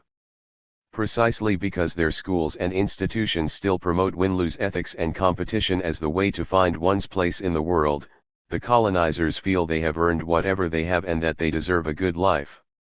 Their self-image is that of a wholesome, dedicated, God-fearing, and generally righteous people. They have no sense that the good life they enjoy came through the suffering and genocide of their neighbors, indeed, of those whose ancestral lands they inhabit. Neither do they realize how profoundly their genocidal history shapes their society as well as their character as a people. As I sit and watch this familiar self-characterization, it is hard to view the movie's colonizers as they obviously view themselves, and it is clear how much the colonizers' self-image and way of life depend on keeping their history of genocide off-screen. In fact, when a few of the colonizer characters learn a little of the history, they go through a predictable sequence of mental and emotional turmoil.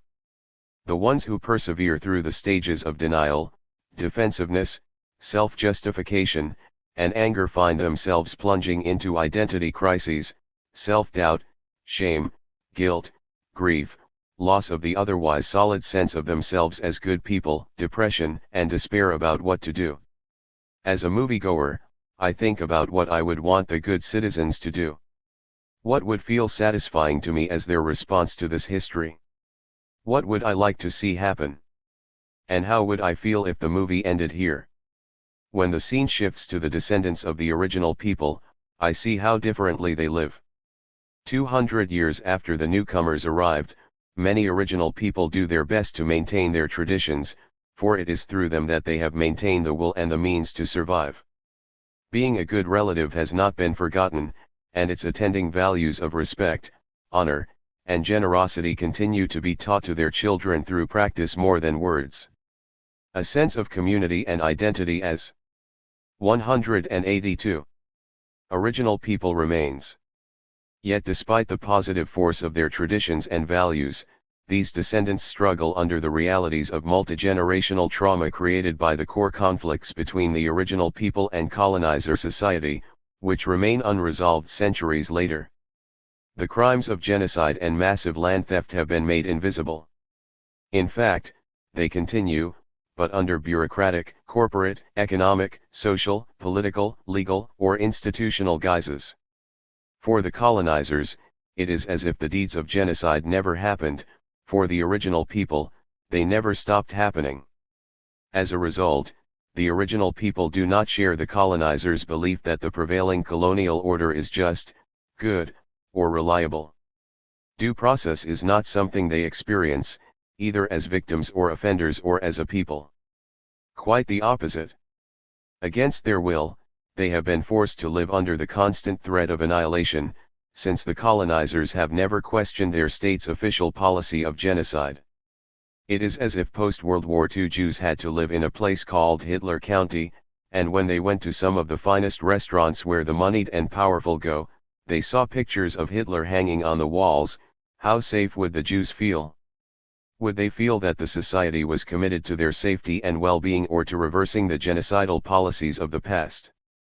So, too, the original people find no grounds for regarding any aspect of colonizer society as trustworthy.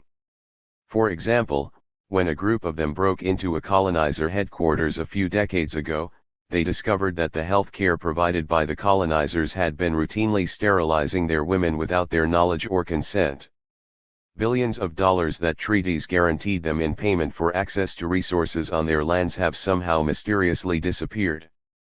Through centuries of such experiences, the original people have come to realize that no aspect of colonizer society can be trusted to defend or promote their best interests. Instead, every aspect encroaches, invades, threatens, undermines, and altogether works to destroy the original people both as people and as a people. Those who venture into colonizer society to make a living find that what it takes to become a successful person in colonizer society: willingness to win at all costs, willingness to embrace colonizer language and self-promotional ways, willingness to swallow racist treatment, willingness to disregard community good or respect for the natural world in order to achieve material gain goes against original people teachings. Original people face a dilemma: to survive well in colonizer society, they are pressured to go against who they are as original people, yet to do so intensifies their genocide. As if this dilemma were not challenge enough, the racism that was used to justify the extermination of original people persists, so that original people descendants are largely excluded from getting good jobs, obtaining loans or mortgages, or gaining opportunities for their children. They remain the degraded other, those people. This makes it exceedingly difficult for them to break the cycles of poverty that began when the settlers invaded and destroyed their means of livelihood. Denied their traditional ways and unable to afford good colonizer food or medical care, their health deteriorates. Re-traumatized daily by having to cope with a society whose values are so antithetical to those of their ancestors, many seek to anesthetize their trauma of dislocation through addictions. Suicide rates are high, especially among young people. Confronted daily with messages that denigrate, marginalize, and dehumanize who they are as a people, the descendants of the original people manifest a range of behaviors. Some are unhealthy and damaging: violence under intoxication, property violations, or domestic abuse, though nothing of the order of the organized crimes against humanity that the settlers and now colonizers have perpetrated. Other behaviors are clear assertions of identity and sovereignty as original people, but which colonizer authorities find 183 threatening. A young boy, for example, writes original people pride on his notebook, whereupon a colonizer teacher thinks he must belong to a gang and interprets the student's subsequent conduct through this filter. Teens weaned on settler-colonizer racism pick fights with the boy for being proud of his people, yet he is the one labeled a troublemaker by the school authorities. He no longer enjoys school, and so truancy goes on his record. Before long, his parents are charged with neglect, and the authorities use their institutional might to forcibly remove the son from his parents' home. he grows into adulthood in a colonizer boarding school, juvenile facility, or foster home far away from his family and community. He is told that his forced removal is for his own good. Given such opportunities, colonizers expect him to make good, and so when grief overcomes him to a paralyzing degree, some of the colonizers conclude that he is from an ungrateful, lazy, no good people. As an adult, it does not take much for this man to find himself in court. Continuing the original policy of forcibly removing those who do not conform to settler society, the colonizers systematically remove large numbers of original people, especially men, to prisons. Some go for life because they cannot afford adequate legal representation. This solution of forced removal fits with the colonizers' historical response to conflicts with the original people. The colonizers' law enforcement system uses force, intimidation, punishment, and imprisonment to maintain control. Instead of facing the history, the settler descendants continue to define the problem in ways that blame the original people. Those people have a problem, we have nothing to do with it. The ones in prison are just bad apples who need to be locked up. After all, look at the successful original people. Hard feelings are planted to divide original people against each other, while the colonizer's role remains unnamed. All this is supported by the colonizer's origin story, the story told to new generations about how the settlers came to this land. The story describes the settler population and culture as superior and the original people as quaint, savage, and destined to go extinct. Why be concerned with the plight of those who can't make it? The best we can do is put them in prison where they're fed and have a place to sleep but can't reproduce. Watching this movie is incredibly painful, certainly for the descendants of original peoples, but for many colonizers like myself as well. Even for colonizers who have known only the colonizer narrative, witnessing this origin story told to include the experiences of the original people can be unsettling. Of course, I know this is one of many movies I could watch.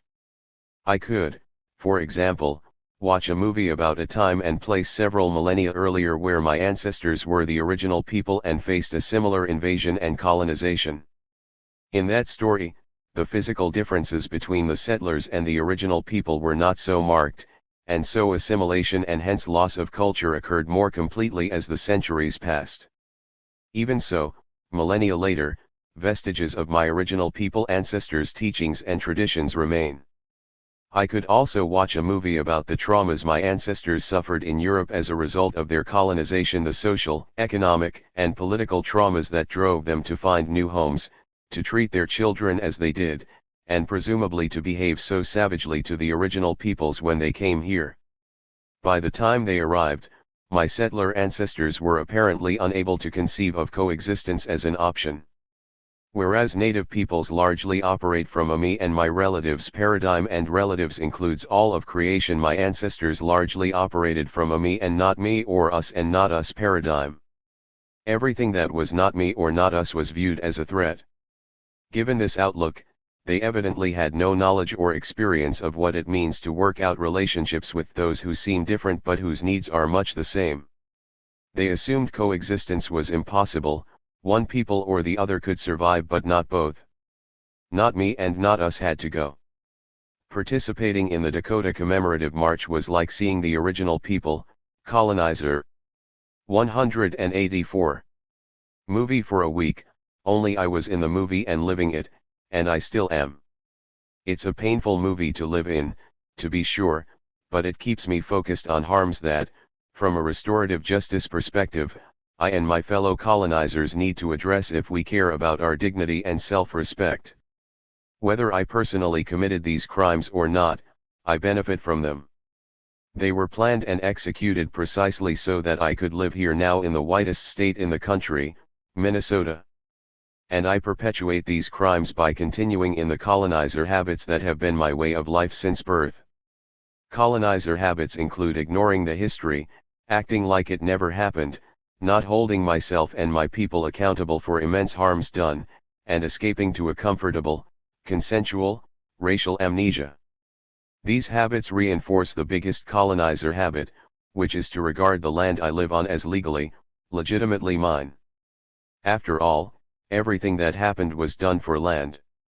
The Dakota had it, and the settlers wanted it.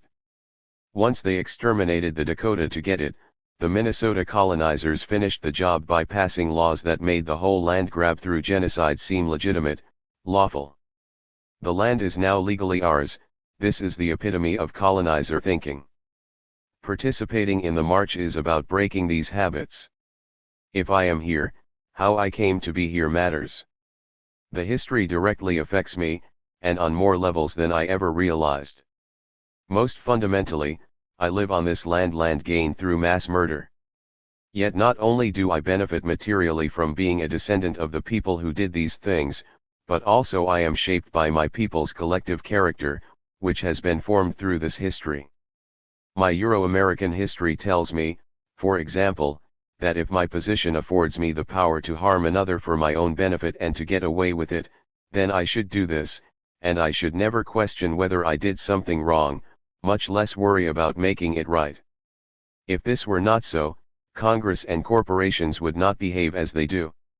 Corporate ravaging and preemptive wars to conquer other peoples and to control their lands and resources are not an aberration in American history, they are how native peoples have experienced us from the start.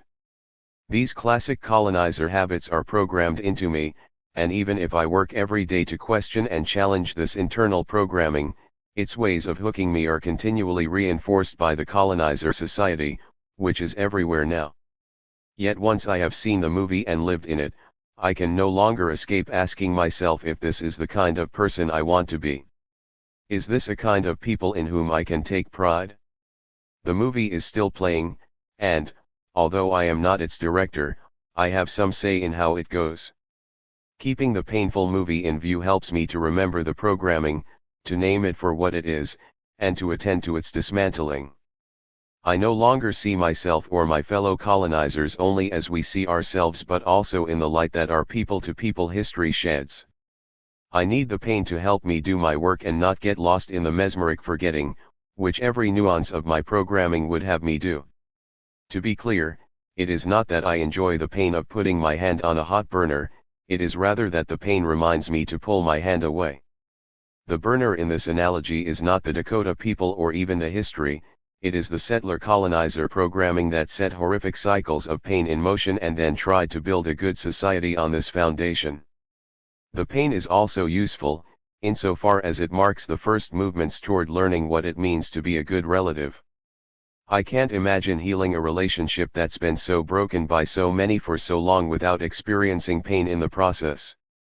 If I believe in the restorative justice process, if we as a people want to find our way to being a good relative to those whose ancestral homeland we inhabit, we have to be willing to feel the pain of what's been done and our ongoing roles in it.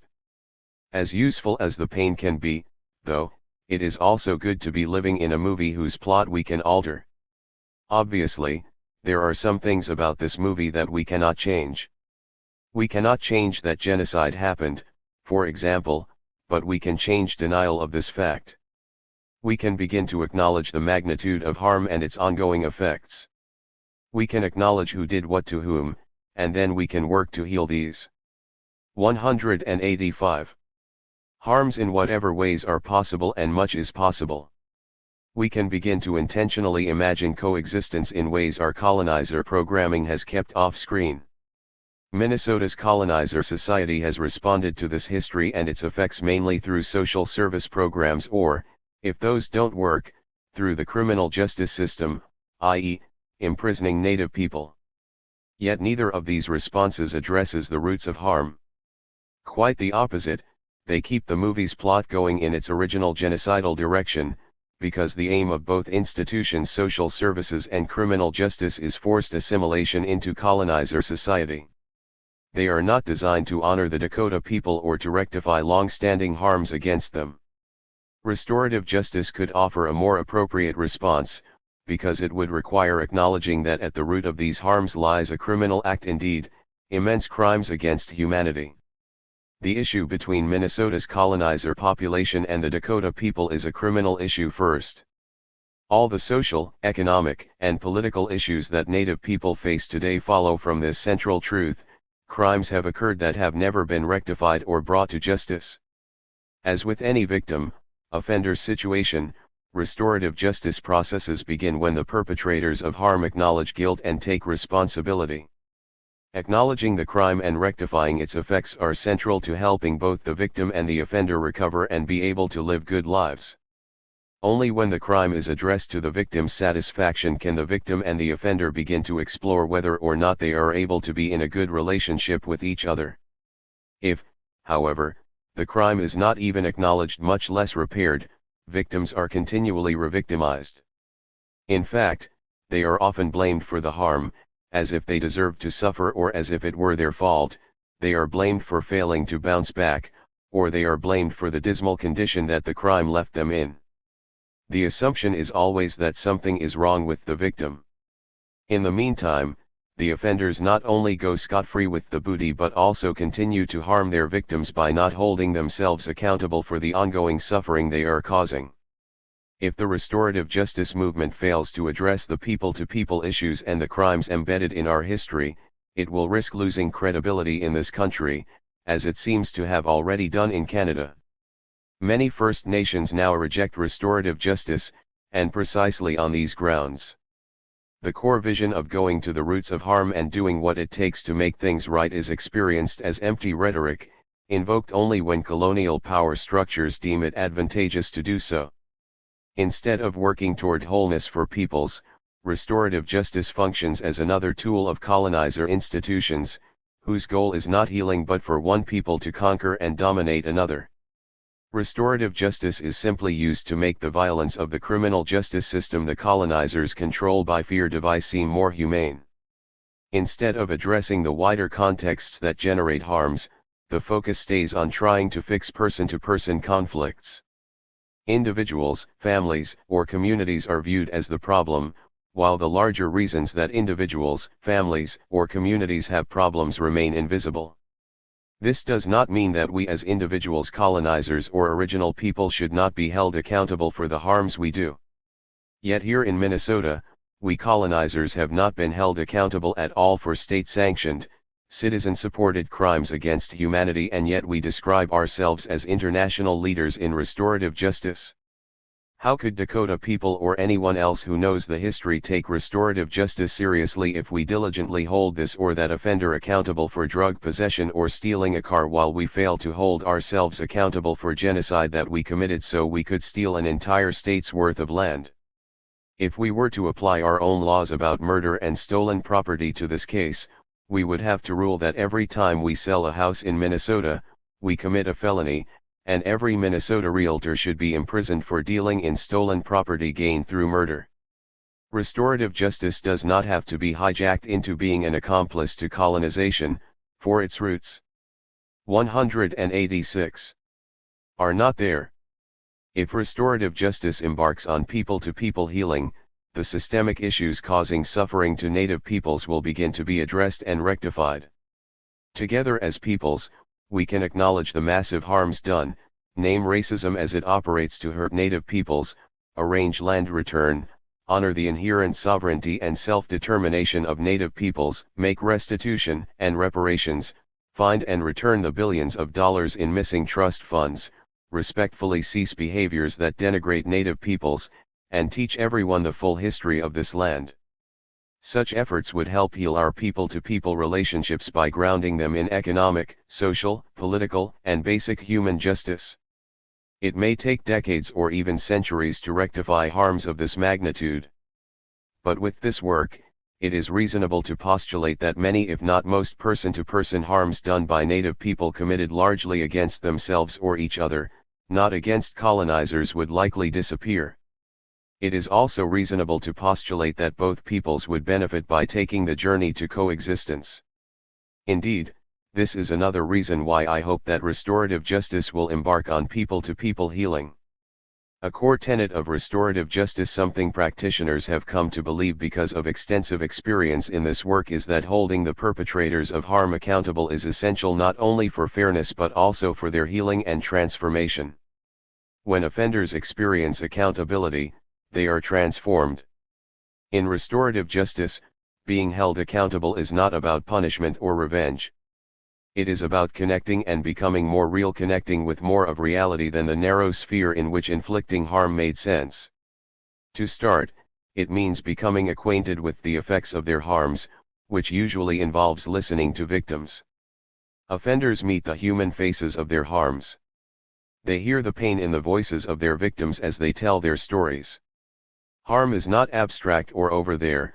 The person who has suffered is sitting in the same room and telling the offender face to face how life has changed as a result of the crime. Being held accountable leads to honest soul searching. Why did I do this? What was I thinking or feeling, and where did these thoughts and feelings come from? Restorative accountability does not lead to self-rejection but to self-compassion and ultimately to self-acceptance. If anything, running away from harms we have committed or denying that we did them constitutes self-rejection, because it rejects our reality and prevents us from confronting who we are, as if we could not handle facing ourselves. Being held accountable also means finding out from those harmed what restitution they need and working to provide it.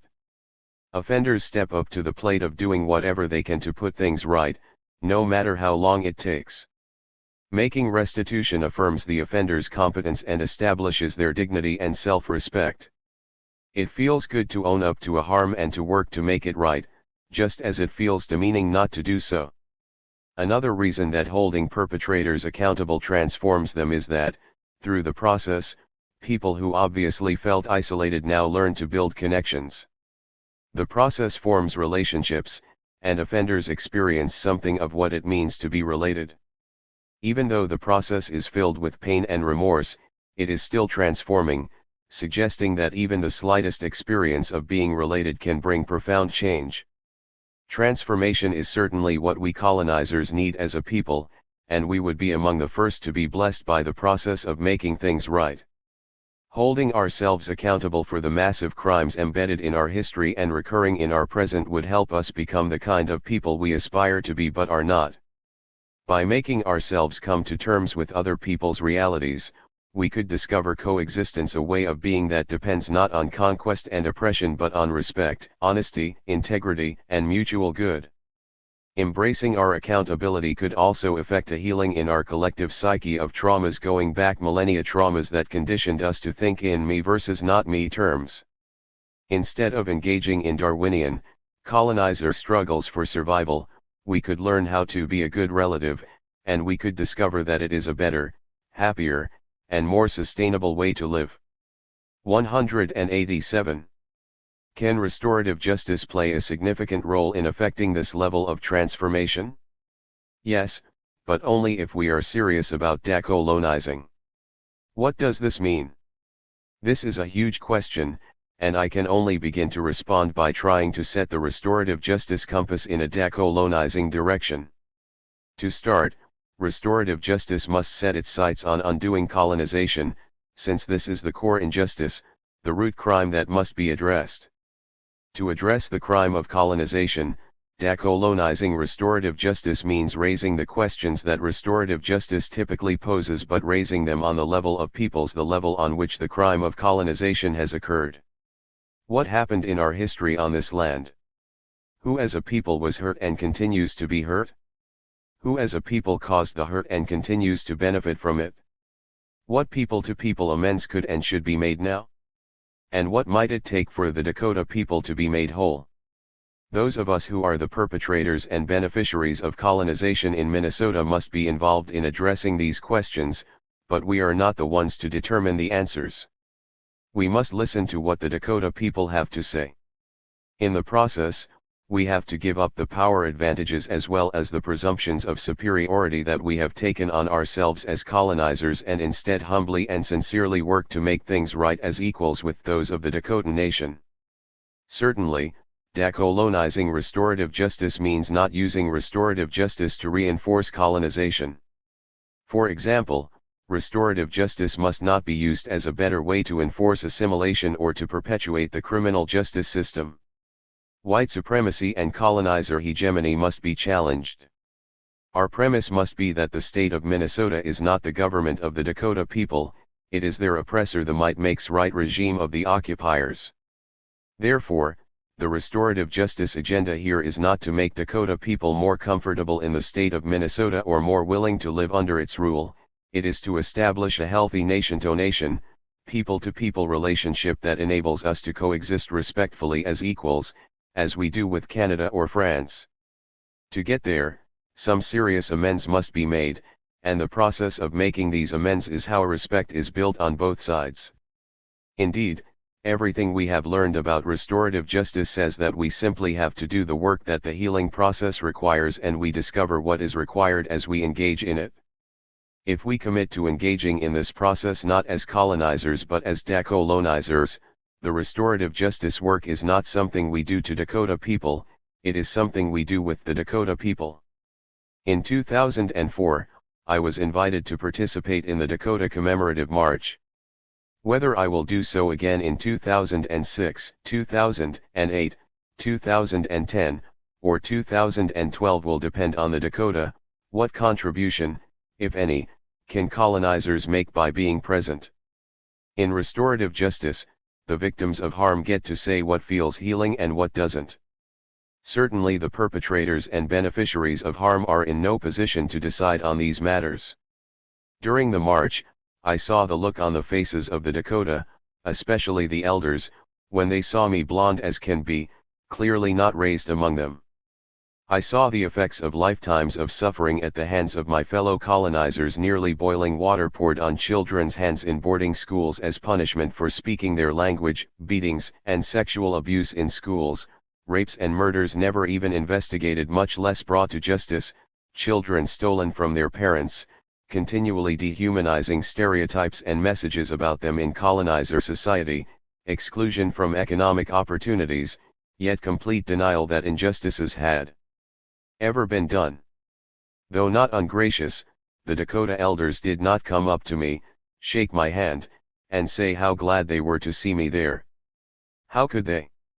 Restorative justice does involve bringing together victims and offenders, but only after considerable 188. Preparation has been done on both sides. Forcing those harmed to come together with those who have benefited from those harms prematurely could do greater damage, especially during times when the victims of harms want nothing more than to be left alone to grieve their loss. As for us colonizers, we are far from doing our preparation for such a meeting. Most of us have not seen the movie. We live oblivious to the immensity of harms done, so we are not even considering what preparation on our part would be necessary. Whatever my personal participation in future marches might be, I am profoundly grateful that I could be there in 2004. The experience is one I will never forget, and it has changed me far beyond what I could ever imagine that sitting in a car for 7 days could do. Participating in the march has been a life-altering experience. During the march, I felt that this was the most important place for me to be, and the rest of the world with all its busyness did not matter as much. The march seemed to occur outside of time. I suppose I felt this way because the march lifted me out of my everyday routine and gave me a week-long look at how we got to where we are. Holding a space for considering our course as peoples is bound to be intense, and even when the conversations were light and joking, the deeper issues were always there. My participation turned out to be a balance between being present and not being present, not at least in the sense of actually walking. I drove a support car and, as the week went along, I was able to play Lakota music for the marchers through a speaker horn propped outside my car's sunroof. Marchers threw their coats and bottles of water in the car as the days warmed, and sometimes those whose feet hurt too much or who had developed an injury would ride a few miles. I was grateful that it worked out this way. I could bear witness to the history and support the marchers without intruding on their experience. It is ironic that, as much as I love to walk and walk an hour every day when I'm at home, I went on a 150-mile march and ended up walking no more than 2 or 3 miles. Though I live within driving distance of the march route, staying overnight in the church basements, gymnasiums, and community centers was a very important part of the process. Sometimes the organizers arranged evening sessions when people were invited to share their thoughts and reflections about the day. Other times, we just had dinner and hung out. Different families and communities prepared feasts for us. The evenings gave us a chance to get to know each other and to reflect on the march. These times moved us to deeper places, so that by the next morning, something had shifted. The comments people made the night before stayed with me the next day, and I could tell from others' comments that they were experiencing the same. Because I was driving behind the marchers and listening to Lakota music, I had plenty of time to think about the people in front of me, to wonder what they were feeling as we went along and what their ancestors felt 150 years earlier as they walked this route. I came to know everyone's walk, their hats and coats, and their back views very well. I could see relationships forming and friendships growing. I noticed which marchers enjoyed visiting with others and which preferred to walk in silence. Though I had to keep my concentration sharp because so many children were around, my experience was nonetheless very meditative. I was largely alone with my thoughts from sun up to sundown for the week. I have so many memories. For example, I remember all of us waiting along the shoulder of a busy highway for the police to come and help us cross the road. We were stopped a long time. The Lakota music was going, and traffic was speeding by on my left, so fast that my car shook. When I looked out into the trees in a marshy area to my right, though, it was as if I went back in time and could feel those who walked there before us starving, sick, cold, wet, afraid, exhausted, grieving, yet persevering to save their children. I felt as if we were in two worlds at once, and somehow the world on our right seemed more real, more compelling. I didn't want to look to the left, and it felt jarring to do so. I also remember a night in a parking lot. We were carrying our things into a church basement for the night. My friend, Lakota, stopped and began singing Kola Weeksuyi, I remember my friend. It was a clear, cold November night. He couldn't finish the song. 189. This parking lot was in New Ulm, perhaps the most terrible town for the original marchers to pass through. Settlers had been killed by the Dakota warriors whose families were starving, and the surviving townspeople were full of revenge. It was here that white women grabbed Dakota babies and killed them before their mothers' eyes. It was also here that settlers poured boiling water on the Dakota women and children, until their skin peeled off. During our evening meeting, Dr. Chris Mato Nunpa, his daughter Dr. Wazi Yata and Angela Wilson, her daughter, Autumn Wilson, Leo Omani, and Dr. Edward C. Valandra spoke about the history and what had happened in New Ulm. Some townspeople had been invited to this meeting. After the speakers, Dr. Mato Nunpa opened the microphone, and a white townswoman came forward. She invited the marchers to engage in reconciliation by agreeing to listen to some of the colonizers' stories and their accounts of settler losses during that time. I did not sleep well that night. What the woman said made me angry, and I was mad at myself as well for not speaking up. It sounded as if she said, "We suffered too, you know, so that makes it all equal." Yes, the loss of loved ones is always profound, but there is nothing remotely equal about what the Dakota experienced and what white settlers experienced, evidenced by the enormous differences in the lives of the two peoples today. Whereas the settlers invaded someone else's territory and knew full well the risks of living here, the Dakota suffered invasion and occupation, theft of their homelands, fraud of every ilk, violations of treaties, betrayals, sadistic and genocidal cruelty from soldiers and civilians alike, Governor Alexander Ramsey's statewide official policy of extermination, a harsh Minnesota winter in a concentration camp, and forced removal from their ancestral home. Yet this white privileged colonizer had the gall to say what she did to the Dakota marchers in the church basement. I don't know the woman or her character, but her words provided a clear case of colonizer thinking, cloaked in the rhetoric of reconciliation. Not once did she speak to the injustices that the Dakota speakers had raised. Not once did she acknowledge the crimes that enabled her to stand there on Dakota homeland. She came across to me and, I later learned, to other marchers as well as condescending, self-justifying, self-righteous, self-servingly selective in the telling of history, unremorseful of the harms that her forebears had committed, and entirely unwilling to acknowledge the settlers' dishonest and downright inhuman conduct, which is what caused the 1862 war in the first place. If anyone, her own forebears are to blame for the settlers' deaths in New Ulm and Henderson, yet she failed to connect these dots. In her view, reconciliation evidently meant exchanging isolated stories of personal pain without regard to the actual context of historical events, not to mention their multigenerational consequences. I felt ashamed, and as I said, ashamed of myself for not speaking up. As in this case, being with the Dakota during the week inevitably made me see white colonizers differently, including myself.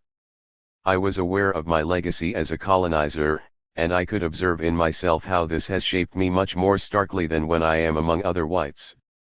Being in situations that make my programming more visible to me helps me, because I know that racist, colonizer programming is lethal stuff, and that I have been conditioned by it since birth. Among other things, the march was a week-long meditation on this programming, what it has done, what it continues to do, and how I personally figure in all of this. Stopping every mile to put stakes in the ground to honor those who died during the 1862 Death March was inevitably powerful. When a marcher realized that a stake being put into the ground bore the name of an ancestor, history ceased to be abstract or remote. I will always remember the moment when Waziyatawan Angela Wilson realized that her ancestor's name was written on a stake, her great-great-great-grandmother who had been killed by a soldier.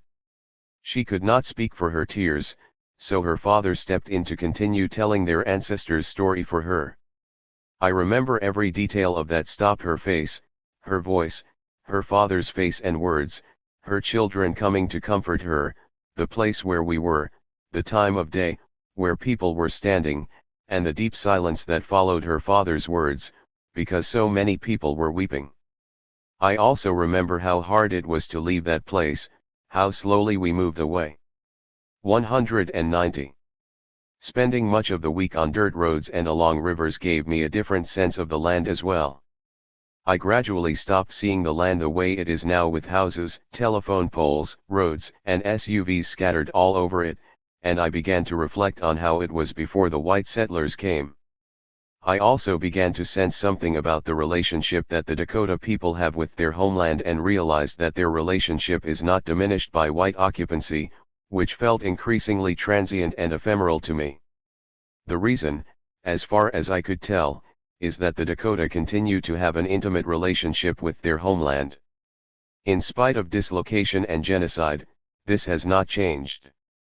Observing the depth and quality of this relationship, I also realized how profoundly we colonizers lack anything comparable with the land on which we live.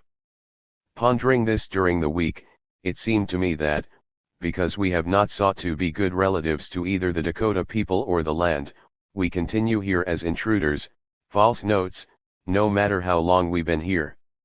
It is not that we could not be here in a good way in principle. Rather, what makes our presence false is how we came here, that it was and remains so wrong. Those in restorative justice often repeat a saying that they have heard from native practitioners: you cannot get to a good place in a bad way. Given our history in Minnesota, how can we be here in a good way now? How could such profound violations of both the Dakota people and the land give us a sense of place or belonging? I imagined another movie. A large and closely knit family lives in a beautiful home that has been in the family for generations, in fact, as long as anyone can remember. The home is well loved, tended, and cared for, and the people are happy. They also take care of the land around the home and have worked out respectful relations with plants and animals. Then one day, some gangsters arrive and gun everyone down. After the gangsters throw the dead bodies of the family members into a ditch, they move in, as they continue their violent way of life. They cut down all the trees around and kill the animals, and when they still need wood for fire, they pull off a piece of floor or the mantle. They don't honor the land or take care of the house, they just use things, consuming them as they go. As colonizers, we would naturally say this movie image is overdrawn, since we don't like seeing ourselves as rapacious gangsters, but I doubt the Dakota would agree. Aside from the question of whose home it is in this scenario, who has a relationship to the place?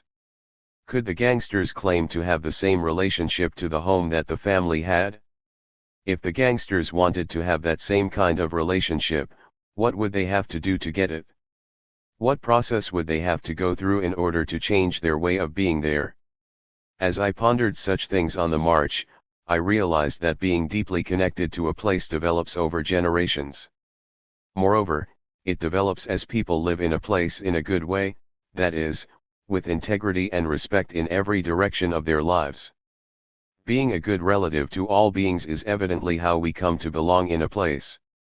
We belong because we honor our relationships to all the beings there. We respect all our relations. If we fail to do this, we will always be occupiers, people who do not belong. I saw this depth of relatedness communicated by the marchers not only in words but also in movements, gestures, tones of voice, and ways of interacting. Being respectful of place, land, and all our relations seemed a natural way to be. Indeed, the march itself is an example of this. The march has to do with healing a terrible trauma that affected both the land and those who lived there. Planning the event and taking the time to do it respect the land by maintaining a relationship of integrity.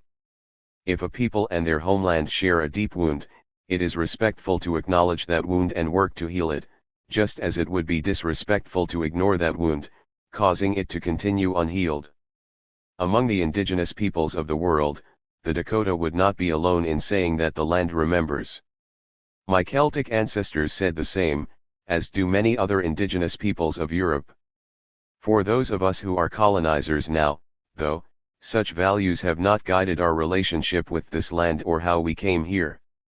We do not think in terms of having a relationship with the land that needs time. 191. And tending, neither would it occur to us to respect the land as we would our own mothers. We do not think that committing crimes on the land will damage our relationship to the place. For us, land is a commodity, an object of ownership, an inert thing that we possess, dominate, and exploit for profit. Indeed, our Bible tells us to subdue the earth and to have dominion over every living thing that moves upon the earth. Clearly, land falls in the not me, not us category, so it would never occur to us to regard the land as our relative. To use theological terms, we would not consider having an I-thou relationship with the land of Minnesota. The Dakota, by contrast, refer to their homeland as Kunsi Maka, Grandmother Earth, one who has personality and who gives life. The desire to be in good relationship with her is as natural and important as being in a good way with our own mothers, and acting badly in her presence is like acting shamefully in front of our mothers. To be driven from their homeland is to be forcibly separated from family, from their most beloved relative who gives them life as a people, and to return to walk in the footsteps of their ancestors on the body of Kunsi Maka is a profoundly spiritual and emotional experience. To begin to appreciate the power and depth of this relationship in even the smallest way, and then to juxtapose this awareness with a knowledge of the history that all the horrific things done to the Dakota were done precisely to separate them from their beloved relative, their homeland. This is what I as a colonizer experienced on the march. Obviously, writing this article brings the march experience back to me in spades, yet I have to say that not all of it is profound or wrenching. I also remember the foot rubs, the joking around, the morning meetings in the ladies' room, the speculations about various sounds in the night, the eternal quest for coffee, the moments of rest before and after meals, the stories about blisters and aching feet and muscles, the evening rituals of setting up camp and the morning rituals dismantling it, rituals such as hauling mattresses, sleeping bags, and luggage, and the feeling of being so tired at the end of the day in a way that felt so good. I am grateful beyond words that the march is now a part of my life. Through that experience, I have become grateful to know who I am as a colonizer, because only then can I begin my life as a decolonizer. From a sense of despair, I once said to my friend, "This being white will be the death of me." Without missing a beat, he replied, "No, it will be your renewal." 192. Colonialism on the ground. Wazi Yatain. At one time our ancestors would have had difficulty imagining living in a state of unfreedom. Now we have difficulty imagining living in a state of freedom. This is perhaps the most profound impact of colonialism in our lives. It reveals a limitation in thinking so severe that it prevents us from reclaiming our inherent rights as indigenous peoples of this land, even in our dreams. Colonialism is the massive fog that has clouded our imaginations regarding who we could be, excised our memories of who we once were, and numbed our understanding of our current existence. Colonialism is the force that disallows us from recognizing its confines while at the same time limiting our vision of possibilities. Colonialism is the farce that compels us to feel gratitude for small concessions while our fundamental freedoms are denied. Colonialism has set the parameters of our imaginations to constrain our vision of what is possible. To be sure, the brand of colonialism in the United States today differs from the brands of earlier times when imperial forces from Europe established colonies in the New World as a means of expanding the wealth and power of their nations while also battling with competing imperial nations over pieces of the global pie. Thus, in the United States, American schools teach our children that the colonial era ended when the United States gained its freedom from Great Britain. However, this denial of itself is simply one of colonialism's myths. This denial is so extreme that even today the United States government insists on the language of possessions rather than colonies to identify its holdings outside the contiguous land base it claims in North America, despite the fact that many of them fit classic definitions of colonies precisely because they have not been absorbed into the state. But, the interest in domination and control over territories was established even before the entity of the United States was born. As American colonies gained their independence from their mother country, they sought to further expand their wealth and influence through the continuing invasion and acquisition of other peoples' lands and resources and the subjugation of the original peoples. The shedding of the constraints of their mother country simply facilitated and hastened that project. The United States soundly expanded its empire and is now so deeply entrenched in its colonial acquisitions that to anyone but the most conscientious observer, those roots have been lost in obscurity. The hope, perhaps, is that indigenous peoples will eventually be incorporated into the lowest rungs of society enough to forget our colonized status. When we have forgotten, the United States and its citizens are ameliorated of wrongdoing and there will be no need for restitution for the crime against humanity that is colonialism. Indigenous peoples, therefore, must be conscientious observers because the colonizing society will exercise all means to compel our historical amnesia. For indigenous peoples, U.S. colonialism meant the invasion and subsequent large-scale theft of our lands and continuing domination over the meager lands we retained. It meant the systematic interference in indigenous ways of being and assaults on all aspects of indigenous life including our physical bodies, our means of sustenance, our spirituality, our languages, our gender relations, and our kinship, economic, and educational systems as well as both natural and human laws. In America, the process of destroying indigeneity was dramatically accelerated by the monumental loss of life that occurred as a consequence of exposure to new diseases. While colonizer scholars and popular culture suggest that loss of life due to disease was either inevitable or unavoidable, this too is a colonial myth. The reality is that Europeans and later European Americans understood that their presence in the Americas triggered pandemics that were devastating indigenous populations. Yet, they chose to keep coming because they held no regard for the lives of indigenous peoples and massive die-offs of the populations clearly served their colonial interests. Not only were they unrepentant about their participation in our microbial slaughter, they were often celebratory. Thus when our populations were already severely weakened, the process of colonization was implemented much more effectively. 193. To understand the process phase of colonialism, that is colonization, it might be useful to articulate the general chain of events in the American context. Many of the colonial tactics were borrowed from previous colonial powers, or have since been replicated by global colonial powers, precisely because they work so effectively. Explorers and traders were typically the forerunners of American empire, seeking opportunities for exploitation and gauging the extent of indigenous resistance. Soldiers and military forts came next with the purpose of establishing American supremacy in a region, not just to subdue indigenous populations but also to contest other colonial interests. This was important for initially securing economic preeminence, often manifested in the form of the fur trade. White invaders intent on settling indigenous lands soon followed the forts and soldiery, and they paved the way for missionaries to implement their own imperialist agenda. Under the guise of saving souls and civilizing indigenous people, missionaries implemented what we would characterize today as policies of ethnocide. Settlers then clamored for title to indigenous lands, pressuring an eager and supportive U.S. government to formalize and legalize their usurpation of indigenous lands and the subjugation of indigenous peoples. Missionaries, Indian agents, traders, settlers, and the U.S. government then all worked together to launch systematic and profound attacks on indigenous bodies and ways of being, dividing us and crushing us into submission.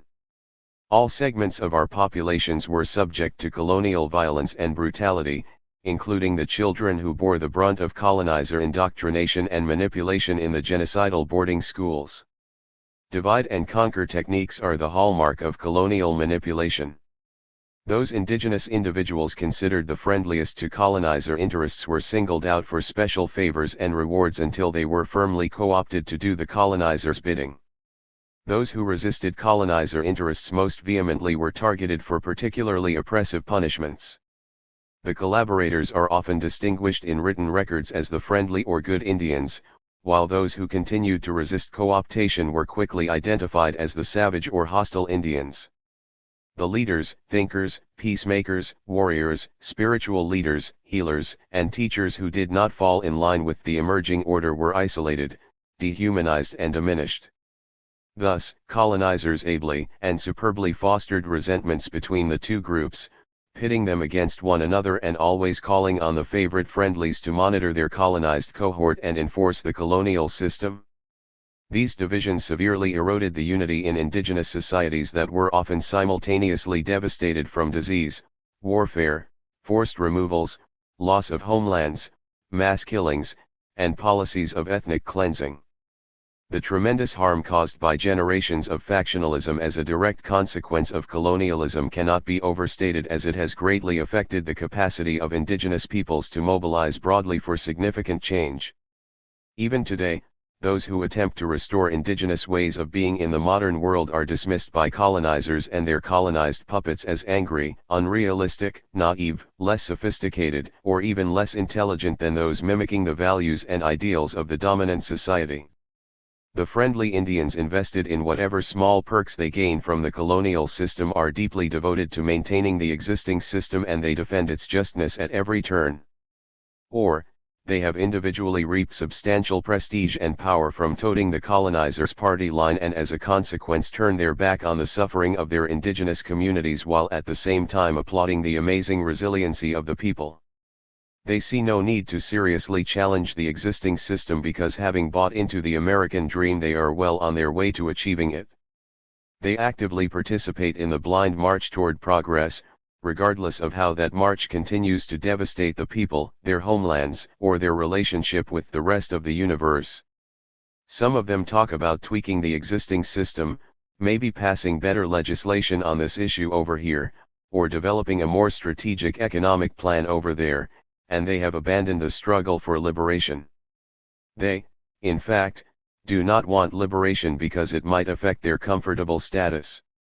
And, because these friendlies offer no threat to the existing power structure, they become the favored pets, routinely lauded by the colonizers for their superior intelligence, insight, and commitment to the well-being of their people. They are 194. Paraded in front of colonizer audiences as Indian models of success. Still others live in daily fear. They, too, have abandoned the struggle for liberation because they see no way out of this overwhelming oppression. Having grown accustomed to living as subjugated people, they might reap only mild benefits from the colonial system while injustices occur all around them, yet they are afraid of what might happen if they were to engage in resistance. For them, liberation is simply not conceivable, and they believe that if the colonized can never win freedom, then we must simply try to negotiate the best scraps we can while we numb ourselves with chemicals, feed our addictions, and entertain ourselves with material goods and Hollywood entertainment. For if we challenge colonialism, even those small privileges might be taken away from us and we might face increased harassment and assaults. We might be the ones carted off to colonial prisons, and we might be the ones who have our children taken away. These fears are not unjustified. They can keep us immobilized from enacting transformative change. Rather than challenge the colonial system, we live according to its values. We become low-level enforcers of its rules, replicating colonial injustice in our own communities, afraid to even imagine a different reality. Our current reality as colonized peoples echoes the reality of colonized peoples around the world. However, in the United States, with the advent of casino gaming and other forms of economic development among some indigenous populations, it is easy to be seduced into believing that things really are better. For example, many contemporary historians and scholars of indigenous peoples highlight indigenous agency and resiliency in their analysis of our reality. They describe the historical experiences of indigenous peoples as processes of cultural transformation or of evolutionary and dynamic change. They celebrate indigenous projects and plans. All of this, on the surface, seems to make sense. But, the question is, better relative to what? For example, if visitors came to my home community, they would be inundated with positive messages about all the good projects happening on our reservation. They would receive a tour of our casino, of the recent housing development and the plans for the new community center. They would be shown our water tower and the water treatment system as well as our tribal courthouse. These visitors might be invited to our annual Wasipi held in August of every year. And, they would be told about our strong youth program, the language and culture classes offered, our community garden, the tribal police patrolling our reservation lands, and the chemical dependency support system we have in place. Indeed, these projects and activities inspire a sense of accomplishment and progress in all of our community members. Yet, these projects, however worthy of celebration, do not tell the full story. If a broader view of history is employed to examine our current status, a different picture emerges with a more painful significance and legacy. If we delve more deeply, we learn that the reason we need a casino is because in the 19th century the invaders stripped our people of our homeland and with it our entire means of subsistence. Settler societies systematically destroyed the life of abundance and sustainability that we knew for thousands of years so that they could exploit and destroy the resources in our lands while denying most of us even the right of occupancy. Since we were dispossessed from our original land base and colonizer society killed many indigenous animals and plants to near extinction and devastated our homeland environments, our people have experienced lives of exceptional poverty. For example, at one time our people maintained a highly evolved and spiritually fulfilling relationship with the buffalo and we depended on them as a major source of our basic needs including food, clothing, and shelter. But today, even after obtaining a new means of economic subsistence that helps put food on the table, our casino remains a poor substitute for the buffalo while also fostering a new set of addictions and a compromising of Dakota values. It in no way can satisfactorily replace our former relationship with the buffalo or the kind of engagement we previously had with our homeland.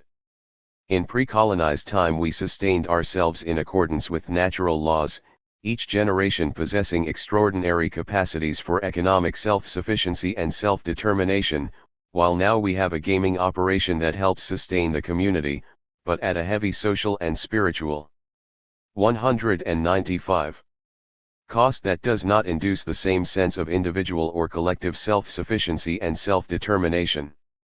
Furthermore, we also know that relying on gaming for our well-being places us in a precarious position because colonizing society could strip it from us at any time.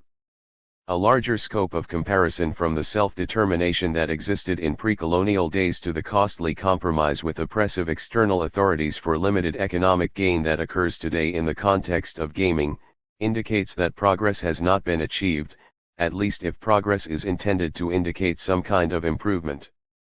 Instead, we cannot help but look at this loss of complete economic self-determination as simply another manifestation of colonialism. Are our lives better as a consequence of gaming? The significant question is, better than what? Similarly, our water tower is necessary today because it provides the community with clean water that is distributed to all the reservation households. That is extremely important. In light of the desecration to the river that runs through our reservation where our ancestors drew their water, however, it seems a small consolation. Our river is now so toxic that we cannot even swim in its waters because the poisons, stemming largely from corporate runoff and farm pesticides and fertilizers, will leach through our skin. The fish and other beings who inhabit the river are currently threatened, and they too have become toxic. They, in turn, threaten all the wildlife in the region who rely on them for subsistence, including us as indigenous people. While we, at least, have the capacity to severely limit our fish consumption, other beings who rely on fish cannot do the same, and they too become poisoned as a consequence. Now our man-made water tower sits atop a bluff beside a river from which we can no longer drink or eat. Is this better? As for some of the other institutions we have in place modeled on the U.S. justice system, we are merely replicating internally colonizer ways that have harmed generations of our people. We have become invested in punishment as a response to crimes, rather than community healing. At the same time, the support systems we had in place prior to colonization to sanction appropriate behavior are either severely damaged or non-existent. The processes of invasion, conquest, land theft, and colonization do not just contribute to harmful behaviors within our communities, they cause them. When settler society denies our people our lands and ways of life that sustained us and nourished us physically, emotionally, and spiritually, the population suffers. When people are routinely dehumanized, we forget how to interact humanely. The attacks on indigeneity in the U.S. have not only been systematic, the government has also doggedly sustained them in various forms over centuries, many of them until the present day. Hence, it was not only one generation of indigenous peoples that suffered from boarding school abuses and the ethnocide perpetrated in those schools, it was multiple generations. It was not only one generation of indigenous peoples that was subjected to relentless religious imperialism, it was multiple generations. It was not only one generation that suffered from various crimes against humanity, it was multiple generations. For instance, indigenous peoples generally acknowledge the harms resulting from the federally mandated and government and church-run boarding schools, but we have not learned how to effectively heal from those generational traumas that are now perpetuated in our families and communities, nor have we been able to stop the cycles of abuse and chemical dependency from afflicting our populations. Even today, there is a palpable sense of desperation in most of our communities. We have accepted trauma as a way of life, and we continue to harm ourselves and others. All of this occurs in the context of a brutal and ongoing colonization. Yet, settler society has never rectified most of the crimes against humanity they perpetrated against our ancestors and ourselves, and most of the losses we have sustained acutely affect our populations today. Rather than addressing the monumental crimes against humanity inflicted on indigenous peoples throughout the country, the U.S. criminal justice system chooses instead to incarcerate our people in response to relatively milder crimes, in punishment for the consequences of their colonization of our peoples. The U.S. justice system is now the predominant channel through which we help to funnel the dejected from 196. Our communities, and it is the system that relentlessly continues to wrest our people away. The vast majority of our indigenous brothers and sisters who end up doing time in the criminal justice system are also victims of horrendous abuses which are colonialism's legacy, including structural racism and a constant degradation of personhood. In addition, most never had adequate legal representation, they typically have harsher sentences than their non-indigenous peers, and they are subject to brutal and inhumane prison conditions in which indigeneity is constantly attacked and dehumanization is routine. Yet, there is little resistance to colonialism in many of our communities, and we continue to exhibit harmful behaviors to others and ourselves.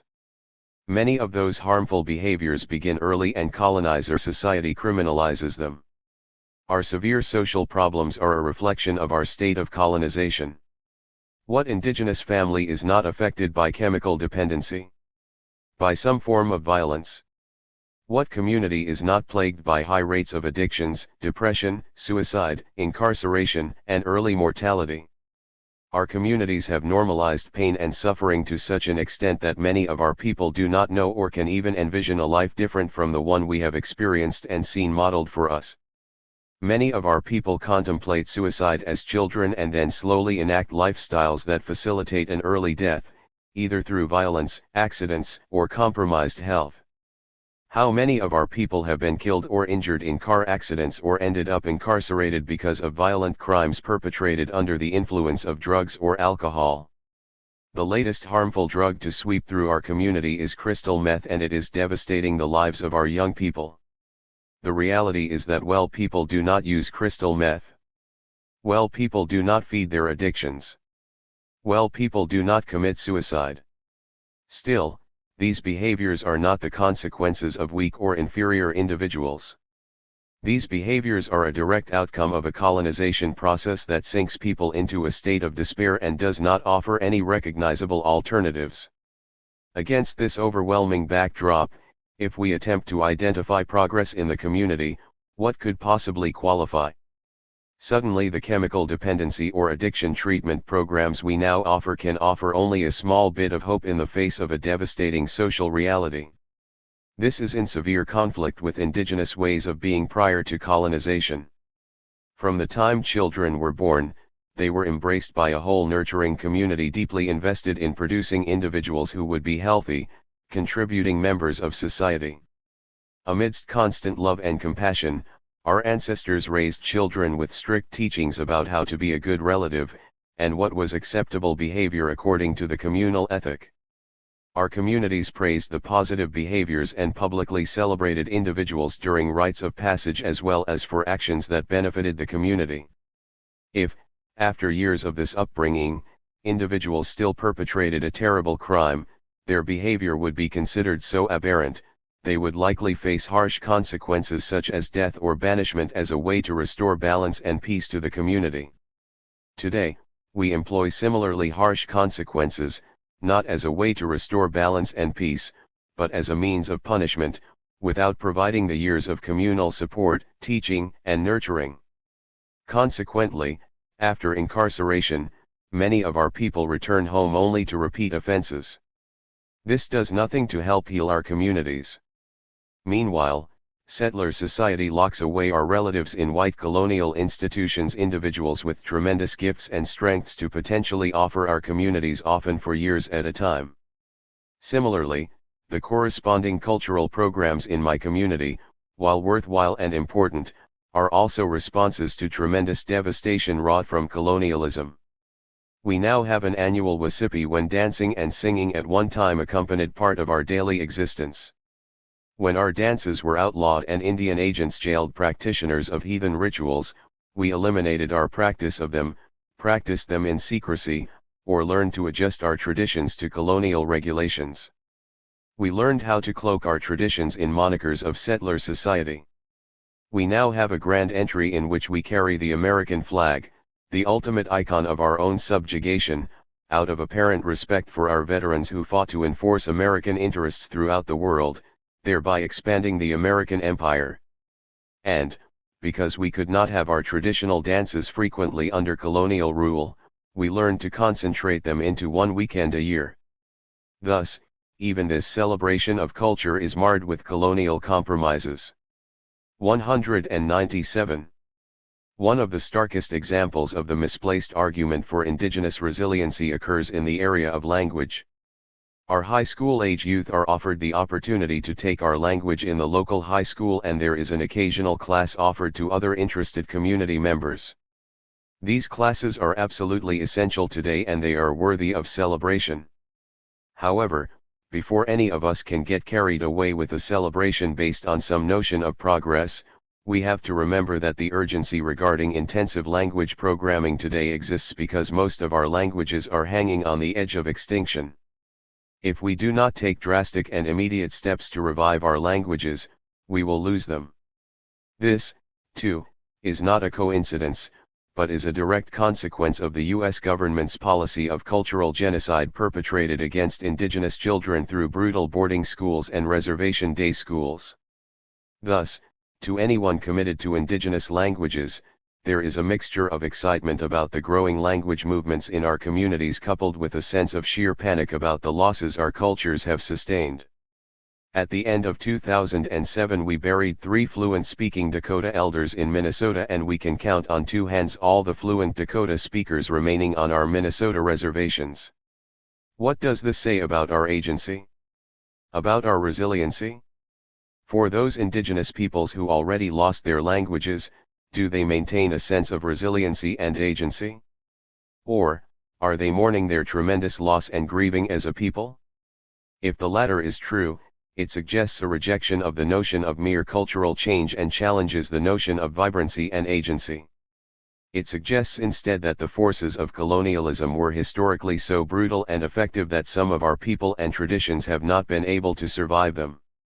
Not because we are weak, not because we are inferior, but because the power of colonialism has been, in some instances, too devastating to overcome. Thus, indigenous projects and activities that have come to symbolize progress in some academic circles may only be seen as such by examining ourselves through an elitist and very narrow scope of history. If we take a broad view of history, the argument of any notion of progress, agency, or resiliency becomes impossible because we ultimately have to account for the loss of indigenous self-determination and the violent, unremitting assaults on our bodies, lands, and spirits. It is not acceptable for colonialism's apologists, both indigenous and non-indigenous, to hijack the framing of our experiences. But some might argue that indigenous peoples in the United States are sovereign nations and are already self-determined. By what standards? Every system and institution that we bump up against on a daily basis is not of our making, but has been imposed under colonial rule. The economic system, land tenure system, educational system, social welfare system, governmental structure, religious institutions are all colonial institutions that continue to oppress indigenous peoples and deny indigenous liberation. Even freedoms that theoretically apply to all American citizens, such as religious freedom, are routinely denied to indigenous peoples. We do not even have control over the protection of our ancestors' remains. Certainly, the fundamental freedoms that are necessary for indigenous ways of being, such as access to homeland, clean air, and water, are not part of our reality. What, in our lives, do we have complete control over? While we, along with other anti-statist communities, occasionally experience what Hakeem Bey identifies as temporary autonomous zones, we have yet to produce lasting indigenous communities in the U.S. that operate fully outside of a colonial existence.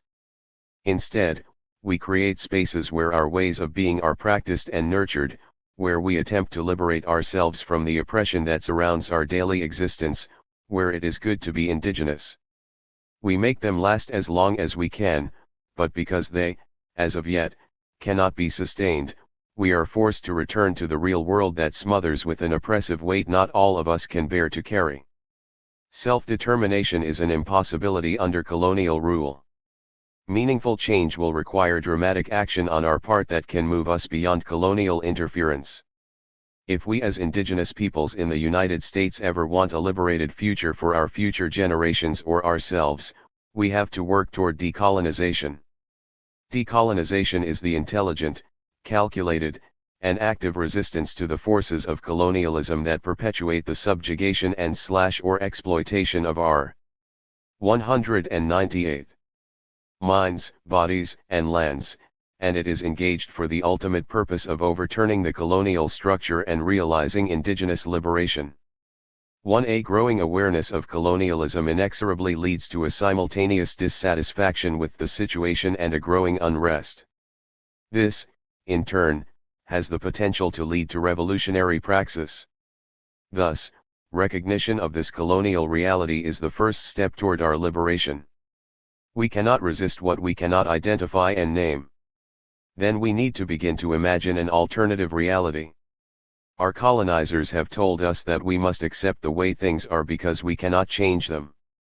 That is, we must accept our own subjugation and their domination as a natural and inevitable state. Decolonization is a rejection of that logic. It therefore requires opening up the mind to new visions of what is possible. If we were not subject to the authority or presence of the United States government and its citizens, what would we want our lives to look like? The struggle for decolonization requires us to identify clearly our objectives as indigenous peoples and to critically question whether those objectives are constrained by the parameters of thought set by colonialism, or whether they traverse those parameters and reflect our desires as free, indigenous peoples of the land. If this critical interrogation of our own vision does not occur, even upon overturning colonialism, we would run the risk of replicating colonial institutions and systems among our own populations. Lest critics insist that a recognition of colonialism means condemning indigenous peoples to a perpetual state of victimage, let me state now that this position does not deny indigenous capacity for action and resistance, but only that our actions are often violently limited within a colonial structure. One of the criticisms frequently hurled at decolonization theorists is that decolonization research, analysis, and activism and its accompanying focus on colonization means an acceptance and advocacy of victimage, that when we attribute our social problems to external colonial forces we are denying indigenous agency. I think just the opposite is true. While employing colonialism as an intellectual framework acknowledges the horrendous injustices perpetrated against indigenous peoples and the limited choices our peoples faced as a consequence, this is not inappropriate, nor is it overstated. When the loss of indigenous life in the Americas weighs in minimally at 95% and the ensuing land theft, loss of resources, means of subsistence and attempts at cultural eradication are considered, to focus solely on the agency of the less than 5% who survived and are facing severe social problems seems disingenuous at best. An analysis of colonialism allows us to make sense of our current condition, strategically develop more effective means of resistance, recover the pre-colonial traditions that strengthen us as indigenous peoples, and connect with the struggles of colonized peoples throughout the world to transform the world. When colonialism is removed from the analysis, we have little alternative other than to simply blame ourselves for the current social ills. This blaming the victim strategy only increases violence against our own people. Predictably, those who most fiercely deny the effects of colonialism are often the ones who advocate the most strongly for working within the existing system.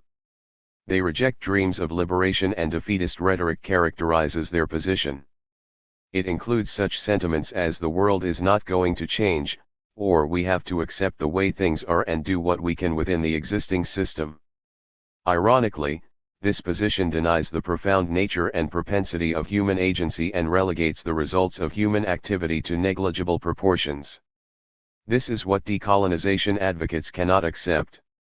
Instead, we put our faith and actions toward making revolutionary change, looking to the highest potential of human agency. There was a time when my ancestors did not need to have strategies to resist forces of colonialism. When they did, the processes of invasion, military conquest, and subjugation were unleashed so abruptly. Impromptu strategies were courageously, but unsuccessfully attempted. None of them prevented the total onslaught of colonial violence that ensued. Through time and processes of complete and humiliating subjugation that affected every aspect of the lives of subsequent generations, resistance weakened into complacency. Of course, not all indigenous people chose this path and instead stayed the course of spirited resistance, but today they represent the exceptions rather than the rule. The vast majority found it easier to Wanwazi Yatawan, Angela Wilson and Michael Yellowbird, eds, For Indigenous Eyes Only, A Decolonization Handbook, 2. 199. Attempt to negotiate petty benefits from the colonial system while maintaining low visibility and small dreams. Today, however, we have reached an era in which the existing system is on the verge of collapse, with colonizer and colonized alike resting near a precipitous edge. We can either succumb to the ongoing discourse of complacency propagated by the colonizing government, or we can mobilize for revolutionary change. 200. Appendix 201. Additional resources. Here's a not exhaustive list of other resources. More beginnings.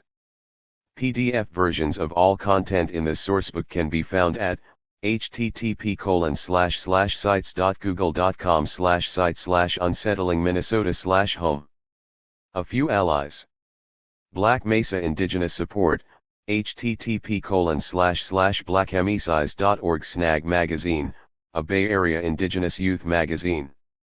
http://www.myspace.com/snag magazine Indigenous Environmental Network, http://www.ienearth.org International Indian Treaty Council, http://www.treatycouncil.org The Catalyst Project, http://collectiveliberation.org Six Nations Solidarity, http://sisis.nativeweb.org/action alert Quiver Distro, http://www.anti-politics.net Library Thing Online Zine Bank, http://www.librarything.com Redwire Magazine, http://www.redwiremag.com and Baututa Journal,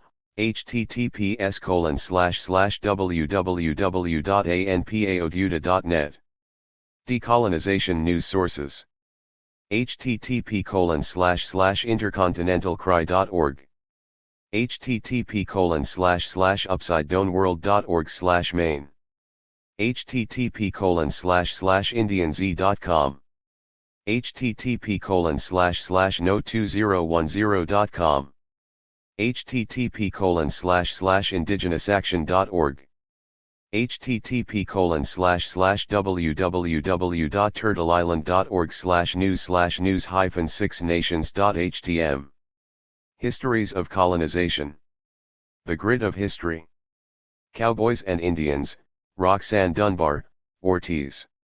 http://www.monthlyreview.org/0703 Dunbar-Ortiz.htm Settlers, The Mythology of the White Proletariat by J. Sakai American Holocaust, The Conquest of the New World by David E. Stannard Struggle for the Land, Native North American Resistance to Genocide, Ecocide, and Colonization by Ward Churchill A Little Matter of Genocide, Holocaust and Denial in the Americas 1492 to the Present by Ward Churchill Kill the Indian, Save the Man, The Genocidal Impact of American Indian Residential Schools by Ward Churchill From A Native Daughter, Colonialism and Sovereignty in Hawaii by Hanani K. Trask 500 Years of Indigenous Resistance by Oto Kin. One Dead Indian, The Premier, The Police, and the Ipperwash Crisis by Peter Edwards. 202. Decolonization and Anti-Colonial Mentalities. The Colonizer and the Colonized by Albert Memmi Decolonization and the Decolonized by Albert Memmi for Indigenous Eyes Only, a Decolonization Handbook by Wazi Yata and Angela Wilson, Michael Yellowbird From a Native Son, Selected Essays on Indigenism, 1985-1995 by Ward Churchill and Howard Zinn Gustafson Lake, Under Siege by Janice Whitlow People of the Pines, The Warriors and the Legacy of Oka by Jeffrey York and Lorene Pindera Ways Ace, Indigenous Pathways of Action and Freedom by Teaic Alfred.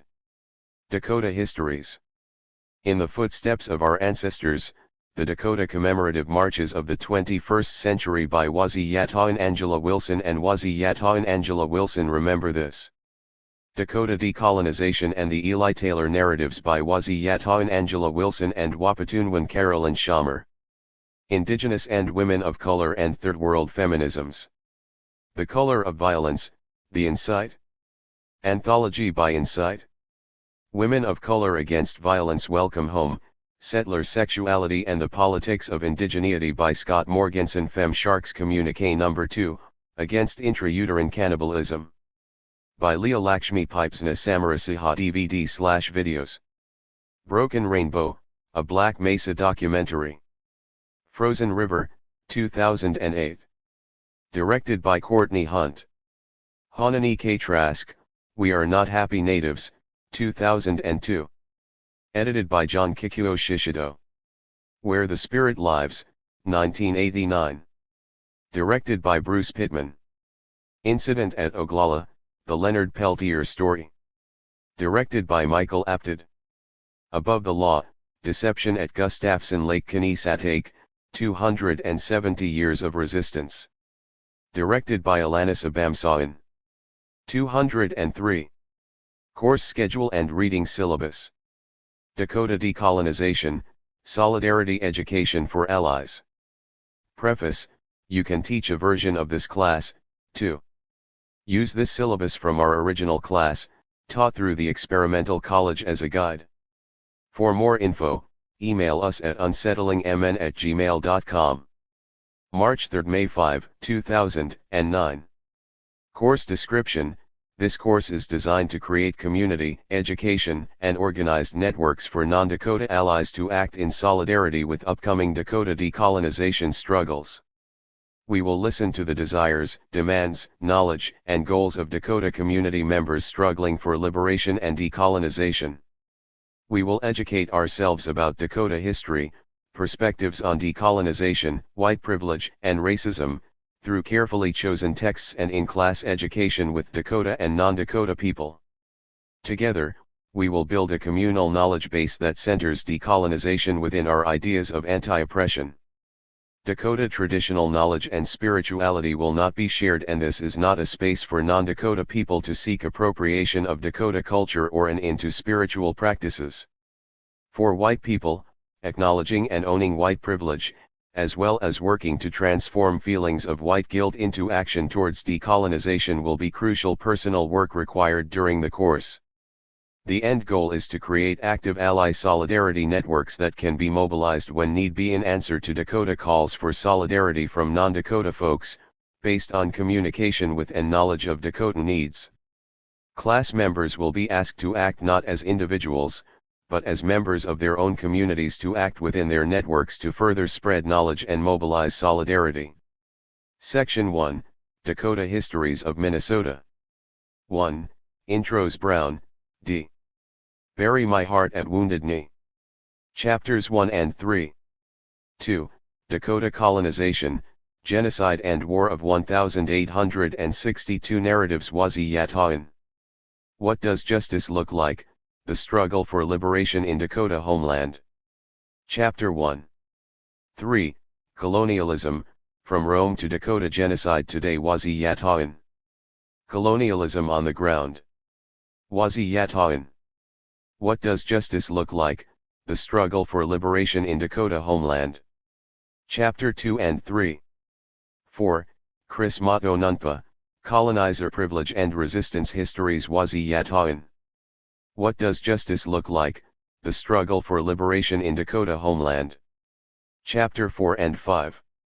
Section 2, Privilege and Mentality, Colonizer/Settler/White. 5. Flo Razowski, Colonizers in Anti-Colonial Solidarity, Allyship and Solidarity. From New Socialist Magazine Special Issue #58 Sept 06 Indigenous Radicalism Today. 204. Coulthard, Glenn. Indigenous Peoples and the Politics of Recognition. Day, Richard and Haverhill, Sean. Anarchist Indigenous Solidarity at Six Nations. Jernstenberger, Rolf. Labor Indigenous Solidarity at Six Nations. 6. Wazi Yatahin, Dakota Liberation Struggle and Dakota Solidarity Struggle. Finish, Wazi Yatahin. What Does Justice Look Like? The Struggle for Liberation in Dakota Homeland. Revisit, Wazi Yatahin. Colonialism on the Ground. 7. Scott Morgenson, Heteropatriarchy, Cultural Appropriation, and the Politics of Belonging in Settler States. Smith, Andrea. Conquest, Sexual Violence and American Indian Genocide. Chapter 1 and 6. Smith, Andrea. Indigenous Feminism Without Apology. New Socialist Issue number 58. Section 3, Cultures of Resistance and Liberation, Solidarity, Allyship, Accountability. 8. Film Screening, Knesset, 270 Years of Resistance Online link to film, http://www.archive.org/details/KNHSA 9.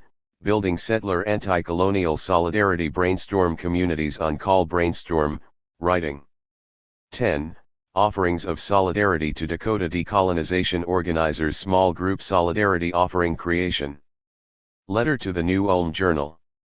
Cherokee, Dakota both resisted colonization. Anbautuda.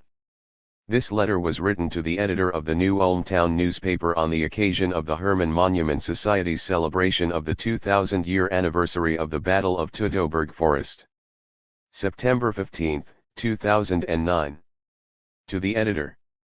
We must tell our children and our children's children the story of the heroes of every land and every time who have given their lives that liberty and fraternity and equality might survive among men.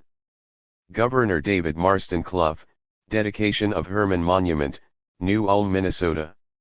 This is a letter to those who remember that before they were Americans, before they were Germans, they were Chatti, Cherokee, Harai, Marsai and Swabia. This is a letter to those who remember their own homeland and the ways of their ancestors, to those who remain true. This is a letter to those who remember that they too were once resistors of colonization. This is a letter to those who remember Herman der Cherusker. 2,000 years ago on this date, a handful of tribes were united for a brief glimpse in history. Deep in the forests of Teutoburg, these few thousand warriors stood against 3 legions of the greatest empire of their time. For 3 days, they fought for their existence as a people, driving the Romans out of their homelands, and holding them at bay for 400 years until the empire's collapse. Rome was the greatest colonizing force of its time, with armies that rode out and conquered much of the known world. It brought thousands of Europe's indigenous peoples under colonial rule through superior weapons, tactics, and numbers. Yet, as written in the words of the Romans themselves, Herman der Cherusker challenged the Roman people not in its beginnings like other kings and leaders, but in the peak of its empire. Approximately 1,400 years later, in a land called Nasota Makos, indigenous peoples would stand again to combat the new Rome. Just as the Chatti, the Cherokee, and the Marsai tribes fought against an invading imperial army, our people, the Dakota Oiate, fought against our own invading empire and defended our own way of life. And once again, members of the Chatti, the Cherokee, and the Marsai would be present for this battle, but only after their own assimilation. The descendants of those who had once defended their lands against a colonial power so many centuries before would decide to dishonor their ancestors, betray their heritage, and ally themselves with the new Rome. 206.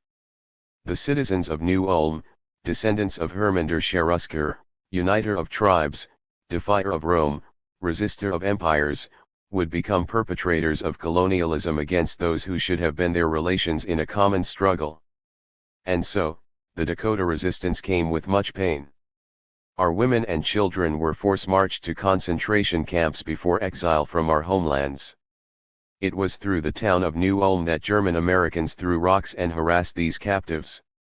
Boiling water was poured from windows onto passing elders and children. One young man was even pulled from the procession and severely beaten by the mob. His older brother was killed in the process of saving him. Tribute is rightfully paid to Herman, and 2 statues commemorate his resistance.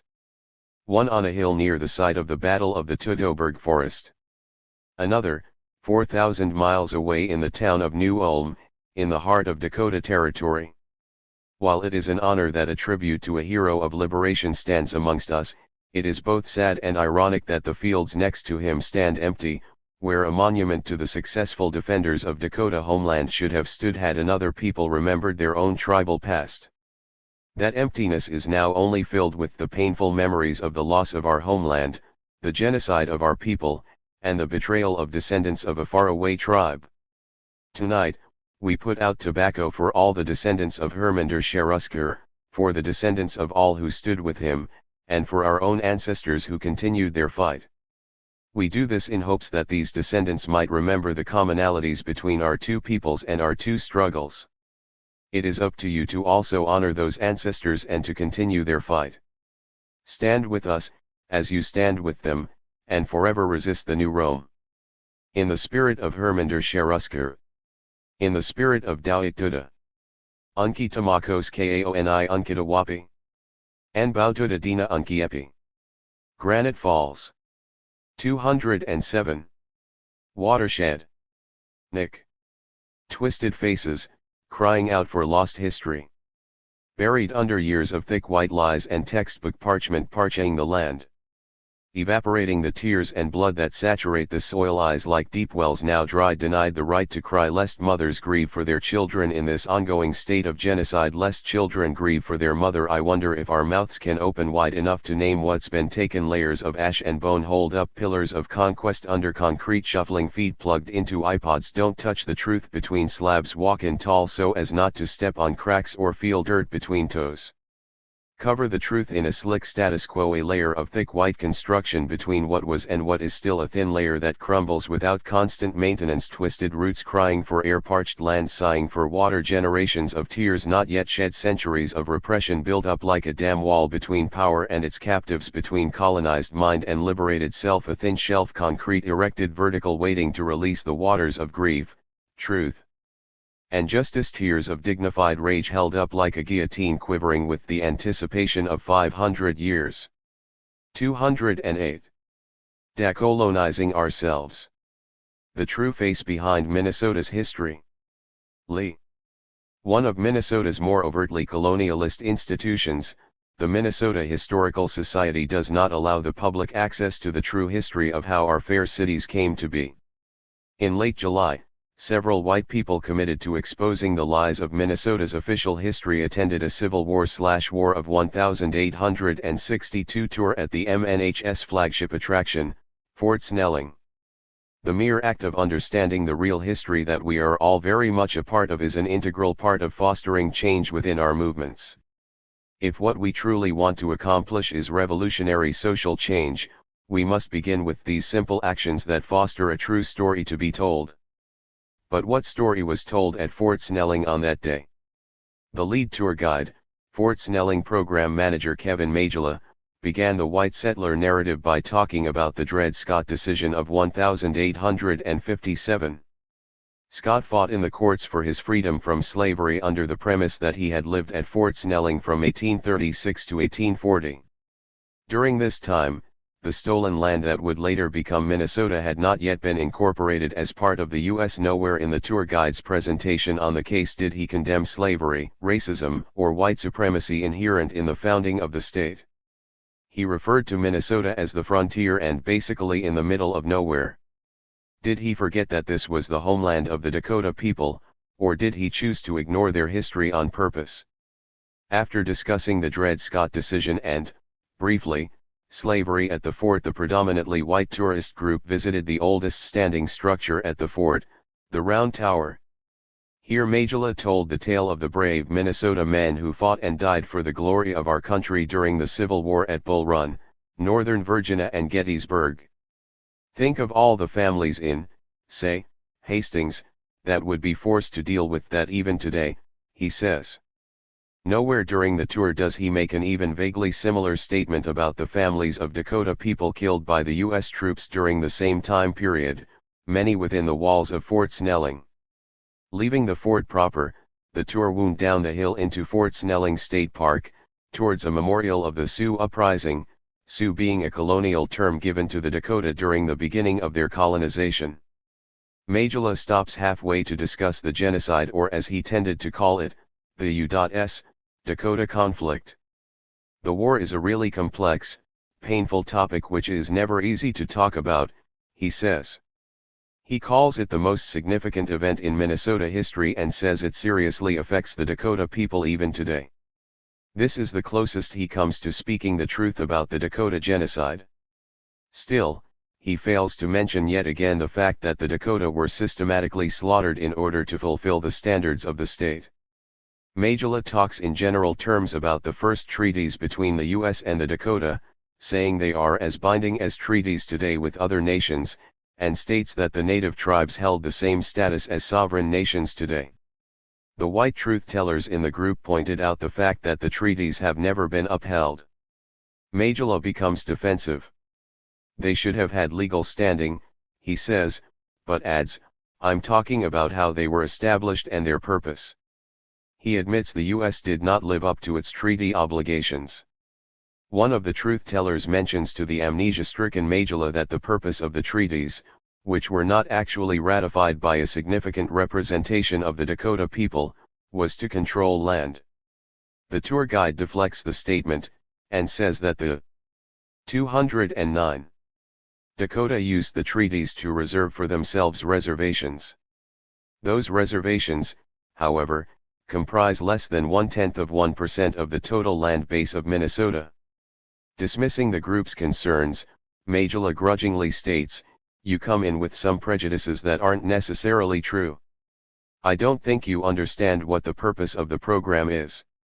Speaking of U.S. Dakota relations, Majula continue by stating that the assimilation is not talked about enough.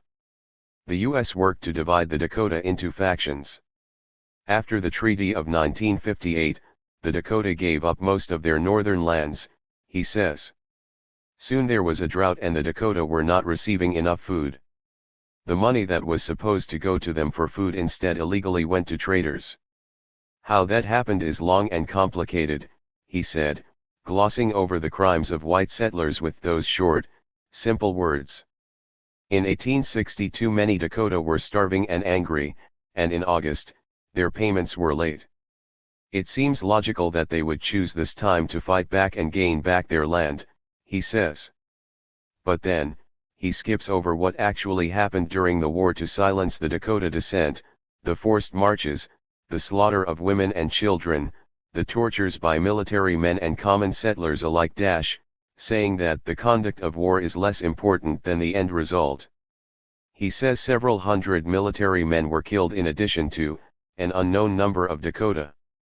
38 of those unknown Dakota were hanged in the largest mass hanging in U.S. history in Mankato, Minnesota, although hundreds more set for death were saved by the benevolent President Lincoln's decree, as if the murder of 38 is itself pardonable simply because of the pardon of others.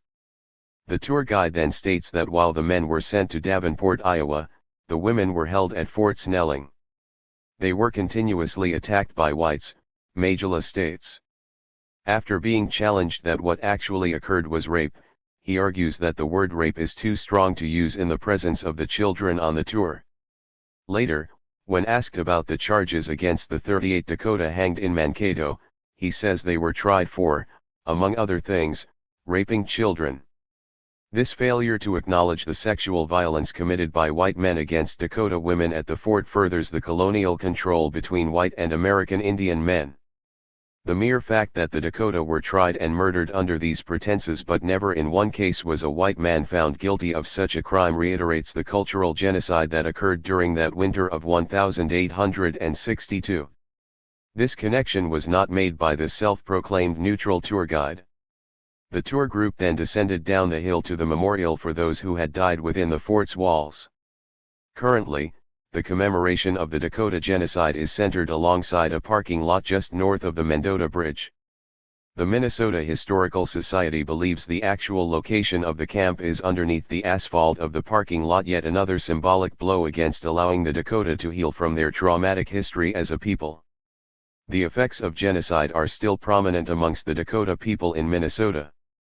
To this day, a large percentage of Dakota remain incarcerated, live below the poverty line, and or suffer from substance abuse.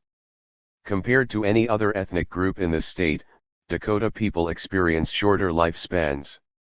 Much like in the late 1800s, Dakota women today live in a world where their experiences with sexual and physical violence are not legitimized, rather, they are used as a tool to further colonialist control over their identities. The Dakota language has no word for a white ally. The one word the Dakota have for a white person is Waysaku. As white people living on Dakota land, we must begin to own this name and recognize that our aim must be to enable the Dakota to find another word that can name us as allies. I am Waysaku and a fourth-generation Swede. I am a perpetrator of denial, apathy, and guilt in regards to my own history of this land. I should be held as accountable as the MNHS, the U.S. government and the state of Minnesota in mine and my ancestors' role in the Dakota genocide. Despite our intentionality as white people in Minnesota, whether we are radicals, activists, or simply just Minnesotans, I see myself and other white settlers as part of a larger culture of lies that helps to further feed the thriving bones of this colonialist body.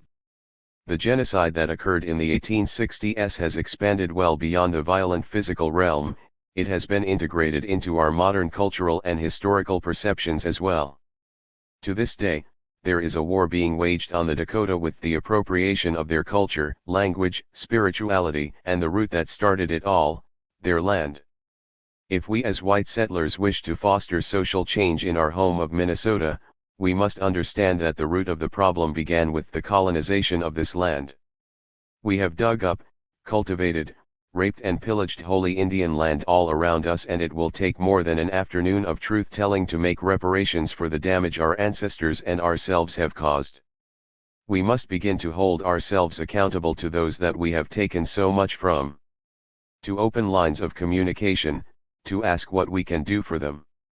To redress the crimes of genocide on the Dakota, land reparations must be made to the Dakota people. If we do not understand this simple concept, giving back what has been stolen, we will never learn to go much farther beyond the actions of those that pulled the lever on the largest mass hanging in U.S. history.